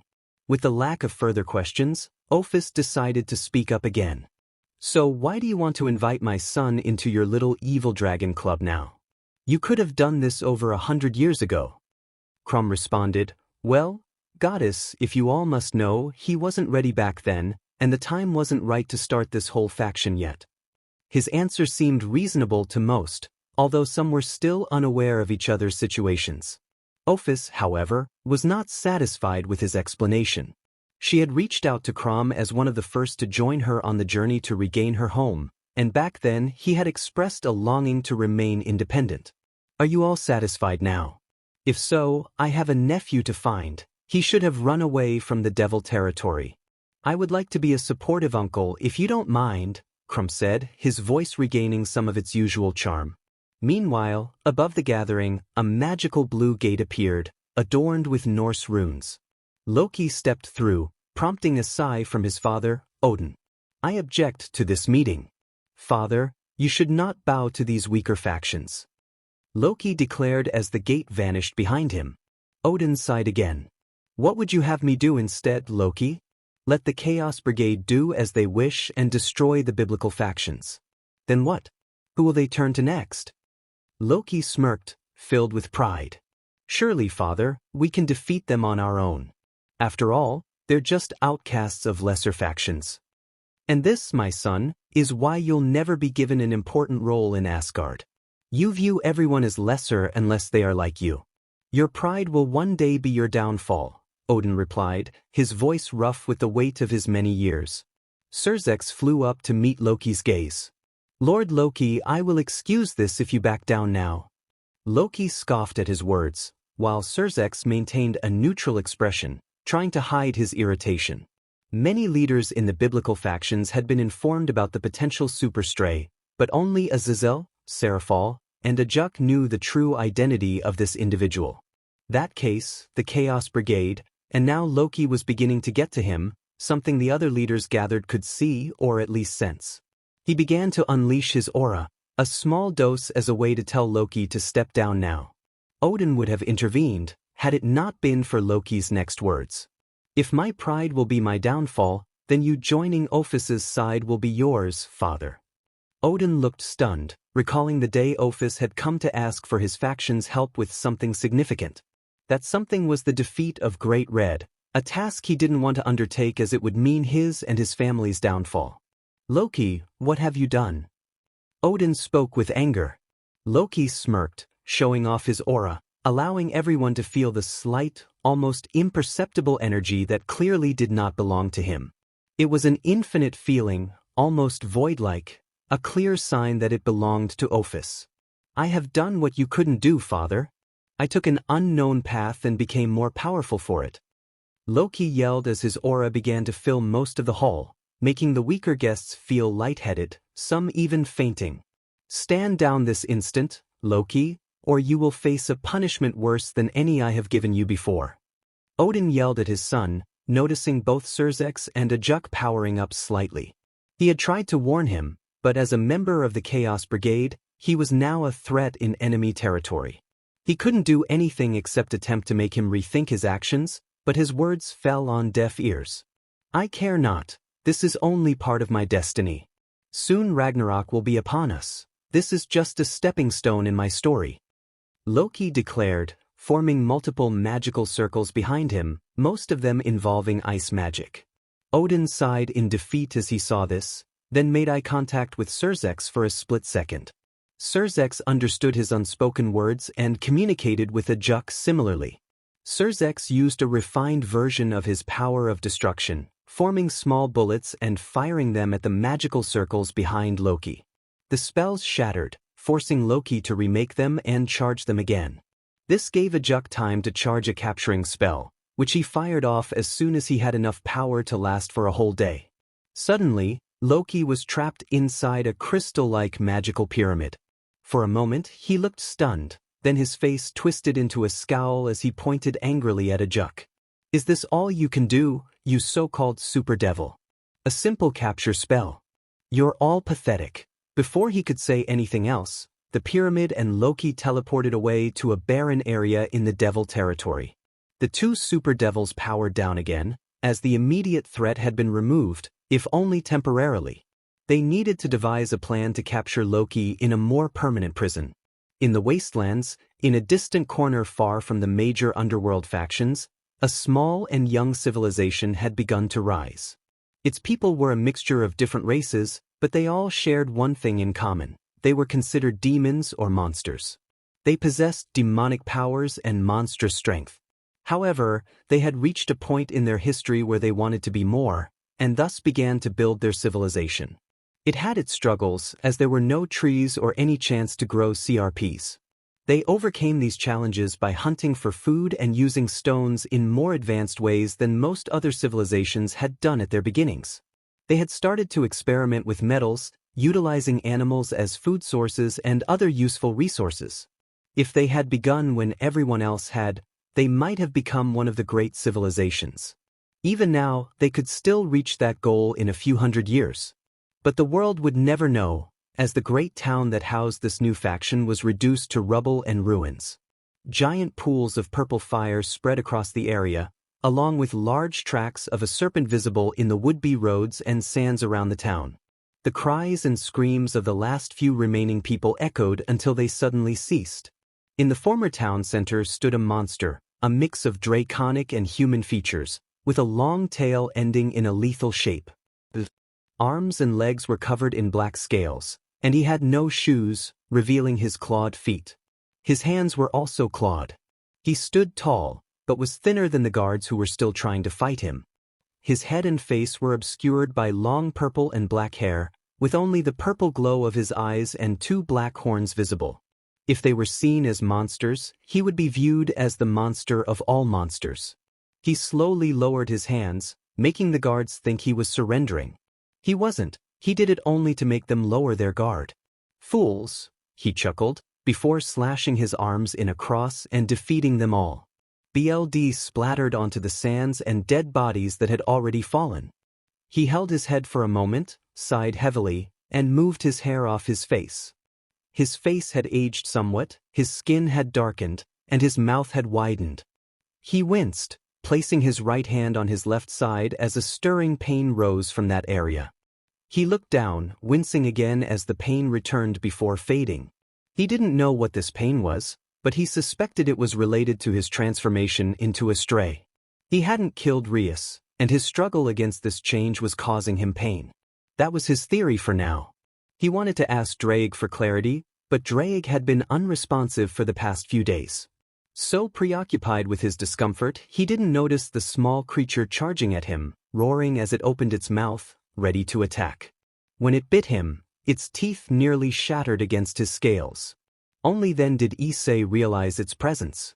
He used his tail to grab it by the leg, bringing it face to face with him. His eyes widened in surprise before narrowing again. The creature was a young boy, identifiable by the scent he carried, similar to one of the guards Issei had fought earlier. This boy was the son of a guard he had just killed, likely seeking revenge for his father's death and the loss of his family. Issei stared blankly at the small boy, contemplating who he might have become had he not chosen to attack. His tail began to coil around the boy's neck, tightening slowly. The boy's struggles weakened, his arms went limp, and soon his heart ceased to beat. Issei dropped the lifeless body to the ground without remorse. As he turned away, he heard faint cries nearby. He walked toward the source, encountering a few remaining survivors and guards, dispatching them with his tail. He reached the building from which the cries originated, but as he stood outside, the sounds faded to low breaths. Trying to hide now. A bit late for that, Issei thought. He inhaled deeply, then unleashed dark purple flames toward the building. The flames consumed it quickly, and the screams from within echoed in the air.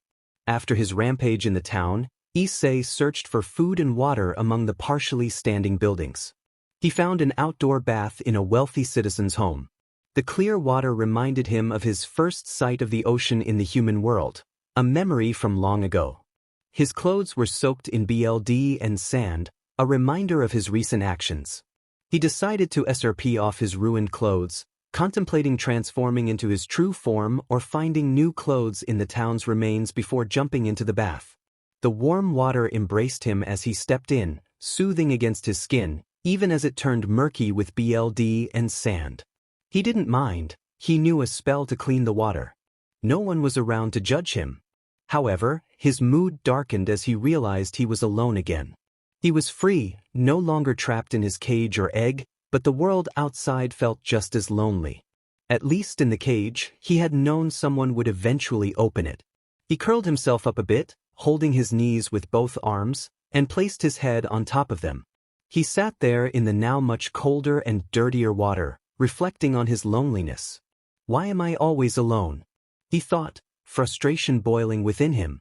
Drake, the old dragon, sensed his host's turmoil and listened intently. Why is it always like this? Why couldn't I have just been born normal? Why, mother, do you hate me? Is it because I am his son? Issei pondered, feeling the weight of his past. Drake felt a pang of sympathy for Issei. He was a misunderstood individual, shaped by his experiences. He had never known his parents until after he hatched, and he had always felt a disconnect with those around him. Used by his mate and isolated for far too long, he had only been brought out to do someone else's bidding. Drake wanted to comfort him but felt unworthy, knowing he was partly responsible for Issei's struggles. As he continued to listen, Drake noticed Issei had fallen silent, his gaze fixed on someone approaching. It was a familiar face. Hey Issei, it's been a long time. How's my favorite nephew? Crom asked, jumping into the bath with a playful grin. Uncle! Issei exclaimed, joy flooding his heart. Crom's presence brought a spark of happiness, even as Drake felt a twinge of dread, recalling their last encounter. What are you doing here? Issei asked, his spirits lifting. Crom smiled warmly, leaning back against the side of the bath. I heard from a little devil that a big black snake had left the nest and was somewhere in the wastelands. I thought I should come by and say hello. Issei giggled at his uncle's words. Yeah. What are you really here for? It can't just be for me, or is it because I broke one of your rules, Your Highness, King of the Wastelands? He bowed his head playfully, making Crom laugh. Their laughter filled the air, and Issei cherished the moment. He hadn't seen his uncle in over a decade, and the last time had ended poorly. But now, all that mattered was this reunion. No, not yet at least. Oh, I met your godmother a few hours ago. She said hi. Crom's expression shifted as he noticed Issei's face go pale at the mention of his mother. What's wrong? I know your godmother can be intimidating. She almost took out one of my colleagues today, Crom said, attempting to lighten the mood. But Issei remained unresponsive. Crom moved closer, their hips touching, which seemed to snap Issei out of his daze. Oh, sorry, what were you saying? Is Ophis missing me? I'll see if I can visit her one of these days, Issei stammered, confusion evident in his voice. Yes, she misses you. But are you sure you're okay? You seem a bit off more than before. You haven't talked about how appealing or interesting your mate, Rias, is yet, Crom said, trying to lift Issei's spirits. At the mention of Rias, Issei froze. He hadn't thought about her in days, nor considered how she might be feeling. Crom's voice broke through his thoughts, sounding more like a concerned father than an uncle. Issei, I can't help you unless you let me know what's troubling you. I may be powerful, but I can't read your thoughts. Issei lowered his head, his long hair obscuring his face and the water's surface. I messed up, Crom. I thought I knew what I was doing, but I was wrong. I brought my real mother back through one of Rias's servants, who happened to have a part of her soul inside her. I then told her what happened that day, the day I was supposed to be born. She called me a monster and a mistake. Issei said, his voice trembling with emotion. Crom couldn't fully believe what he was hearing, and if he weren't on a tight schedule, he would have tried to help his nephew. He wanted to assist, but he needed Issei to do something that only he could. I understand, Issei. I can't fully grasp your pain, but I think I can sense it. But now you're free, you can be yourself. Look around you, Crom said, trying to lift his spirits so he could convince him to take on a challenging task for Rizvim. Issei looked up and saw the rubble and ruins of a once promising town, his handiwork and total destruction. He felt conflicted, but two main emotions stood out: pride in his ability to destroy everything before him and guilt for robbing many innocent people of their lives and futures. He didn't fully know what to feel, but he didn't want to appear weak in front of his uncle. Look at this chaos, this destruction spurred on by your own boredom, rage, or longing. Which one was it? Crom asked, curious about the reason behind the devastation, finding it somewhat entertaining to observe. I just wanted to. I guess I didn't really have a good reason, Issei began, but Crom interrupted him with a firm slap on the back. You don't need a reason to destroy whoever you want. That's the essence of being an evil dragon. Crom laughed, continuing to encourage Issei. His words filled Issei with pride and helped diminish his guilt for the moment. He began to smile, joining in Crom's laughter. I guess you're right. It was kind of fun to see this place destroyed in a single night. And get this, Issei said, standing up and showing off his half-dragon, half-human form. He moved his tail to reveal markings from a struggle. Some kid tried to bite me after I took down his dad. It was amusing to see him try to fight me when he didn't stand a chance, Issei said, a glint of excitement in his eyes. Crom examined the marks closely, recalling a similar encounter from his past. He reminds me of someone I faced decades ago. Lesser beings can be quite interesting to watch sometimes, he reminisced, but then felt a headache coming on. Just then, a magical circle appeared next to his ear. He sighed, knowing it was Rizvim. What do you want, Rizvim? I'm busy right now, Crom growled, irritated by the arrogant laughter from the other side. He had a good idea why Rizvim had called. It was about recruiting a new member. Come now, Crom, you know why I have called. I would like to test this new recruit, Rizvim said, prompting Crom to roll his eyes, silently expressing his frustration. He put the call on speaker, allowing Issei to hear. Well, I have him right here. Thanks to you, I haven't had the chance to ask him if he wants to join us, Krum said, making Issei's eyes widen. He wants me to join the Chaos Brigade. Should I? Issei thought for a moment before hearing Rizvim's voice again. Too bad, because I could use him right now. Loki has run into some problems, and I need that god rescued, Rizvim stated, giving orders without regard for Issei's status. You can't be serious. What use does he even have? He's weaker than most of our members. He can't even make me use more than 60% of my power. Krum complained, having had a negative impression of Loki after just one meeting. Issei listened to the conversation, contemplating whether he should join. He was astray now, having run away from his king. If Sirzechs found out about the destruction of a young civilization, he would definitely become one. So he made a decision, perhaps a foolish one, but one he needed to make.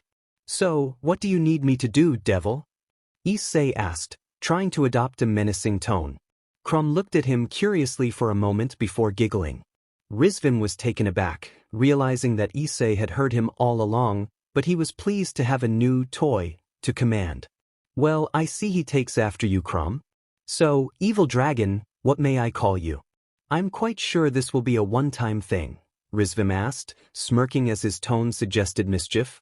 The name's Ritara Crutch, at your service, devil, Ritara replied, his body beginning to shift into his true form. In the Underworld, within the devil territory, a green crystal-like pyramid floated in the sky. This was the work of a Juk Beelzebub, designed to contain Loki, the Norse god of mischief, until a strike team could be assembled. The team comprised Rias and her peerage, Sona and her peerage, a Valkyrie named Rosweiss, and the newly reincarnated angel Irina. This would be a significant challenge, as it was only their second encounter with an enemy far beyond their capabilities. Issei's absence was felt, as his strength would have been invaluable. Fortunately, they had received assistance from Odin, who had instructed Thor to send Mjolnir to their aid, though only Saji could wield it. Rias and Sona stood at the forefront of the group, surveying the battlefield and strategizing. Rosweiss stood beside them, offering insight since she knew Loki best. He will likely summon his children to aid him, though I doubt Lord Jormunner will join. However, we cannot underestimate his other child, Fenrir, Rosweiss explained, and the two heiresses nodded, understanding the gravity of the situation. But he might create a clone of Lord Jormunner. While it will be weaker, it will still be a formidable opponent, Rosweiss added, recalling a past battle between Thor and Loki where Loki had summoned his children to fight. We should divide and conquer, Sona. My team will handle the mutt, and you can take on the largest serpent, Rias suggested, but Sona shook her head. No, it would be wiser for you to confront the Dragon King. Tsubaki and I primarily use water magic, which Jormunner is largely resistant to. If the two strongest members of a peerage struggle to inflict damage, we could find ourselves in a prolonged battle until you can assist us, Sona reasoned, recognizing the challenge of facing one of the most powerful beings known for its defenses. I understand it will be tough, but we need to keep Saji away from Fenrir. One bite from that beast could be fatal before a Juk can send someone strong enough to wield Mjolnir. We need him to survive as long as possible, Rias argued, emphasizing the urgency of their situation. Sona considered Rias's words. She didn't need to be a genius to see the validity in Rias's argument, especially with Loki on the verge of breaking free from his temporary prison. Fine, I agree. We will take on Jormunner, and you handle Fenrir, Sona conceded, and Rias nodded in agreement.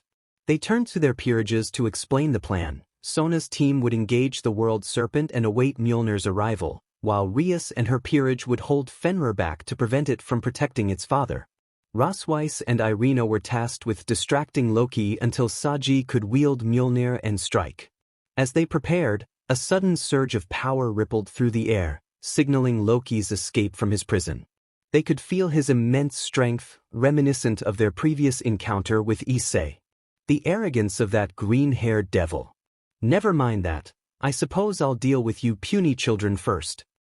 Loki shouted, and as he did, 3 powerful signatures emerged, accompanied by the sounds of destruction as Fenrir and his sons answered their father's call. Jormunner had not appeared, but Loki seemed unconcerned as he focused on the strike team. It seems Father and those Devil Kings think so little of me to send mere children to fight me. Father even sent his useless guard. Oh, how I am hurt. Loki proclaimed, dramatically feigning injury. Rosweiss ascended into the sky, positioning herself just below Loki to appeal to his ego. Lord Loki, I am sure if you surrender now, Lord Odin may still find it in his heart to excuse your actions. And the biblical factions seemed reasonable enough, so, shut. Valkyrie. I have but one goal, and it is to see this world consumed by Ragnarok. I will not have it any other way. Loki yelled back, making Rosweiss realize he was too far gone, his heart and mind intent on his fate. And to prove this, I have been given help by Ophis in the form of her only son. Loki declared, causing everyone to sweat as the implications sank in. Ophis, the second most powerful being in existence, had a son, and worse yet, he had been sent here to assist Loki. Ophis has a son. Just how powerful will this child be? Rias asked aloud, feeling their chances of winning shift from possible to non-existent. Before anyone could react, a teleportation circle formed on the ground beneath Loki. It bore the sign of a snake eating its tail, known as the sign of infinity or Ophis. It began to shine with a purple hue as a man dressed in rags appeared. His face was hidden by a hood, revealing only his purple eyes and long purple and black hair. He wore a cape, and his arms and legs were partially exposed, showcasing his dragon-like features, claws as sharp as swords and scales as tough as diamonds. The sheer amount of power he radiated was staggering, surpassing even Loki and Issei. I see you have come just in time, son of Ophis. I hope these lesser beings can entertain. Shut it, God. I only came because of my orders. So shut it, or else you'll be dreaming of Ragnarok in your afterlife. Got it. The man roared, startling everyone, even the God Slayer. Anyway, let's get this on with, devils, shall we? Loki quickly regained his composure as the battle commenced, his allies launching themselves at the still-shocked devils, angels, and valkyries. The man and Loki stood back, biding their time. With quick reactions, real-time strategizing, and a bit of luck, the two peerages and two divine beings managed to split the three beasts.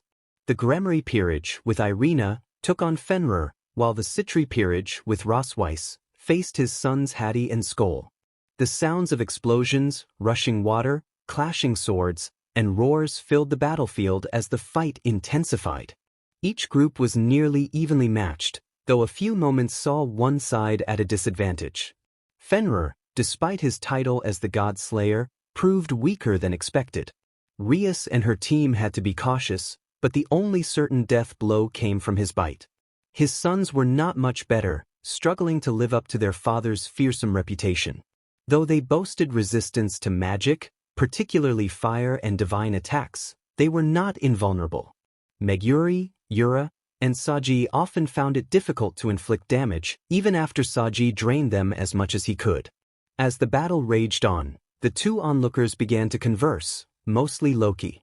So, child of Ophis, how come I have never heard of your experiences before?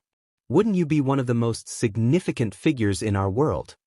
Loki asked in a friendly tone, hoping to forge a connection that might benefit him later. The other man looked at him, his purple eyes piercing through his long hair. I know what you want, God. But I will not be fooled. Besides, you're wasting your time. I am nothing but an adoptee. My sister is the real deal. He muttered the last part to himself, but Loki was too focused on winning him over to notice. I see, then we are quite alike, you and I, Loki said, prompting the man to narrow his eyes. What do you mean? We are nothing alike.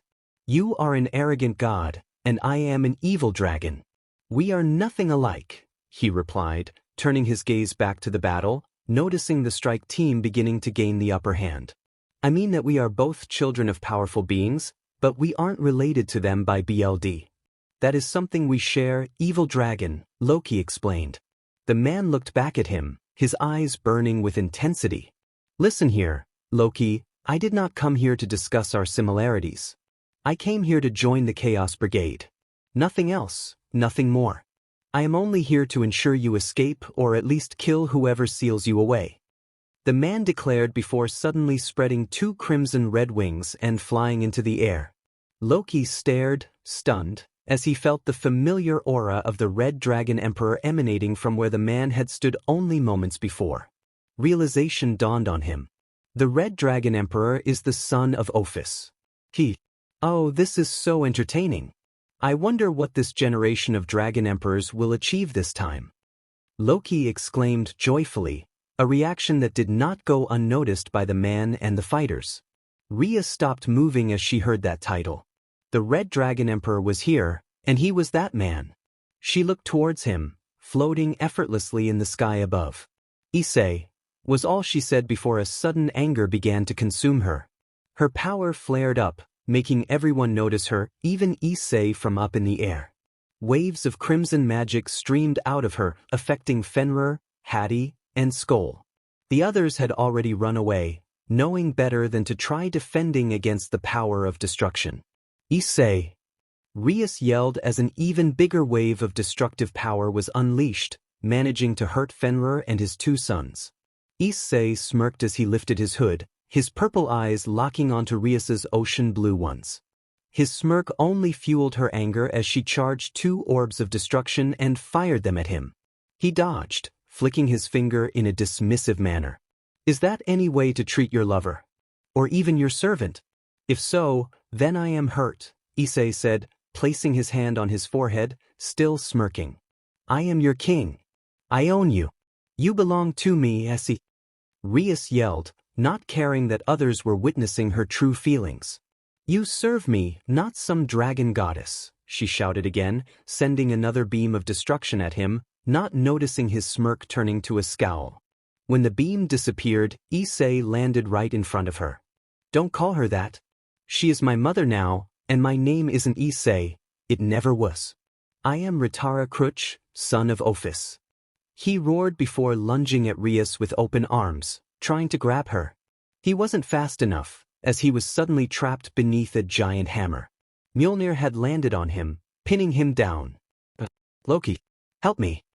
Ritara shouted, but to his dismay, Loki had already run away, leaving him to fend for himself. He is gone, Issei, and you won't be going anywhere ever again. Got that? Rias whispered into his ear, her pride taking over as she acted on her longing. Ritara looked at her with a mix of anger, fear, and a hint of longing. Deep down a long, dark tunnel, illuminated only by purple crystals, sat three thrones made of the same dark material, each facing the others. Each throne held a near-perfect copy of Ritara, each with distinct hair and eye colors. One had purple eyes and long black and purple hair, Ritara Kruch, son of Ophis and member of the Chaos Brigade. To his left sat Rias Gremory, with brown eyes and crimson red hair, a loyal member of the Gremory family. To Kruch's right, on a broken throne, sat Issei Hijashiki, the Red Dragon Emperor. Each had their own identity and thoughts, but they were all pieces of one combined soul. Kruch had been fuming since Gremory summoned them to this sudden meeting. Issei sat with his head low, avoiding eye contact. He was the first to speak, his voice tinged with despair. Why do we always end up here? Every time we make a choice that could hurt many, we find ourselves in this situation. So what will we do this time? Will we better ourselves, like you always say we should, Gremory, or will you both finally choose to give in? The two looked at him for a moment before Kruch spoke up in anger. You dare suggest we give in and let those puny devils win? What's wrong with you? We end up here because everyone around us forces us back. Gremory looked calmly at both of them before speaking. I understand you both have your views on this mess, but we need to talk about it, not fight. I understand your longing to give in, Issei, but we need to try for our family. What family are you speaking about, Gremory? Issei interrupted, his voice still stoic, but Gremory sensed a hint of threat in his tone. Like the Gremorys, Asia, Vritra, Ophis, and Kruch. They're our family and they care about us, Isa. You have to be kidding me. That mother abandoned us when we tried to show her the truth of her death. She is not our mother, nor is that BSRD Vritra or those devils. They only see us as tools to further their own ambitions.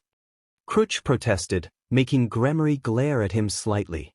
Both of them then heard the silent, stoic laughter of Issei, which made them feel uncomfortable. Family. We have never had such a thing in our whole lives. We've only had people who pretend to care for us so they could use us for their own gain. They all see us as tools to gain glory, power, and might. We're no more than tools to everyone around us, Issei said, his voice eerily cheerful. He smiled, but it was a smile born of sadness, perhaps even the madness of his own being. They have all used us, abused us, and abandoned us. We were never loved by Asia or Vritra. We were just a waste product of their union. The Gremorys only used us to gain more power and to guard that spoiled brat of theirs. Crom broke us, so we could never have a chance to be normal again. This is something we all know, yet you two continue to fight over these lies we have been told, believing them to be true. But only I can see these lies for what they are. Issei finally looked them in the eyes, and both felt a twinge of fear at the sight. His eyes were strained, his pupils barely visible, and his smile was unnaturally wide. I am the byproduct of what Crom did to us. I am the insanity of Rara. You, Crutch, are a byproduct of what the Gremorys did to us. You are the rage of Rara. And you, Gremory, are the leftovers and failure of our parents, the love that Rara never received. We're all just pieces of one single person's troubled mind. Issei declared this as he stood up, reaching his arms into the air, still wearing that maniacal smile. The others looked stunned, knowing his words were true but hoping he would never realize this hidden truth. How did you find out? How did you learn about this secret we have kept from you all this time? Gremory asked, glancing nervously between Issei and Crutch, who was beginning to smile evilly as his own desires took over. Did you forget? I am insane. I only had to say enough random things for you two to confirm it. Of course, I knew all along and just watched you try your best to hide this from me. But I knew, Issei said, staring dangerously at Gremory. So what's your plan? Giving in and ending our existence for good. Is that what your insanity has led you to? Gremory asked, beginning to summon what power he could in Rara's dreamscape. Crutch followed suit, seeing this as the perfect chance to take over, something they all desired. No, I am going to do something even worse. I am going to recreate the original Rara, and let him be consumed with all this hate, wrath, rage, despair, insanity, and loss we have suffered in his place.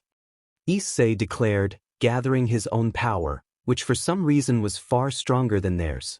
How? How can you be so strong? What did you? I did what I had to, Crutch, soul of rage and hate. In less than a second, Issei pierced Crutch right through the head, and Crutch's body began to melt into Issei's hand as he consumed him.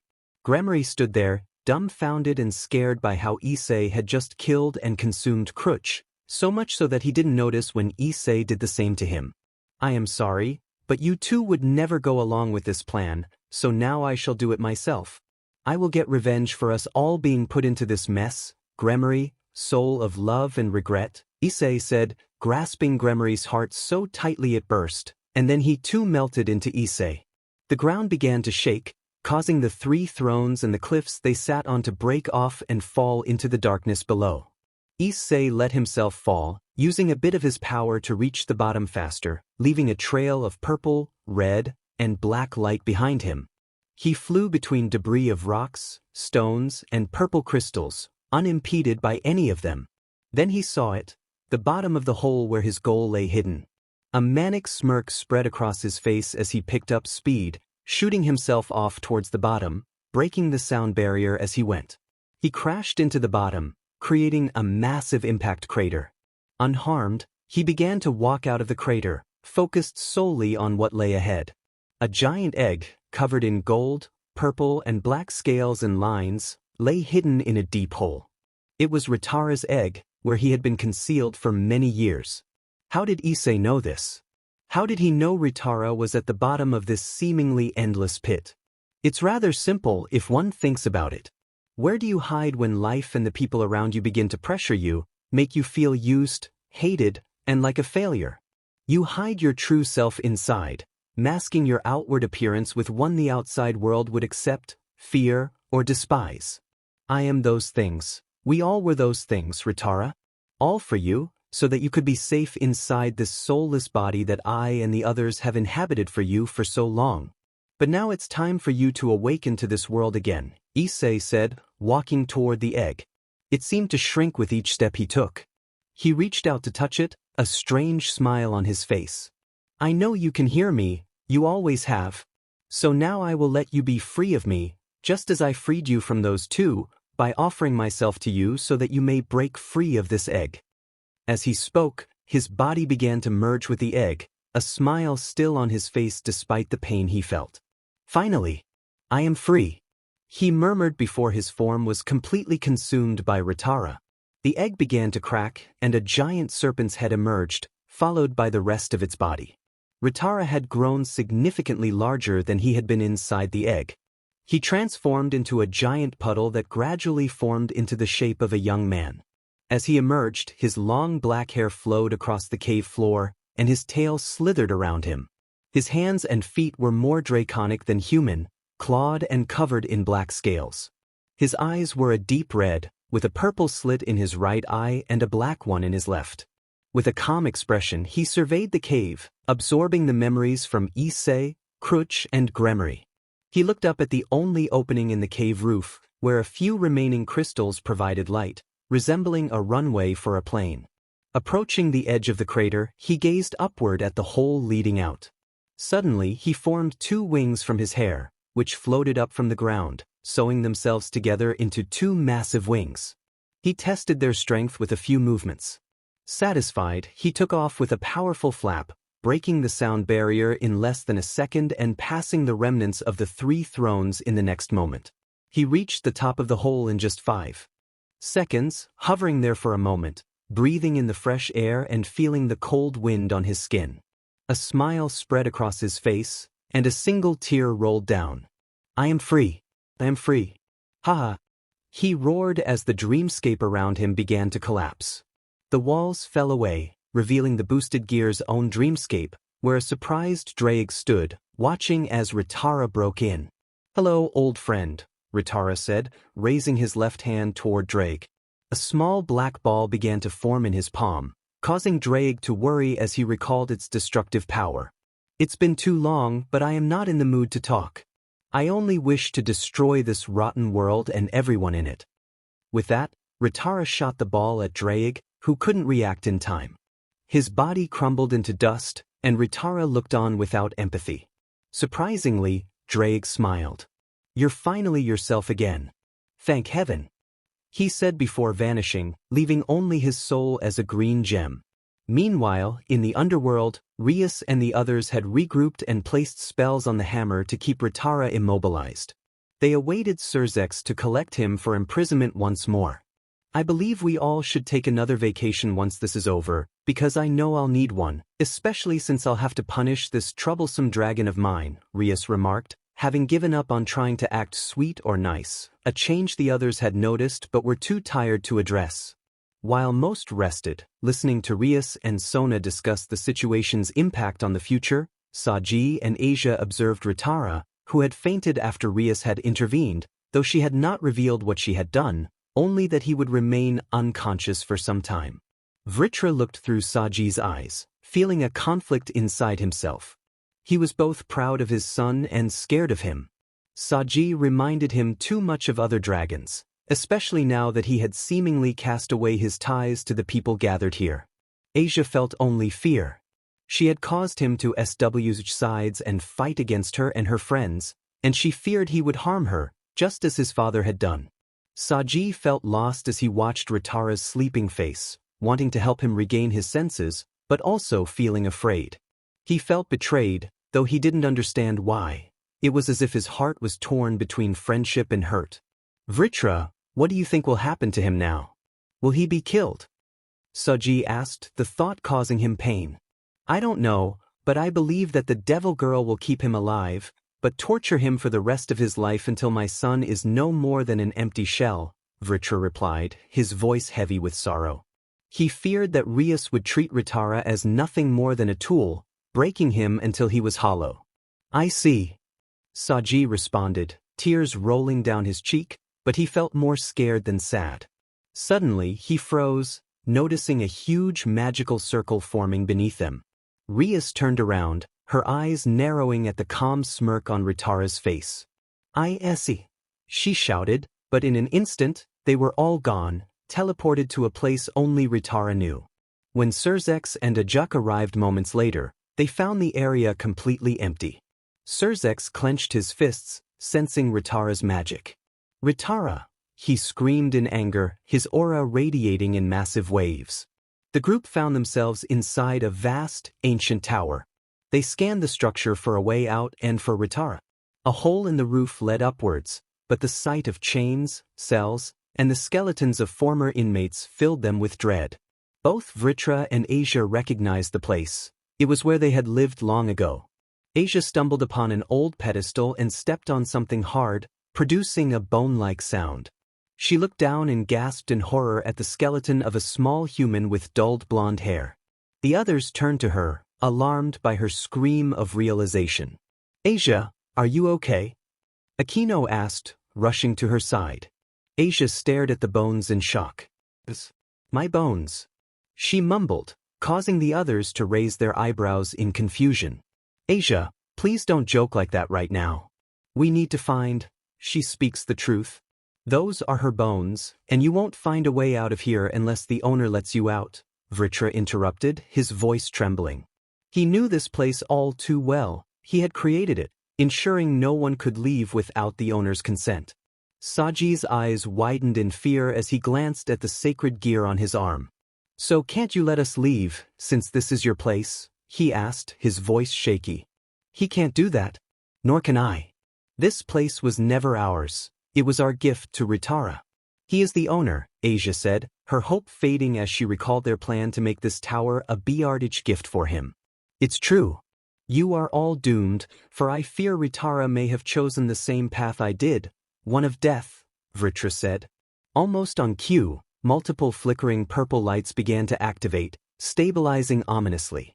Issei and the others looked up in fear as chains began to move, like a giant beast awakening. Empty cells opened, releasing long-forgotten skeletons, while cages rose from the floor, scattering white and black feathers into the air. All of them felt scared, so scared that none of them noticed the snake-like chains slithering over the cold, dark floor and wrapping around their legs. When they finally did notice, it was too late. A deep shadow covered the light coming from the hole in the roof, bringing with it a dark aura that slowly began to envelop them. As the darkness faded, a young and handsome man appeared. It was Ritara, but he looked different than before. He had long black hair and an even longer black tail swaying behind him. His eyes, once purple, were now a deep red that sent chills through them all. His new appearance and powerful aura made them stand completely still, while the weaker members of each peerage fainted. Soon, only Saji, Issei, Rias, Sona, Tsubaki, Rosweiss, and Aquino remained standing, but just barely. They could see his face more clearly. While fear was etched on theirs, he appeared calm and cold. He raised his left arm, moving his fingers in a certain motion, causing the fainted members of the group to be dragged away at high speeds. Then he stretched both arms outward and summoned a long dark trench coat that seemed to be made of some sort of dark matter, like gas or smoke. After inspecting his new clothes, he turned his attention back to those still standing. His calm smirk transformed into a more satisfied one as he approached them. Oh, how long it has been since I last saw you, my dear Rias. I have missed you more than you could ever know. The same goes for you as well, Sona, but not as much as my darling Rias. His voice was smooth yet rough, deep yet light, carrying an unsettling mix of emotions. This only heightened their fear, while Rias and Sona exchanged confused glances, unsure of what he meant. He noticed their confusion and chuckled quietly. Oh, forgive me. I forgot that you too. How should I say this? You never cared about me, so you never noticed how much I changed over the years.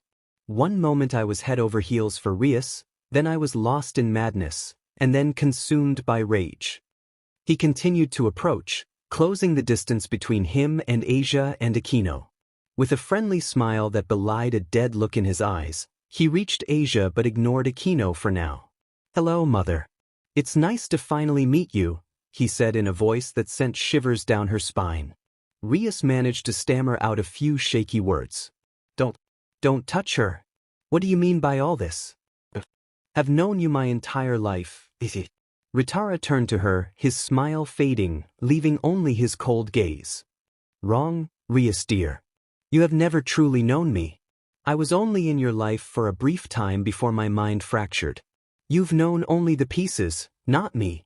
Suddenly he moved his fingers again, causing the chains around Rias's legs to jerk her toward him.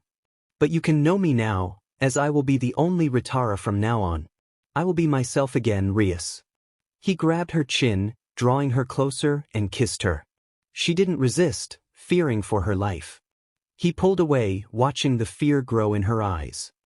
Oh my dear, how long I have waited for this day and to share my first kiss with you, my Rias. His cold breath sent shivers down her spine. He then looked around at the others, noticing Saji still had his sacred gear activated. He snapped his fingers, causing chains to shoot out from the rocky walls and grab Saji's arms, cutting off his magic. Saji looked worriedly at his left arm as his sacred gear vanished. Vritra, can you hear me? He called out mentally, but received no answer from Vritra, only from Ritara. Sorry, Saji, my dear friend. For the time being, I have cut my father off, so please grant me the pleasure of hearing your real voice. Saji stared at Ritara in shock, realizing he could communicate with him mentally. How did you do that? He asked, fear creeping into his voice. But where Ritara had stood only moments ago, only the frozen figures of Rias, Asia, and Aquino remained.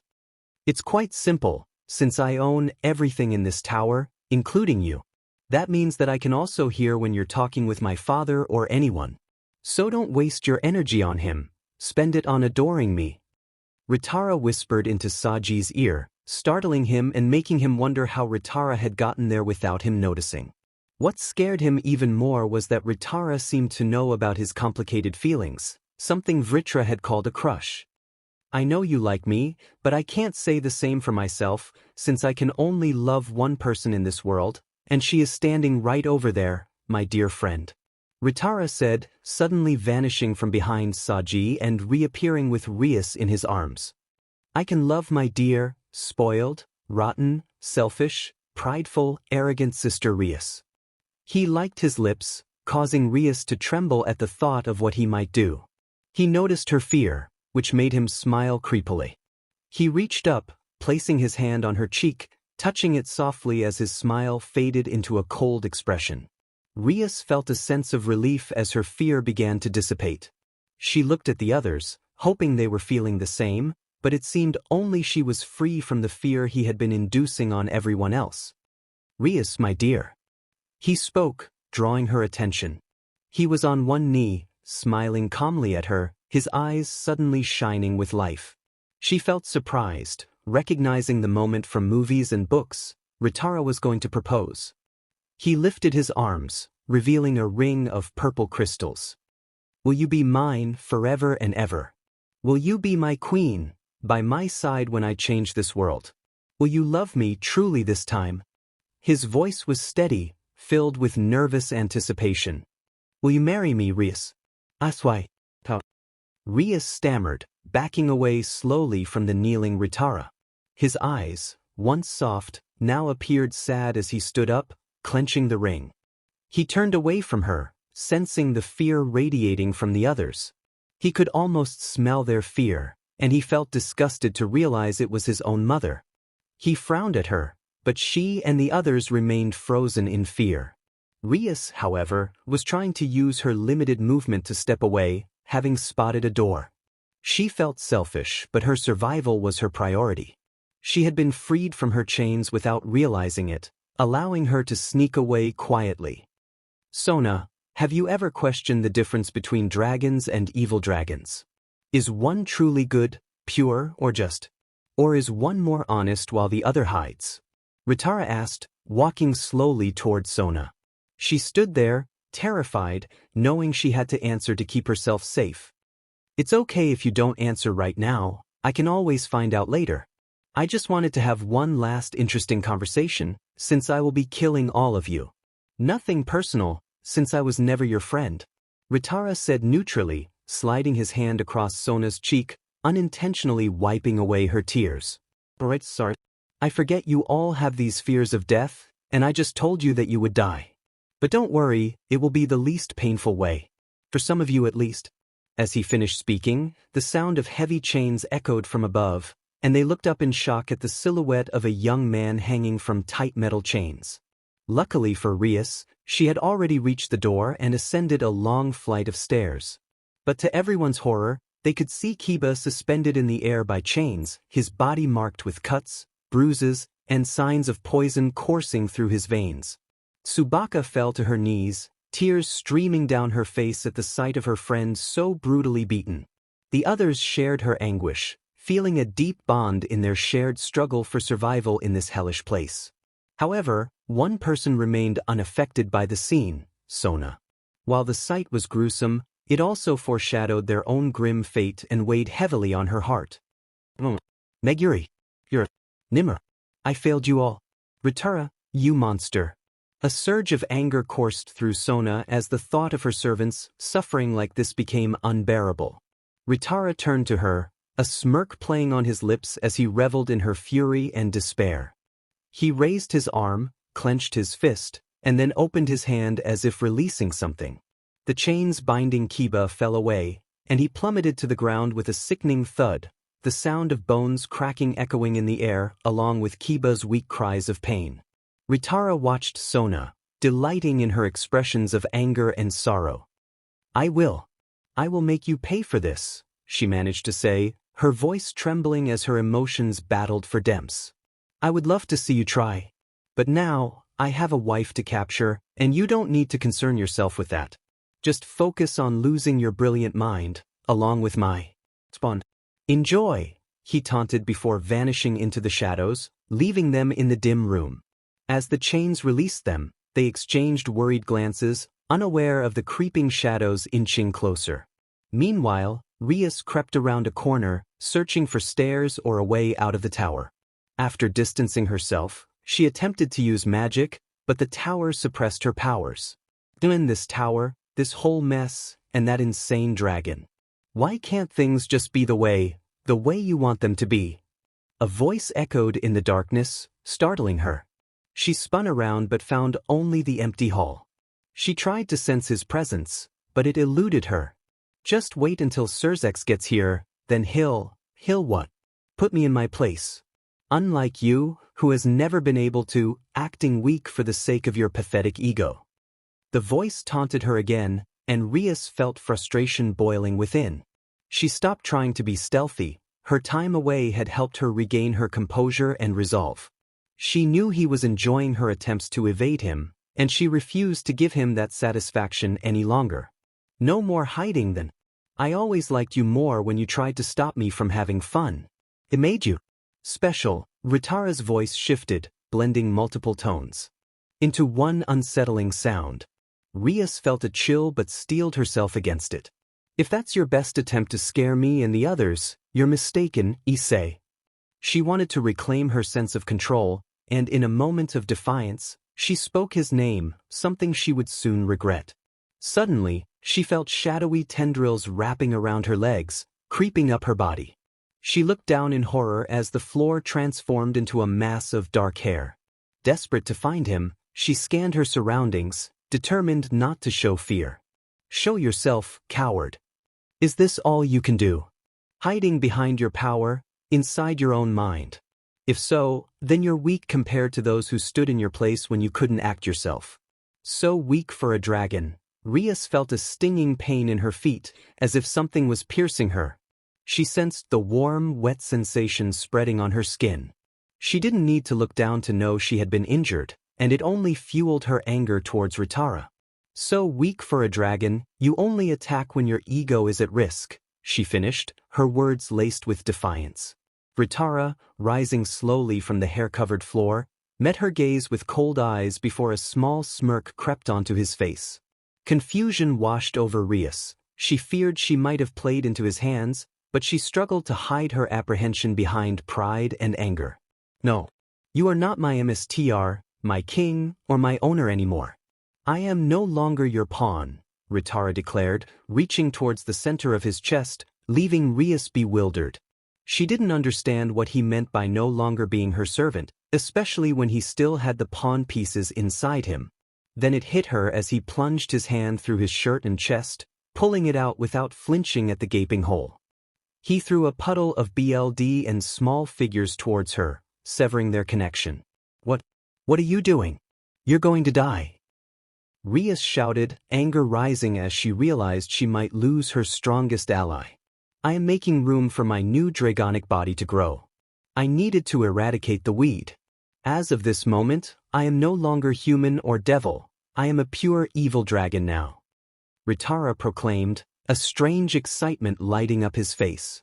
I can finally gain the powers of a true evil dragon and reshape this imperfect world. With you in it, Rias. His smile widened, and before she could react, he was right in front of her, gripping her hands tightly in his clawed ones, inadvertently causing her pain. You may not be my king or emperor, but you can be my queen, he asked, his voice layered with unnatural tones. You want me to rule a destroyed world with you, as your queen? Rias stammered, struggling to find her words. Yes, darling. I want to rule this new world with you, where no one else will live. It will be perfect, don't you agree? Rara's gaze searched her face for any sign of hesitation. I will not join you in this madness. Just stop this, Rara. It's not worth it. Rias protested, but her words were cut short as Rara's hand sank deeper into her stomach, his claws tearing through her insides. Fear filled her eyes as she felt her strength and BLD draining away, her consciousness fading. I didn't really mean any of the things I said, Rara's voice reached her, but the pain overshadowed her confusion. I wanted to see if I could make you join me, obey me, and degrade yourself for me, like I had done for so long. As her life slipped away, she felt herself drifting into unconsciousness. Rara let her body drop to the cold floor, contemplating his next move. Maybe I can use that trick you devils always use. Then you would be my queen piece, wouldn't you, Rias? His hair began to rise from the floor, growing longer and forming a sphere around them, while he retrieved the purple crystal ring, making it hover above his hand. The crystal began to change shape, form, and color, emanating a feeling of dread. Rara smirked, feeling a sense of pride in his copy of Ajuka's masterpiece and race-saving invention. That wasn't too hard, now was it? Well then, time to wake up again, my dear little sister, Rias. Bottom floor of Rara's prison tower. The floor where the entire group had once been captured and tortured was now completely empty of life. In its place, creatures of unnatural proportions crawled up the sides and out of the few holes in the walls. They swarmed into the much bigger hall, merging into a tight line and charging through the doorway and up the stairs.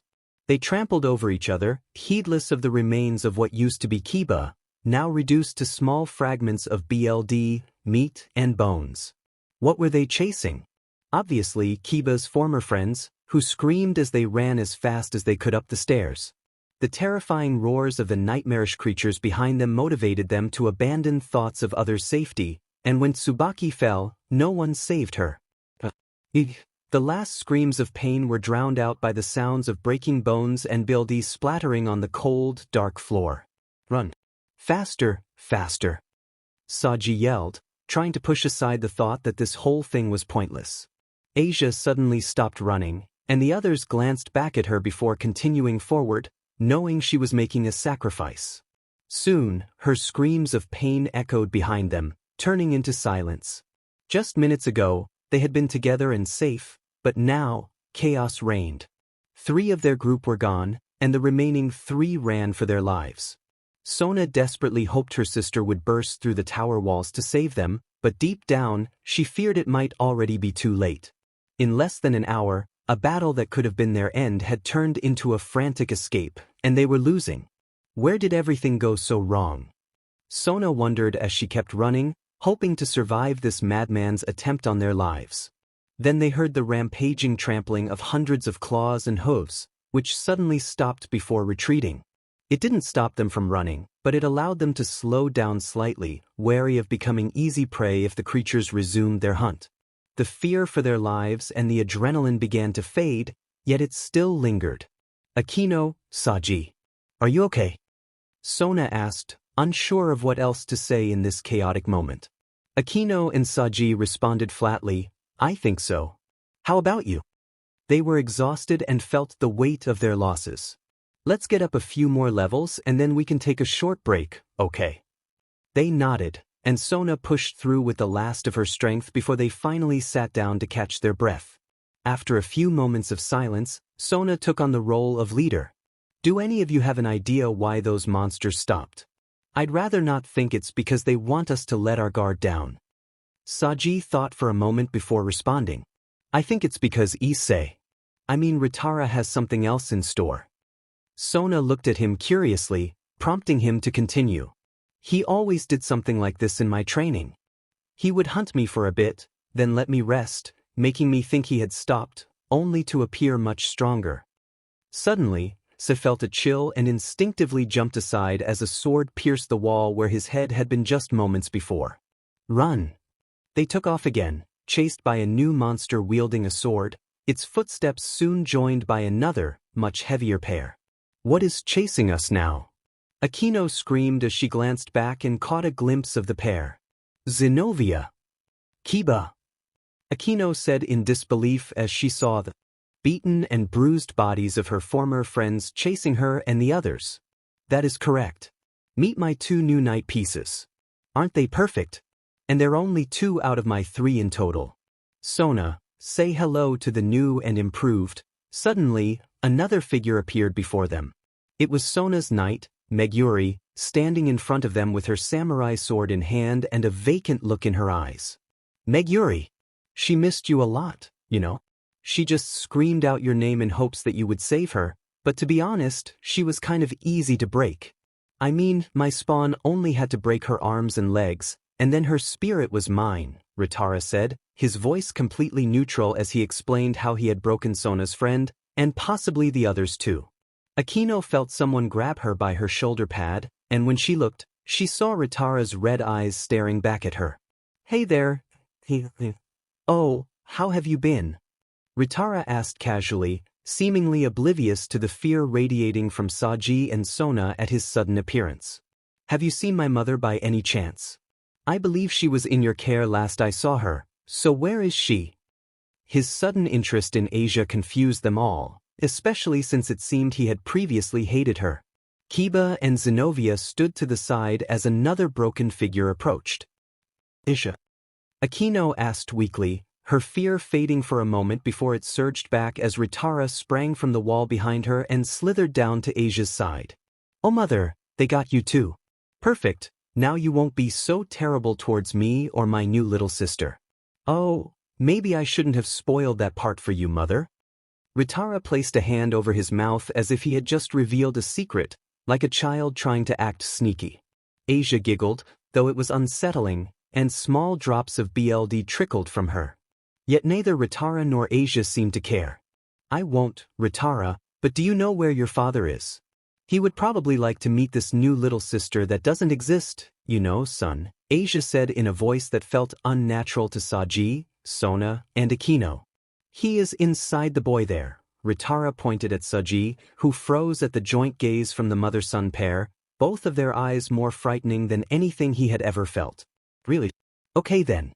I am coming to get you, honey. If Ritara hadn't trained Saji back when he was still Issei, he would have been overwhelmed by Asia's sudden attack. Saji managed to dodge her kick and then another, pushing her leg aside as he leaped to avoid her sweep. How am I doing this? I felt so scared a minute ago and now. Vritra, are you back? To Saji's great relief, he heard Vritra's ancient voice in his head again, though it was different this time. Vritra sounded on edge, either angry or scared. Yes. Finally. Saji, I won't be able to stay long since it seems Ritara has taken full control of this tower. You have to push yourself beyond your limits and defeat all of these lifeless puppets. Saji barely dodged another high kick from Asia as he processed Vritra's words. They're dead. How can they be standing there then? he asked in shock while continuing to evade her attacks. They have no life or magical energy. They're all lifeless puppets, and only 3 or 4 of them have any life or magic left. One of them is my wife, but it's probably only to let her talk. Nothing more, since she would have used magic if she were still alive, Vritra explained. Saji noticed that none of the others, besides him, Asia, Ritara, Akino, and Sona had any magical or life energy. Kiba, Zenobia, and Meguri felt empty, as if they had never had any life at all. They were all dead, yet somehow Ritara had brought them back. Can I save them? No, stupid question, they're dead, and I should make sure they stay dead now. All right, Vritra, what's the plan? Vritra grinned a bit, feeling proud of Saji for not being weak-minded enough to believe everything could be fixed. You give me your arms, and I will give you enough power to blast this tower and my son into the ground for at least 10 minutes. With that amount of power, those devils should find you quickly enough to deal with whatever Ritara has left. Saji nodded, accepting Vritra's deal wordlessly, feeling a sting in his arms before an incredible surge of power coursed through him. Saji, what are you doing? Sona asked, looking at him with shock and curiosity, along with Akino and Ritara. Saji didn't get to answer before a purple light consumed him, shining so brightly that they all had to shield their eyes. When the light faded, they saw a figure clad in full plate armor resembling a dragonic snake. Its base color was purple with black lines and a pair of lighter crystal horns. It had a long tail with spikes and 2 small snake-like mouths on each end of its arms, which had colorless ropes ending in morning stars. The figure looked back at Sona, its eye holes covered with a golden lens. I am protecting you and Miss Akino, President. Now fight me, all of you. Saji yelled as he launched himself at Asia, who couldn't defend herself before he slammed her to the floor below, sending her down at least 10 levels. Ritara watched him for a moment before smirking and stepping back.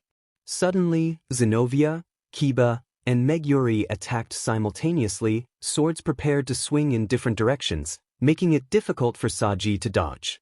But he vanished before they could hit him, sending them flying out into the open cylindrical room of the tower. Kiba and Zenobia fell all the way down, but Meguri managed to lodge her sword into the side wall and hang on. You were always so determined to win, Meguri. Sani yelled as he jumped across to her, swinging the 2 morning stars fast enough to make it seem impossible for her to dodge. However, she raised her blade to block, causing his morning stars to coil around it. Not deterred, he swung her around, forcing her to let go of her sword. Saji quickly followed to ensure she wouldn't return. Meanwhile, Sona and Akino faced Ritara, who had walked over to the hole where Saji had jumped out. He is quite impressive, but also quite foolish if he thinks sacrificing 1 or 2 arms would give him enough power to beat them, let alone me.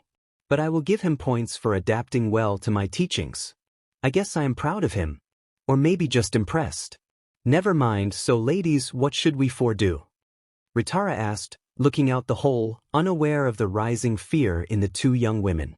Although it was great that Saji had gained power, it was concerning that he had run off to fight someone other than Ritara. Then, a voice broke through their thoughts. Sona, Akino. I finally did it. I got back my big brother Ritara.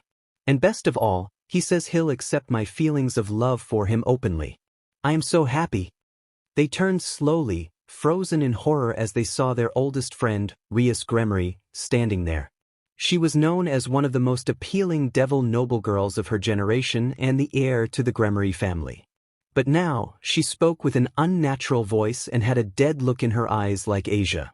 A small gaping hole in her stomach held a purple object, and her long crimson hair had turned black, while her green eyes had become BLD red. The suffocating dread she radiated was overwhelming, accompanied by 2 medium-sized spheres of power of destruction. You know, I would have loved to catch up with you too, but Big Brother Ritara says I can still do that after I kill you too. So just stand still and let these balls take you out, then we can stay friends forever. Rias said, smiling her usual friendly smile as she sent the spheres toward them.